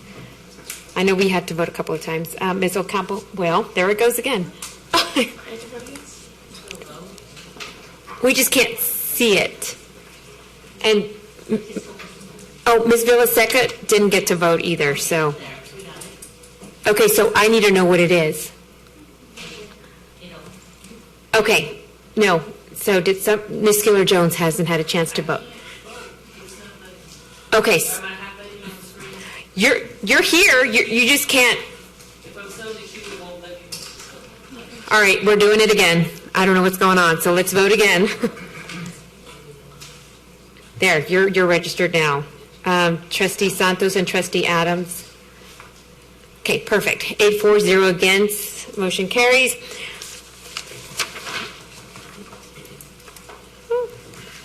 We have the students already come forward. We are now ready to move on to the other agenda items. For the record, let it be reflected that agenda items B1, L2, L3, and attachments to A3, L2, and L3 were added after the agenda was printed. Items D3, I6, and attachments to A2, D3, and I2 were revised.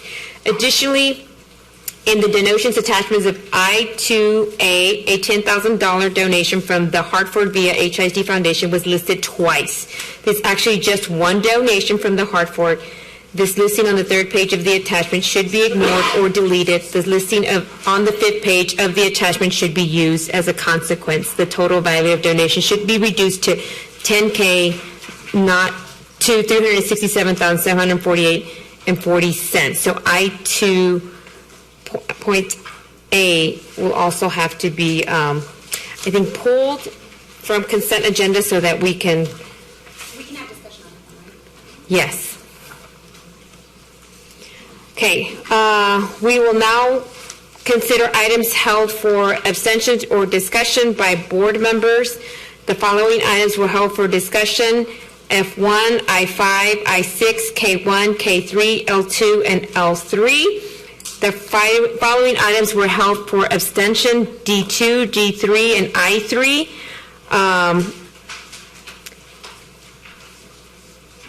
And these were items that were, so if you didn't hear one of your items that were held for discussion, please let me know now. These were the ones that were requested by our Chief of Staff, Ms. Tren, to be turned in so that we could have it here. So if there's one that was not mentioned and you would like to be held for discussion, please let me know now so that I could add to this list.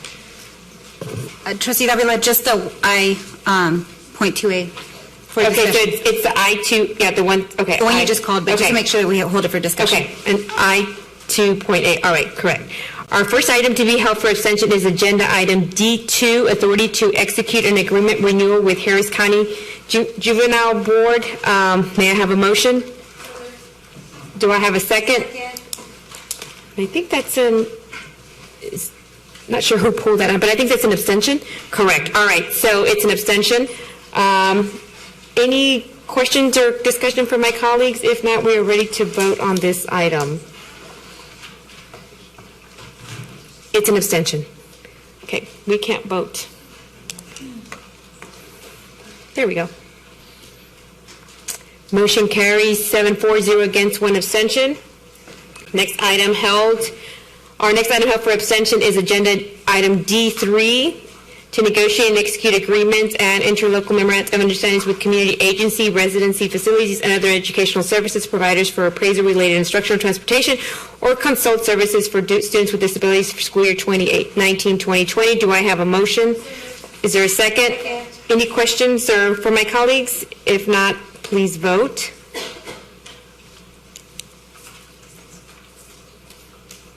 Okay, motion carries 7-4, 1 abstention.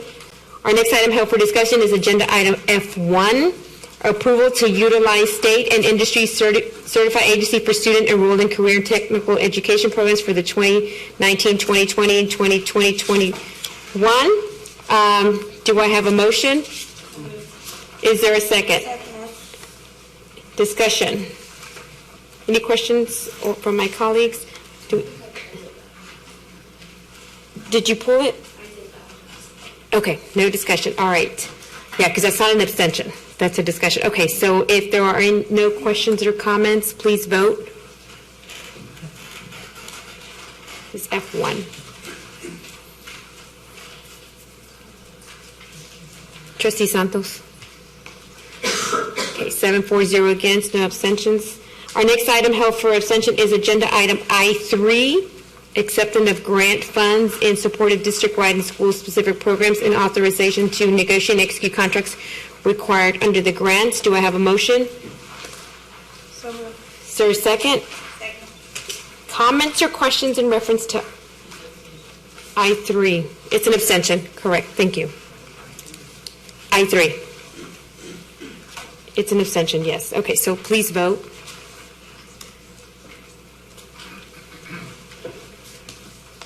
Thank you. Motion carries 7-4-0. 1 abstention, 0 against.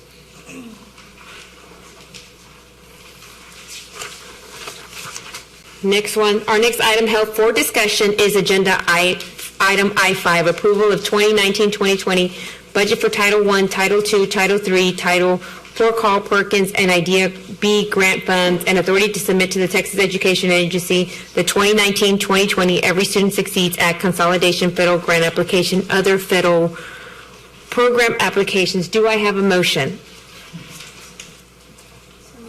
Is there a second? Comments or discussion? Trustee Song.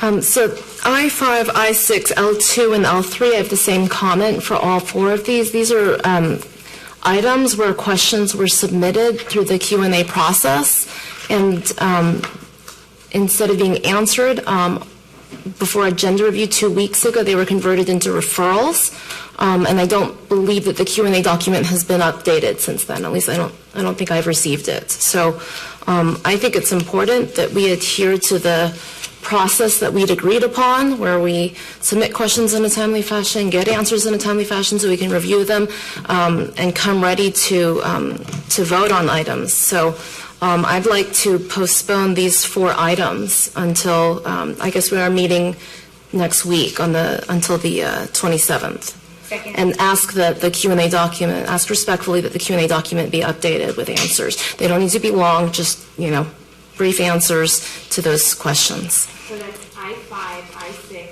L2, and L3? Yes.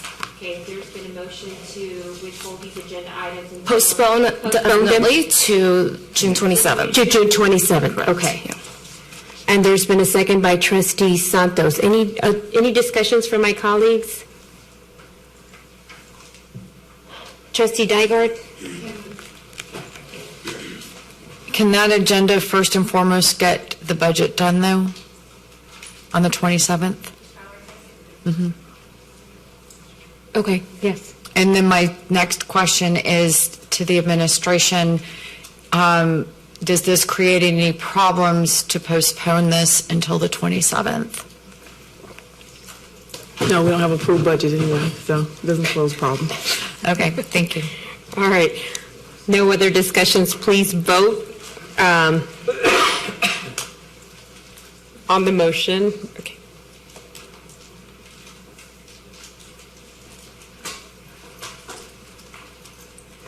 Seven, 4, 0 against, 1 abstention. Next, we have, oh God, I'm going to take these off.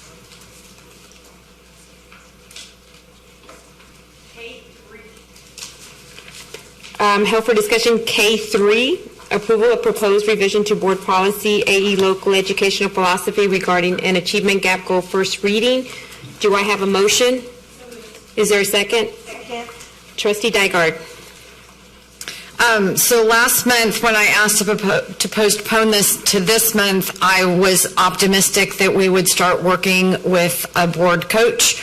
And we haven't done that yet. We're going to be spending money probably on that coach, and I don't think it is responsible for us to move forward on changing our board goals until we are doing that work with our board coach that will be spending taxpayer dollars on.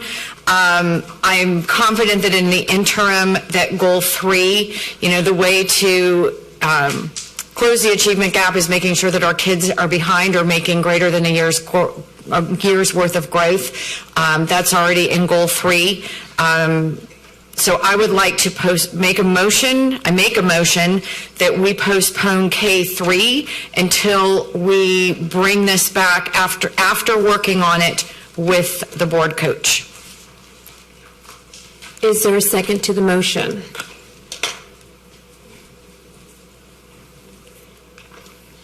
I'll second it. Okay. I'll second Okay, I have a second. I know I have 2. Okay, there's been a motion to postpone this until we actually hire a coach, correct? Correct. All right. There's been a motion and a second. Any discussion on this, Trustee Sung? So I, again, am very excited to work with a coach. I hope that we can figure out that contract soon. But to me, this is a minor edit that takes an existing constraint, converts it into a goal, so that the time that we spend discussing this, which we will, right? It's on our monitoring calendar to discuss this constraint, can be part of our goal progress monitoring, right? We've all set the goal of being focused on student outcomes, and we're measuring that through this goal progress monitoring. So I think this is a minor tweak. I'm excited to see significant changes in our goals going forward, but I think this is a tweak, not a major change. And so I think it is still important that this move forward. And I hope and agree that we can have a coach and we can talk more about ways to improve this and other goals. Thank you. Any other discussion in reference to this? Okay, there is still a contract being negotiated, so it's not on our end that it's not completed, it's actually on their end. Otherwise, we have one done by now, but we've been pushing it. It just hasn't happened. Their timing for it hasn't worked for them because we've been ready. Trustee Adams. Is that contract for the public still $170,000? Is it still $170,000 for the contract still? Yes. For the year service, yes.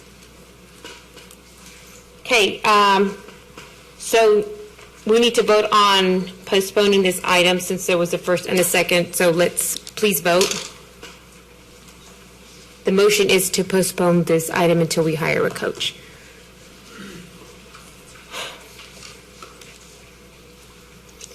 We have, is that everybody that's voted? Dr. Lita.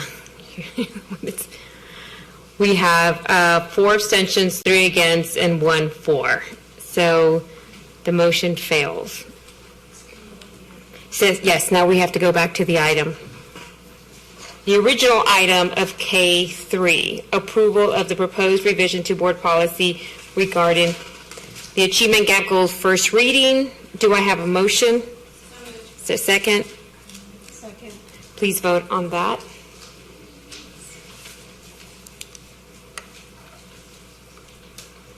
Well, here we go.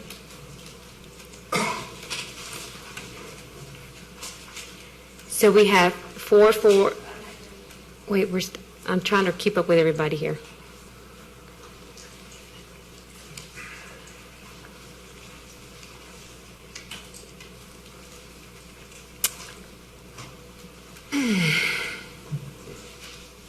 Is that K1?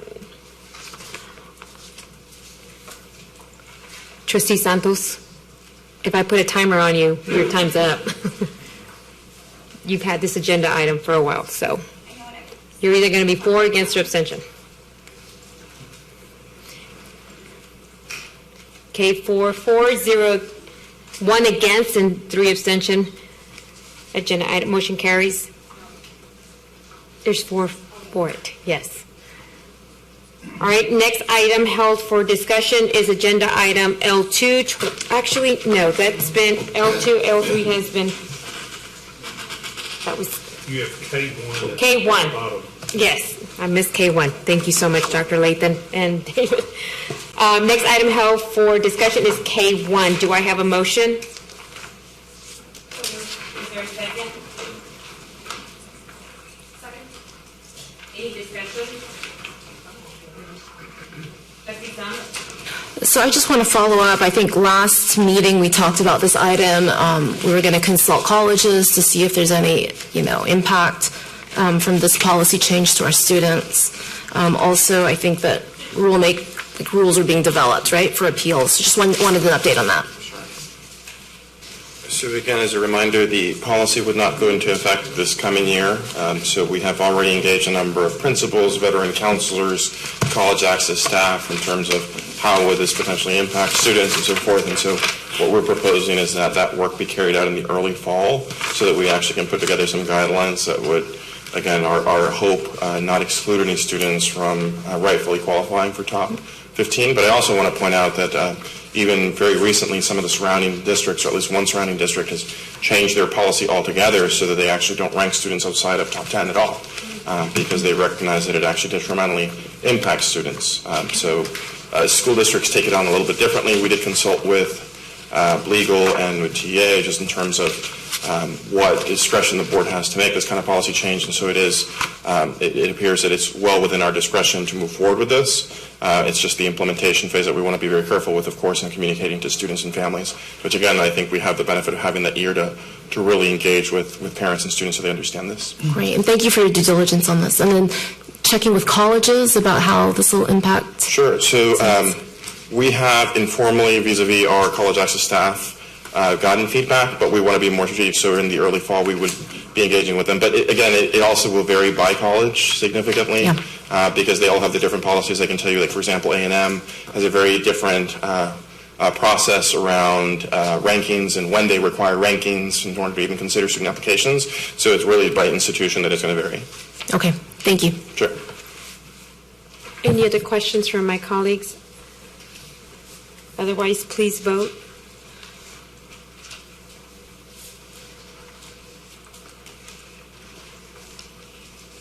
Motion carries 8-4-0 against and 0 abstentions. We're now ready to consider the balance of today's agenda. Do I have a motion to accept the balance of today's agenda by... Am I missing? Oh, that's right. That's right. You did say... You did... I wrote it down, but I just didn't... I-2A. Do I have a motion? Is there a second?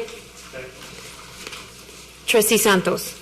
Thank you, Trustee Davila. Dr. Lathan, I'd like to know what exactly I-2A, page 6 of 6 is with Good Reason Houston, their in-kind donation for $60,000.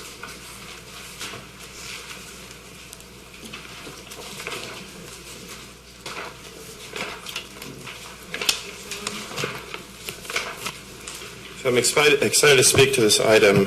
As we shared previously, one of the things that we want to do is provide our parents with more information around our offerings, both to help with retention and making sure that we're getting parents back into the district, and also just helping them navigate what options exist within the district. So we had already presented to you all on our vision to develop resource guidebooks that we would give to students, the families, community members, so they knew, for example, what are all the course offerings at my school, what is specialty programs that we have at our campuses, and what we're able to do with this partnership with Good Reason Houston is, in fact, develop a digital version of that as well, so that parents will be able to go in through our through a customized platform that we would develop as a district with them, and essentially go in and see all the offerings at every one of our campuses.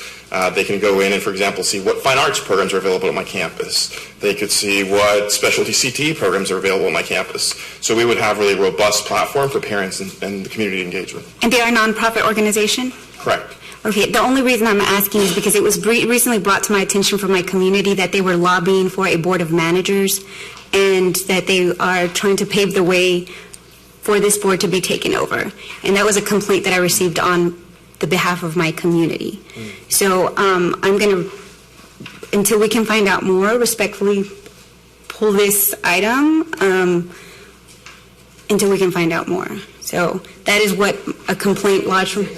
It's I-2A, page 6 of 6. And I can't speak to that directly, Trustee Santos. I just want to make sure that we do our due diligence because this was a complaint that I heard. Sure. And again, I can speak to the scope of this particular project. It's for us to develop our own in-house kind of resource for parents to learn about all the great things that are available in our schools. I applaud that, Dr. Cruz. You know, I am your champion too. So I really just want to do my due diligence here.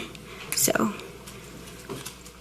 you have to make a motion to separate these, I think, Good Reason donation from the rest of I-2A. Okay, so I'd like to make a motion to. I have a question before you make that. Yes, ma'am.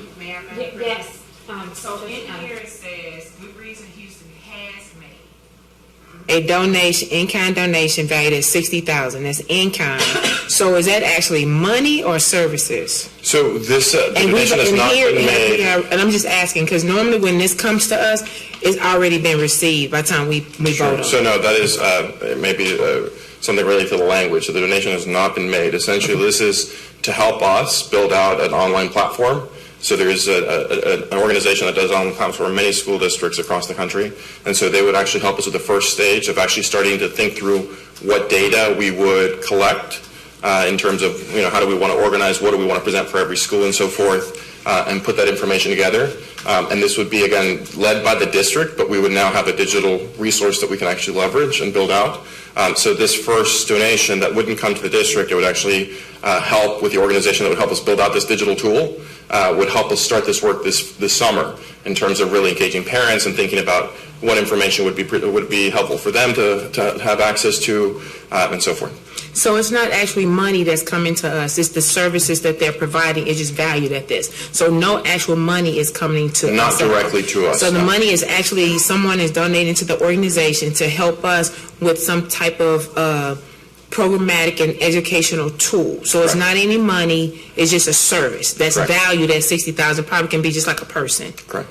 Okay, so it's actually no cash money.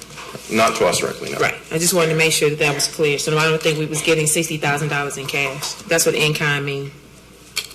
Trustee Nygaard. So this would be ready for families who are this fall engaging in the school choice process, both in...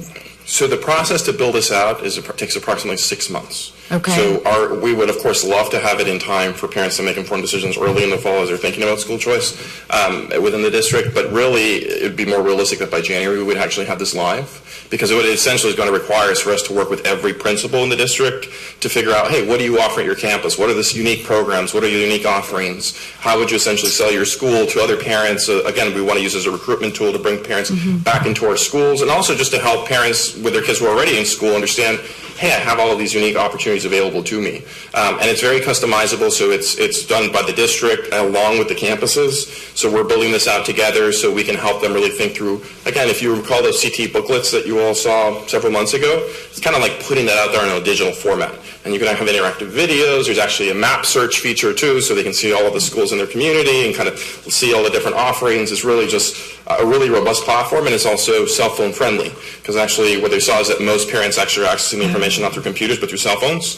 And so you can actually go on your cell phone and go in and see, hey, what's everything that's offered at my campus, what's offered in the campus down the street from me, and so forth. So it's actually a really cool feature that I think would help our parents tremendously. So what I'm hearing is some thought and innovation around how to make sure families who otherwise might choose to go to charter schools, or maybe even say, gee, my friend says the neighborhood school doesn't have anything, and if these other schools on the other side of town are better, or charter schools are better, could actually go online, and maybe not while they're applying, then they're still having to use paper, or a little more complicated process, but certainly by the time they're making the decision on whether to go to their neighborhood school, a magnet school across town, or a charter school, get to actually see the robust offerings that would be closer to their home and in their neighborhood school, and we're going to be better able to retain them in the district. Correct. It would help us. And we've engaged, a lot of this was just born from the realization, feedback we heard from parents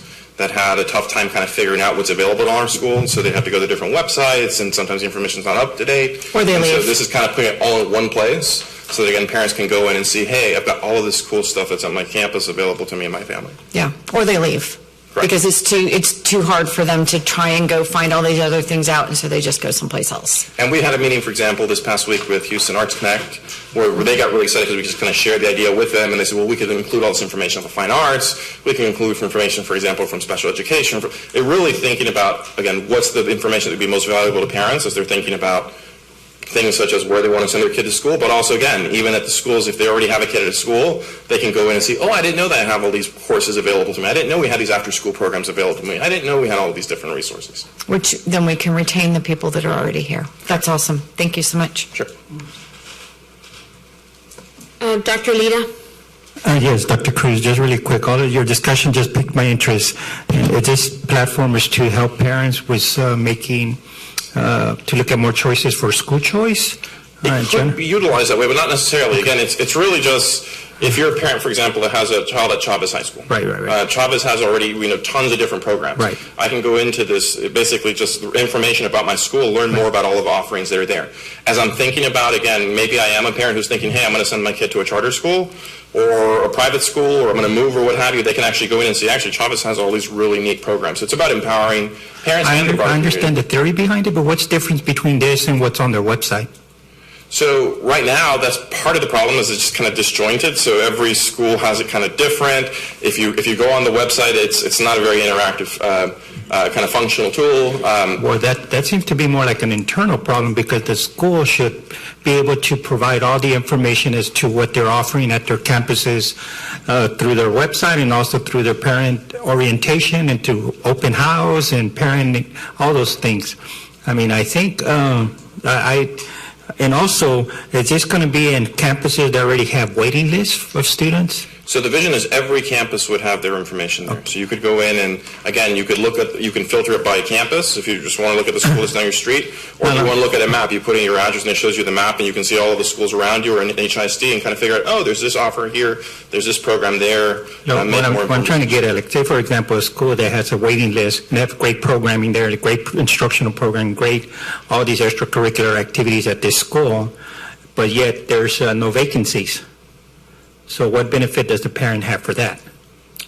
We just want to put the information out there for parents. Okay. I mean, I understand the angle you're coming from, but we just think it's valuable for families in the community to know what's available in our schools. I think so. It sounds as if we're failing to inform the parents what the schools are offering. Well, I think it's just this is a means for us to be more effective at doing so. I think some schools are doing a better job than others. And again, if I'm a parent, I have to navigate potentially hundreds of different... So what you're saying is that some schools are not effective in informing their parents as to what they're offering? I think it just varies by campus, like many things. Yeah. Okay. I was just wondering. Sure. Thank you. Thank you. And I'm going to ask administration, if I forget, that you will not forget that we need to limit ourselves to 1 minute, because we're going back again on the second round, and both of us forgot. All of us forgot here. So, but I do have Trustee Santos and Trustee Dygard, and you will be limited to 1 minute for whatever other comment you... Thank you. Dr. Cruz, I don't want to miss an opportunity for our families, but would it be possible if you could maybe detail who their funders and founders are, and maybe a parameter that would be set between the district and and Good Reason Houston, and so that we can come back and make a sound decision on this, and I hope to postpone this until June 27th, but just to make sure that we do our due diligence. I can attempt to get information about the organization. Again, I'm not very familiar with how they're structured and so forth. In terms of the agreement, yes, we would definitely have an agreement once you approve. Assuming you would approve this item, we would have an actual agreement with them that would outline our responsibilities, their responsibilities, really what our vision is. But I want to again stress that we would be taking the lead in terms of building this out the way that actually makes sense for us as a district, and we really want to get parents involved. So we would form a committee of parents that would really, they would be the ones that would drive the development of this tool for them, because ultimately they're the key owners of this project. Right. Okay, thank you. Sure. Trustee Dygard. Then a question, it seems like if we're concerned about the state taking us over, denying our families the opportunity to access a tool is a really great way to do it. But question about the program. So instead of me as a parent, as I'm trying to find an elementary school for my child, my neighbors are saying, oh, our neighborhood school is never, I don't have to go look at every school. I can look and see that my neighborhood school might actually have what I'm already looking for my child without having to go to a gazillion different websites and possibly even just throwing my hands up and saying this is too much work. I'm just going to go over to Yes or KEP and it's an easier process. I get to look at all of the HISD schools. I get to stay in the district and probably even increase the likelihood of staying at my neighborhood school. Correct, and it can help us identify gaps. So once we collect, because a lot of the work is going to be collecting the information from campuses, and if we have it in one centralized place, so for example, if we see that, hey, these schools actually have a lot more offerings than these in fine arts or extracurriculars and what have you, then I think it makes it easier for administration and campuses to really start addressing what those gaps are. Thank you so much. Sure. So I have a question. So we're going to own the information. No one else is going to have access to this information. Parents and community members that are going to be giving their cell phone numbers or whatever other forms of communication, it's only going to be privy to HISD. Correct. This would be a platform exclusive for HISD. We wouldn't necessarily collect parent-level information, so they're not actually creating accounts or anything. It's actually a tool where they would just go in. So currently, if you go to HISD, there is a website. It's kind of hard to find where you can go in, and there's a very limited kind of filter option. So if you want to say, like, hey, I want to know what schools offer advanced placement, you can click on a filter and kind of see the list. This would be a more robust platform that would really have a lot more information about all of our campuses, and it's a one-stop shop for them. But we wouldn't be collecting parent information. We wouldn't be collecting cell phones or what have you, at least not at this stage. Okay. And another thing, one of the things that I've discovered in having meetings and engaging with parents is that when I tell them, tweets or Facebook, and then Instagram and Snapchat is what they do. So if we really want to touch them, then maybe we should really be asking them what is it that they're using and what tools they're referencing every day. For most part of the days, they're checking their Instagrams and their Snapchat accounts. So that's just another tool. I keep saying that we're still doing Twitter and Facebook, but our parents are not doing that because our parents are this age group that is not using those tools anymore. So if we want to do the PR, we need to get on those accounts. And we've had conversations with communications because even if we move forward in developing this tool, we're going to want to make sure that parents know about it. So I think leveraging social media as a means and pushing that out there and saying, hey, there's this great resources available to the district, the HISD School Finder, whatever we want to call it, and then they know it's a one-stop shop for them to get all the information they need.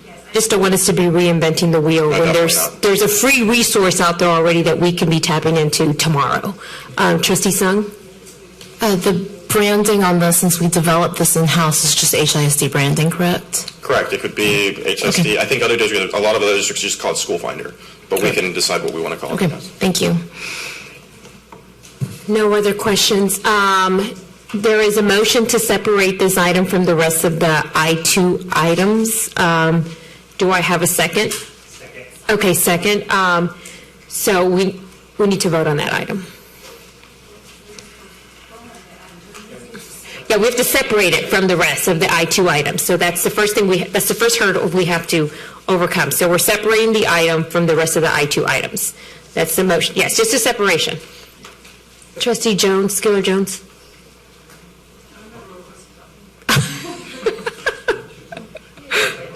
We're just separating the item, I-2.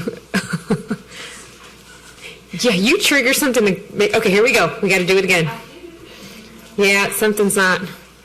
Okay, this motion carries 0 for, 0 against, 0 abstentions. Now we're going to vote on postponing I-2A to June 27th. Right, the Good House. What? Good Reason Houston. Yeah, can you pull up the item again so that? Okay, so now you can make your motion. I move to separate Good Reason It's already been. I know. I'm finding my words. Good Reason Houston. I moved that we move Good Reason Houston to be voted on June 27th, 2019. Is there a second? Second. Any discussion on? No. Please vote. So it's to postpone it until June 27th. June 27th. Now we need to be able to vote. I know. Maybe we're just going to.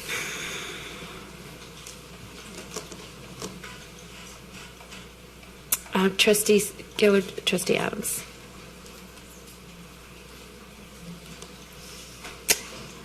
For and 4 against. So motion stays. No. Fails. Motion fails, you're right. Yep, so it's going to go with the rest of the items. On the entire, okay, so on the remainder of I-2A, because we're going to go ahead and do the consensus of agenda items. You just voted on the separated item. So now you want us to vote on the whole, okay. Now you have to vote on the other part. Postpone.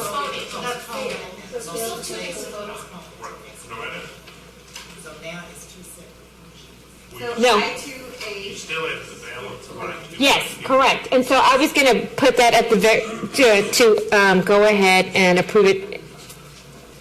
Okay, I see what you mean. All right. So so now we need to vote.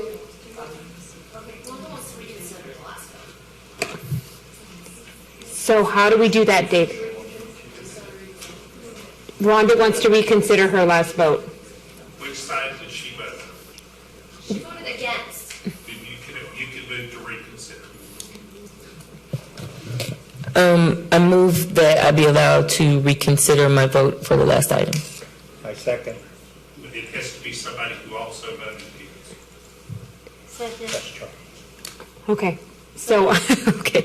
So there's been a motion and a second by somebody that voted against to reconsider I-2A Good Reason Houston. Okay. You've got, if we, all right. So the first item is to reconsider. That's the motion. Okay, so that's the first vote, is to reconsider the vote again. All right. There's been okay, so let's vote. So we're reconsidering the same thing we've already agreed. Yes, to vote on it again.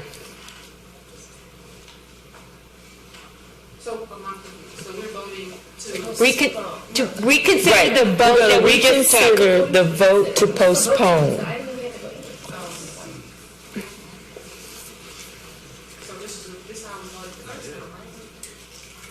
No. It's different.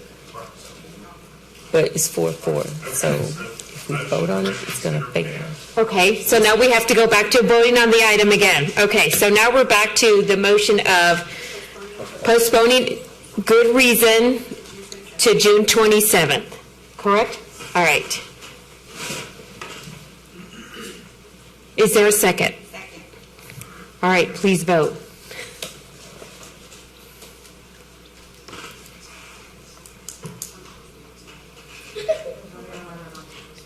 We're voting on whether or not to postpone it. to postpone it to the next. To the next To the meeting. 27th. Yes. So we're saying yes, we want to postpone it, no, we don't. Correct.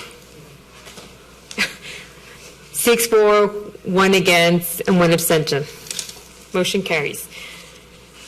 All right, now we were ready to consider the remaining balance of I-2 agenda items, correct? All right, do I have a motion? Is there a second? Please vote.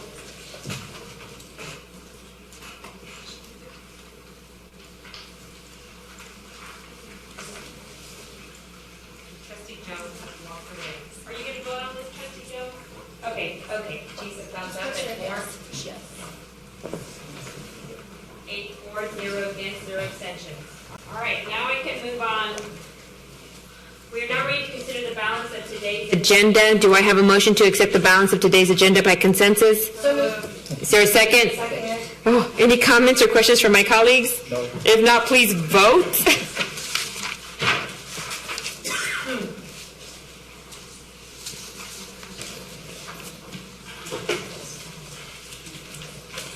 Motion carries 8 for, 0 against, 1 abstention. We are now ready to consider items discussed in executive session. Are there any motions? Somebody has the motions.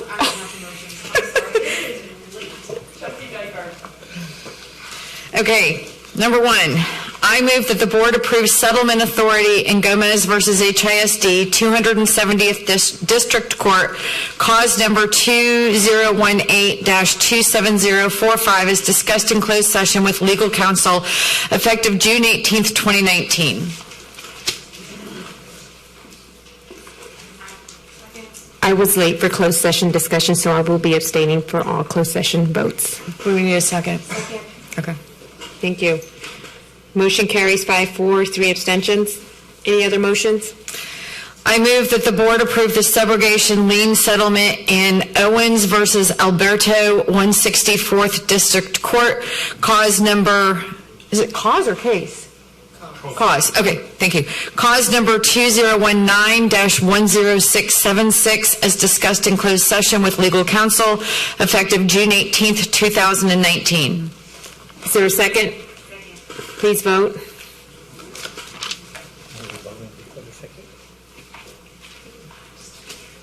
Five, 4, 0 against, 3 abstentions.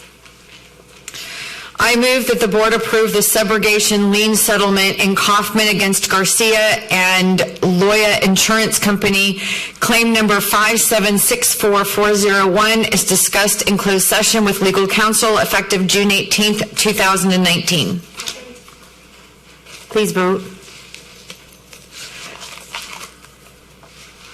Motion 5, 4, 0 against, 3 abstentions. I move that the board approve authority to negotiate, execute, and amend lease with St. Thomas High School for early termination of lease as discussed in closed session effective June 18th, 2019. Is there a second? Second. Please vote. Okay. 5, 4, 0 against, 3 abstentions. I move that the board approve sale of surplus property at 2815 Campbell Street as discussed in closed session effective June 18th, 2019. Please vote. Motion carries 5-0 against 3 abstentions. Thank you, Trustee Dygard. Oh, one more. Here we go. Oh, wait, no, I had one more. Oh, you Sorry, I still had one more, and then she's got one. Sorry, I missed it. I move that the board approve the personnel agenda, proposed terminations, withdrawal of recommendations, and settlement agreements as discussed in closed session effective June 18th, 2019. Please vote. Motion carries 5-0 against 3 abstention. And one more motion, Trustee Sir? I move that the board approve the proposed settlement and release agreement for Renee Sanchez as discussed in closed session with legal counsel effective June 18th, 2019. Is there a second? Second. Please vote. Can get this to come up. Well, this one's interesting. 3, 4, and 5 abstentions. David? It passes. Okay. Motion carries. Any more motions? That concludes that. Okay, we are now come to the portion of our meeting where we hear from the public. I hope there's some of you are still around. We're glad you are here and look forward to hearing your views. As a reminder, policy was amended to allow speakers to agenda items to come to agenda review meetings, which was held on June the 6th. This week we will hear from speakers on non-agenda items only. Only those registered by 9:30 a.m. today may speak this evening. Copies of handout materials must have been provided to board services by 9:30 a.m. today. We had 15 speakers registered this evening. The total allotment for hearing of the committee shall not exceed 30 minutes. Speakers during the hearing of the committee shall be limited to 2 minutes each. I'd like to remind speakers that when addressing the board, please stay on topic and refrain from naming individuals, especially students, as they are protected under the Family Education Rights and Privacy Act. However, naming your own child is permissible in the course of stating your concerns. Please understand that this is a public forum, does not allow for dialogue with board members. The board cannot deliberate or respond directly to a speaker in this format. So that each speaker can be heard by the board, we ask that there be no disruption of the meeting by members of the audience, no abusive statements or actions, no threats or confrontations, no audible expressions by the audience of approval or disapproval. Should a speaker drift from the stated subject or become disruptive or abusive, the speaker shall be given one warning. If the second warning is required, then the speaker shall forfeit the remaining time allotment for the current meeting and any allotment for any meetings within the next 30 days and may be removed from the meeting. We ask that you please speak directly into the microphone. The clock on the wall to your right and the podium will count down your time and will signal when your time is up. I ask that you please respect our procedures and other speakers and end your remarks promptly when your time has expired. Would the following speakers please come to the podium?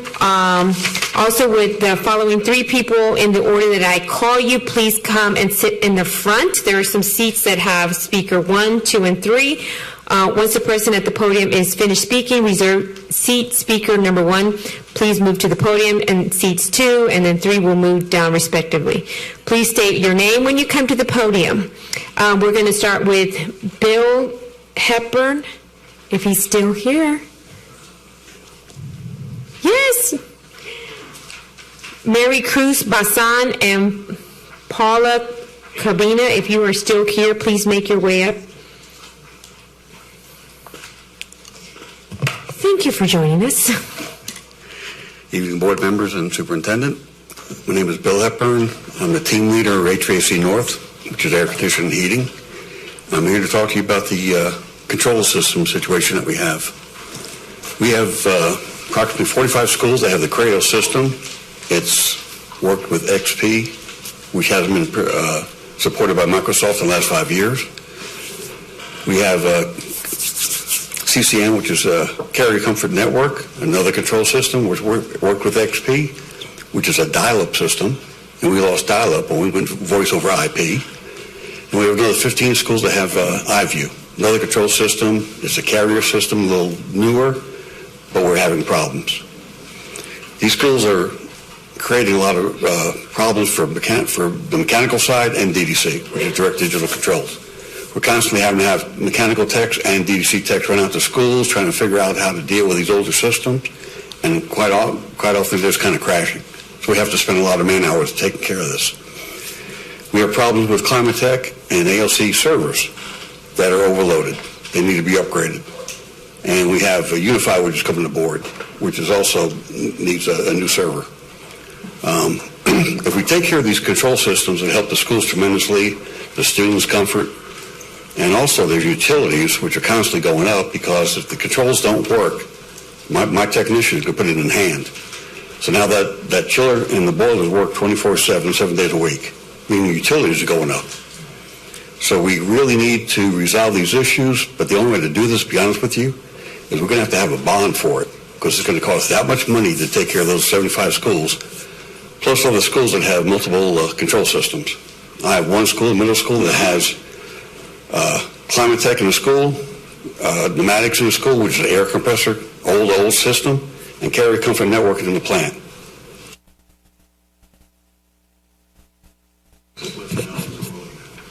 Thank you.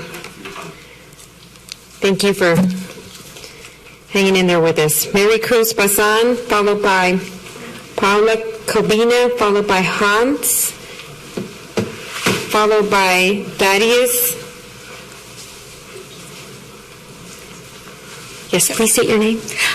Hello, my name is Mary Cruz. I am a Client Assistance Program Coordinator with the Houston Food Bank. My role at the food bank is to go out into the community and serve families seeking assistance. Our CAP coordinators are provisioned by the state of Texas to be able to interview and issue out EBT cards for SNAP clients, which is a Supplemental Nutritional Assistance Program, on behalf of the state. This gives us the ability to impact clients at a much larger capacity. Only 5 food banks in Texas have this ability. Our service is unique and centered into helping clients reach self-sufficiency. CAP also provides classroom curriculum where clients can learn how to apply and renew for benefits. The classroom setting also allows clients to ask questions and learn every step to complete an application correctly. We also take it a step further and provide home visits to clients who are unable to leave their home. I do so much more than just help someone apply for SNAP benefits or Medicaid. Many times I have clients come in and share their need for other types of assistance but don't know where to go. Not only do I actively listen to the client in front of me, I also look for ways that I can provide information and resources. I do it because I hear one too many times I was treated rudely, I couldn't understand what I was being told, I was judged. The clients we service are thankful after they see us because we show them compassion and genuine desire to help them.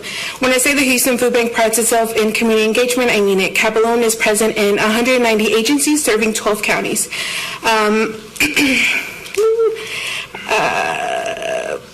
The goal is to treat every person with dignity and respect when encountered as I'm aware some of the schools have resource specialists that provide resources to families that have identified as low income.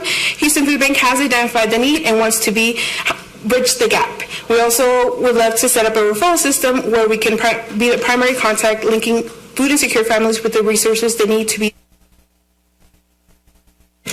Thank you.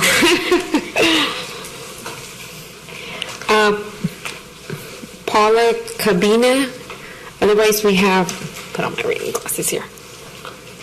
Hans? Yeah, don't worry about the pronunciation. I was going to ask about the last name. And then we have Thaddeus Pegas, and then Byron O'Neill and Jim Faber. If you are here, please start moving up. Thank you. I appreciate the opportunity to speak to you. I don't know if I should say good night or good morning. My name is Hans Marticek. I'm a retired Houston officer, 31 years with HPD, and I was also president of the Houston Police Officers Union for 12 years.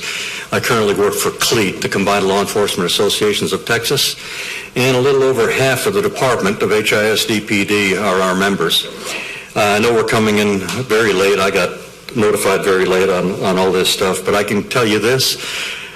Look very hard at that 3.5% that you're looking at giving officers. It doesn't close the gap, doesn't nearly close the gap, and the 3.5% across the board also doesn't address the inequities already within the organization or the department itself. For example, we've got a sergeant that has more time on, has more supervisory experience, and has a degree, versus another sergeant with less time, less supervisory experience, and no degree, and she's making less money. So that's one of the problems with just an across-the-board raise. I would encourage you to look at educational pay, certification pay, training pay, and also you're not giving any additional money for time on. I see the teachers are going 0 to 3, 3 to 6, blah, blah, blah, but nothing for the officers is set up like that. That's only my first issue. I didn't come here to throw rocks at the administration in regards to how they run their business. I don't personally know Chief Cordova, and I don't want to taint him with any issues and accusations that may not be completely accurate.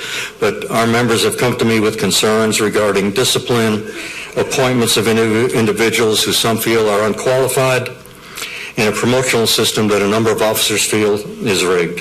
Again, I don't know if this is accurate. I'm just bringing this to your attention because this is what I'm hearing. Employees. I'll give 3 minutes. Sorry, your time is up.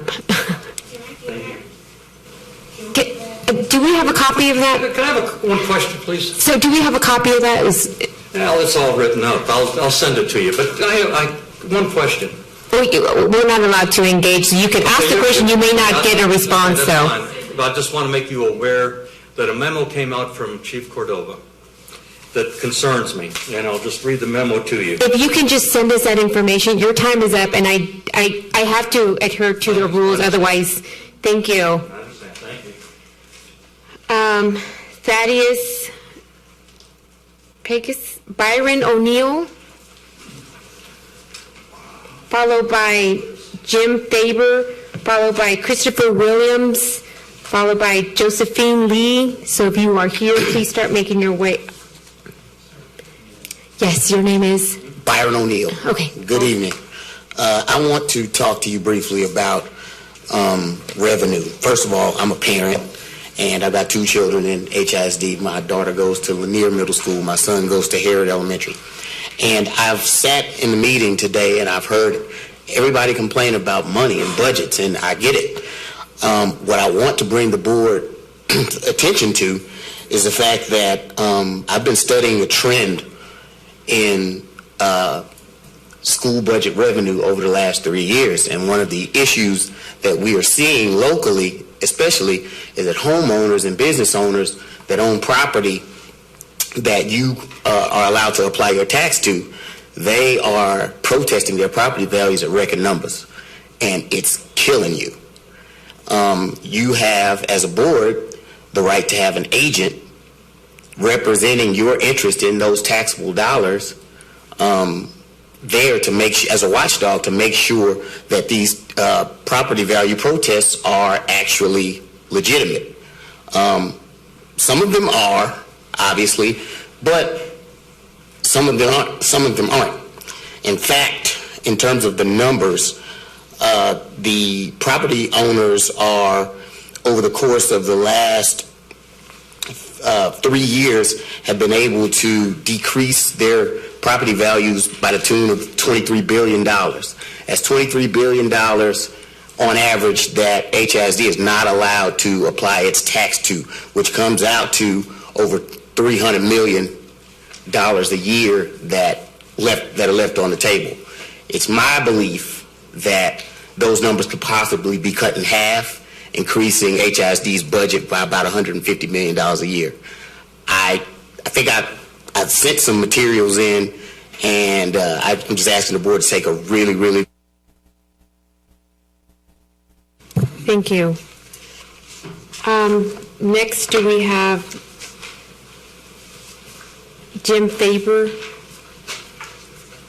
Christopher Williams, Josephine Lee, if you're still here, Delia Thibault, if you're still here, Zev Capo, Maria del Socorro Gutierrez. Good evening. My name is Christopher Williams. I'm a teacher in HISD, and I also work a second job.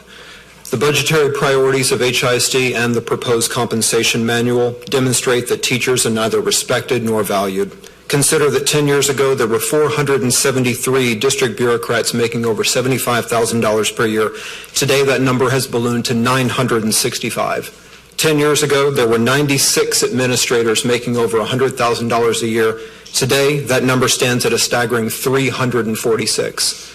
During that same period of time, HISD froze pay for teachers on multiple years, rewrote the salary schedule to deny teachers modest pay increases, cut teacher health care benefits, and cut performance pay for teachers that were doing important work in struggling schools. Today, HISD lags behind most of the surrounding school districts in offering competitive compensation to teachers.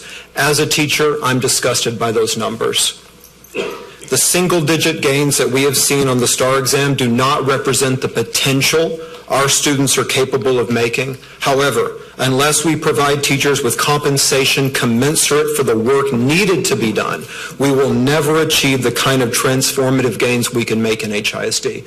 Lastly, regarding the compensation manual, because I saw it just before the board meeting started, I would highly encourage board members to insist that no employee making over $75,000 a year receive a pay raise, that money that the district is currently proposing to give to administrators, executives, be funneled down to include support staff so they can be raised to $15 an hour, and the rest of those funds be included on the teacher pay scale so that HISD can become more competitive with their pay and recruit highly effective teachers. Thank you so much. Josephine Lee. Delia Toubeau. Zev Capo. Maria del Socorro Gutierrez, Tracy Latson, Lawrence Spence, and Victor Trevino III. That concludes, that's everyone on our hearing of citizens. We're now ready to hear reports and comments from my colleagues, if you have any. We're going to start with Trustee Skiller-Jones.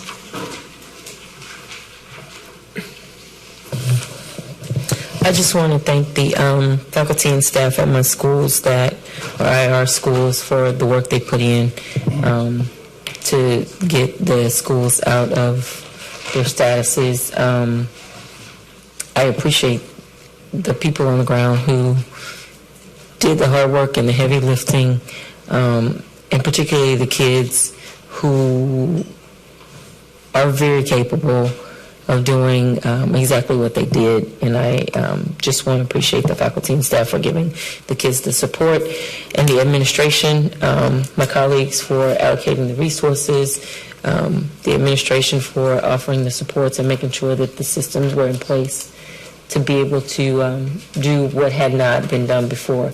And particularly I want to talk about the work that happened at Kashmere, because Kashmere has been from everywhere from Austin to Houston, the whipping boy for underachievement. And though people want to continue to use it, they went against the grain, did what had to be done, and for the first time in a long time have done something that nobody expected them to do. So I just want to take a moment to acknowledge that. That's no easy thing to do. And with the other 3 schools as well, this is no easy thing to do. And so I want to congratulate the administration on a job well done. Thank you. Dr. Lita? Yes, I just wanted to say a few words to everyone that was involved with the graduations. I've attended a few of them, and they were well run, they were well coordinated, well organized. There was a lot of respect, decorum. There were wonderful events. But I do want to mention one person I want to give a shout out to. Something that was really unique this year is to Ms. Marta Jaime. She is a specialist at the alternative school.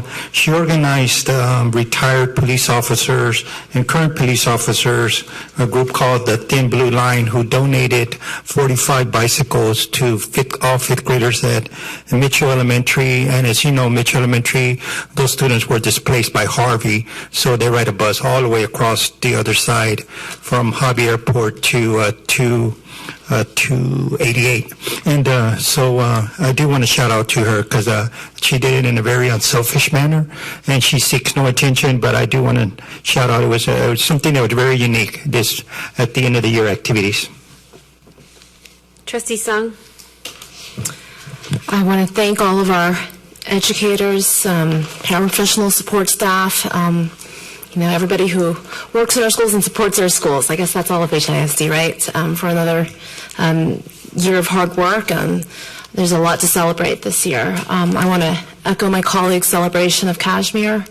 and the gains that have been made, that they are truly incredible. I'm wondering if I missed, were preliminary results for schools shared? Because I don't have information about IR status, and I would welcome that if IR, non-IR status, if that. Okay. I would love to see that and join in the celebration. And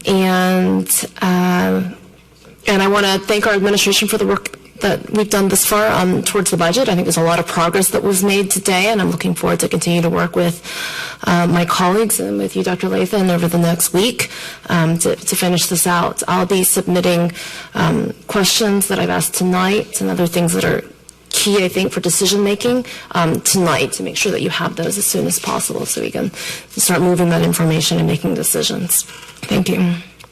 Trustee Santos. Thank you. Same. That's what I'm going to echo my colleagues' sentiments here. But I also want to give a special shout out to our wraparound specialists that partner with the Houston Food Bank. I've been out to the communities and the community partners that have done an excellent job bringing the communities into our schools and opening those doors. It is our community starting to feel empowered, and thank you so much for that. I want to give a shout out to Student Congress. They're not here, but the Student Advisory Team, y'all are it. So if y'all are hearing me out there, give me a call or tweet me. And I want to say thank you to our HISD employees. We appreciate you, teachers. I know you've taken your time out of summer to come out here and advocate for our kids, because essentially, if you want good teachers, you got to pay good money, and that's what it's about. And our support staff, that we can't make our schools run without you. I can't tell you, Maria and Rosario, every single person that that I had come help me as a teacher. I appreciate and value you, and just again, hopefully, I think that we're moving in the right direction, and thank you to everyone. Trustee Villaseca. I want to echo what my colleagues were saying. I want to wish everybody a happy and safe summer. Congratulations again to the students, to the staff for having a successful academic school year. I want to make sure that, again, that we're celebrating. We have our work cut out for us. We'll be back on June 27th. And, as a group to continue our deliberations, we know that, I'm looking forward to the conversation again. Other than that, have a safe summer and enjoy. Trustee Dygard. So I'm noting the time and also the fact that we care about how many minutes are and are not spent talking about student outcomes. And so all I'm going to say is I echo the accolades and thank you to everybody who works really, really hard and dedicates their time to growing our kids. Thank you. Trustee Adams. Just want to congratulate, of course, Cashman High School. When you talk about their Agile 1 test scores of 15 percentage points at meets, Worthing High School 20 percentage points passing rate on biology. Madison High School students passing Agile 1 test at 15% points.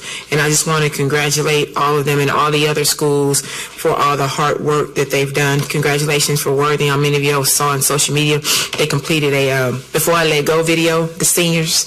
And they did a really beautiful video for the class seniors, so I want to congratulate them on ending the school year, because they ended with a bang and they showed it with their test scores. And I want to thank Dr. Love for your CTE, for your item on F1, for being creative around the certification programs that our kids can do, for stepping outside the box. And I look forward to working with you on a couple of those items that I'm really, really excited about. I want to congratulate the high schools in District 9 for this year. During graduation, you did over $21 million in scholarships. So congratulations for each and every one of you for doing that.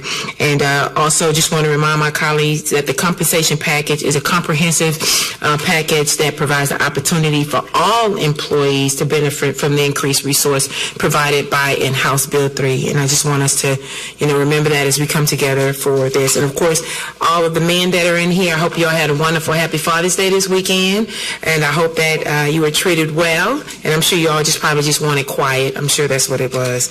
So again, and to you, Dr. Laird, on the mail on the day, is happy belated Father's Day to you. Thank you, Madam President. That concludes my announcements.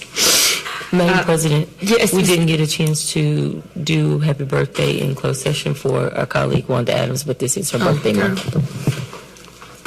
Happy birthday. Thank you all so much. The cupcakes were good. I got here late, so I didn't know. Thank y'all so much. We had a great time.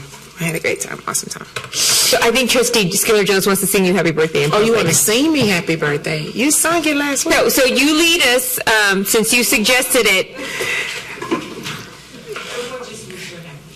Happy birthday. Thank you all so much. I appreciate it. I've always been the only one in June for a while, haven't I? Yeah. So I just want to thank administration. I also want to thank, I don't remember his name, but the police officer that drove me around to all 9 of my commencements. And whoever coordinates that, kudos to y'all, but I will go ahead and say this. We've got to do something about that TSU AC. I mean, no one stopped swaying the whole entire time. I was a board member in the front, and then I was an audience member, and it just never got better. It didn't matter if I was there at 10 in the morning or at 7 p.m. So I'm just putting it out there. I don't know what other venue we're looking at, but it just hasn't gotten better. Thank you. That concludes our meeting with no other further business. The time is 10:20.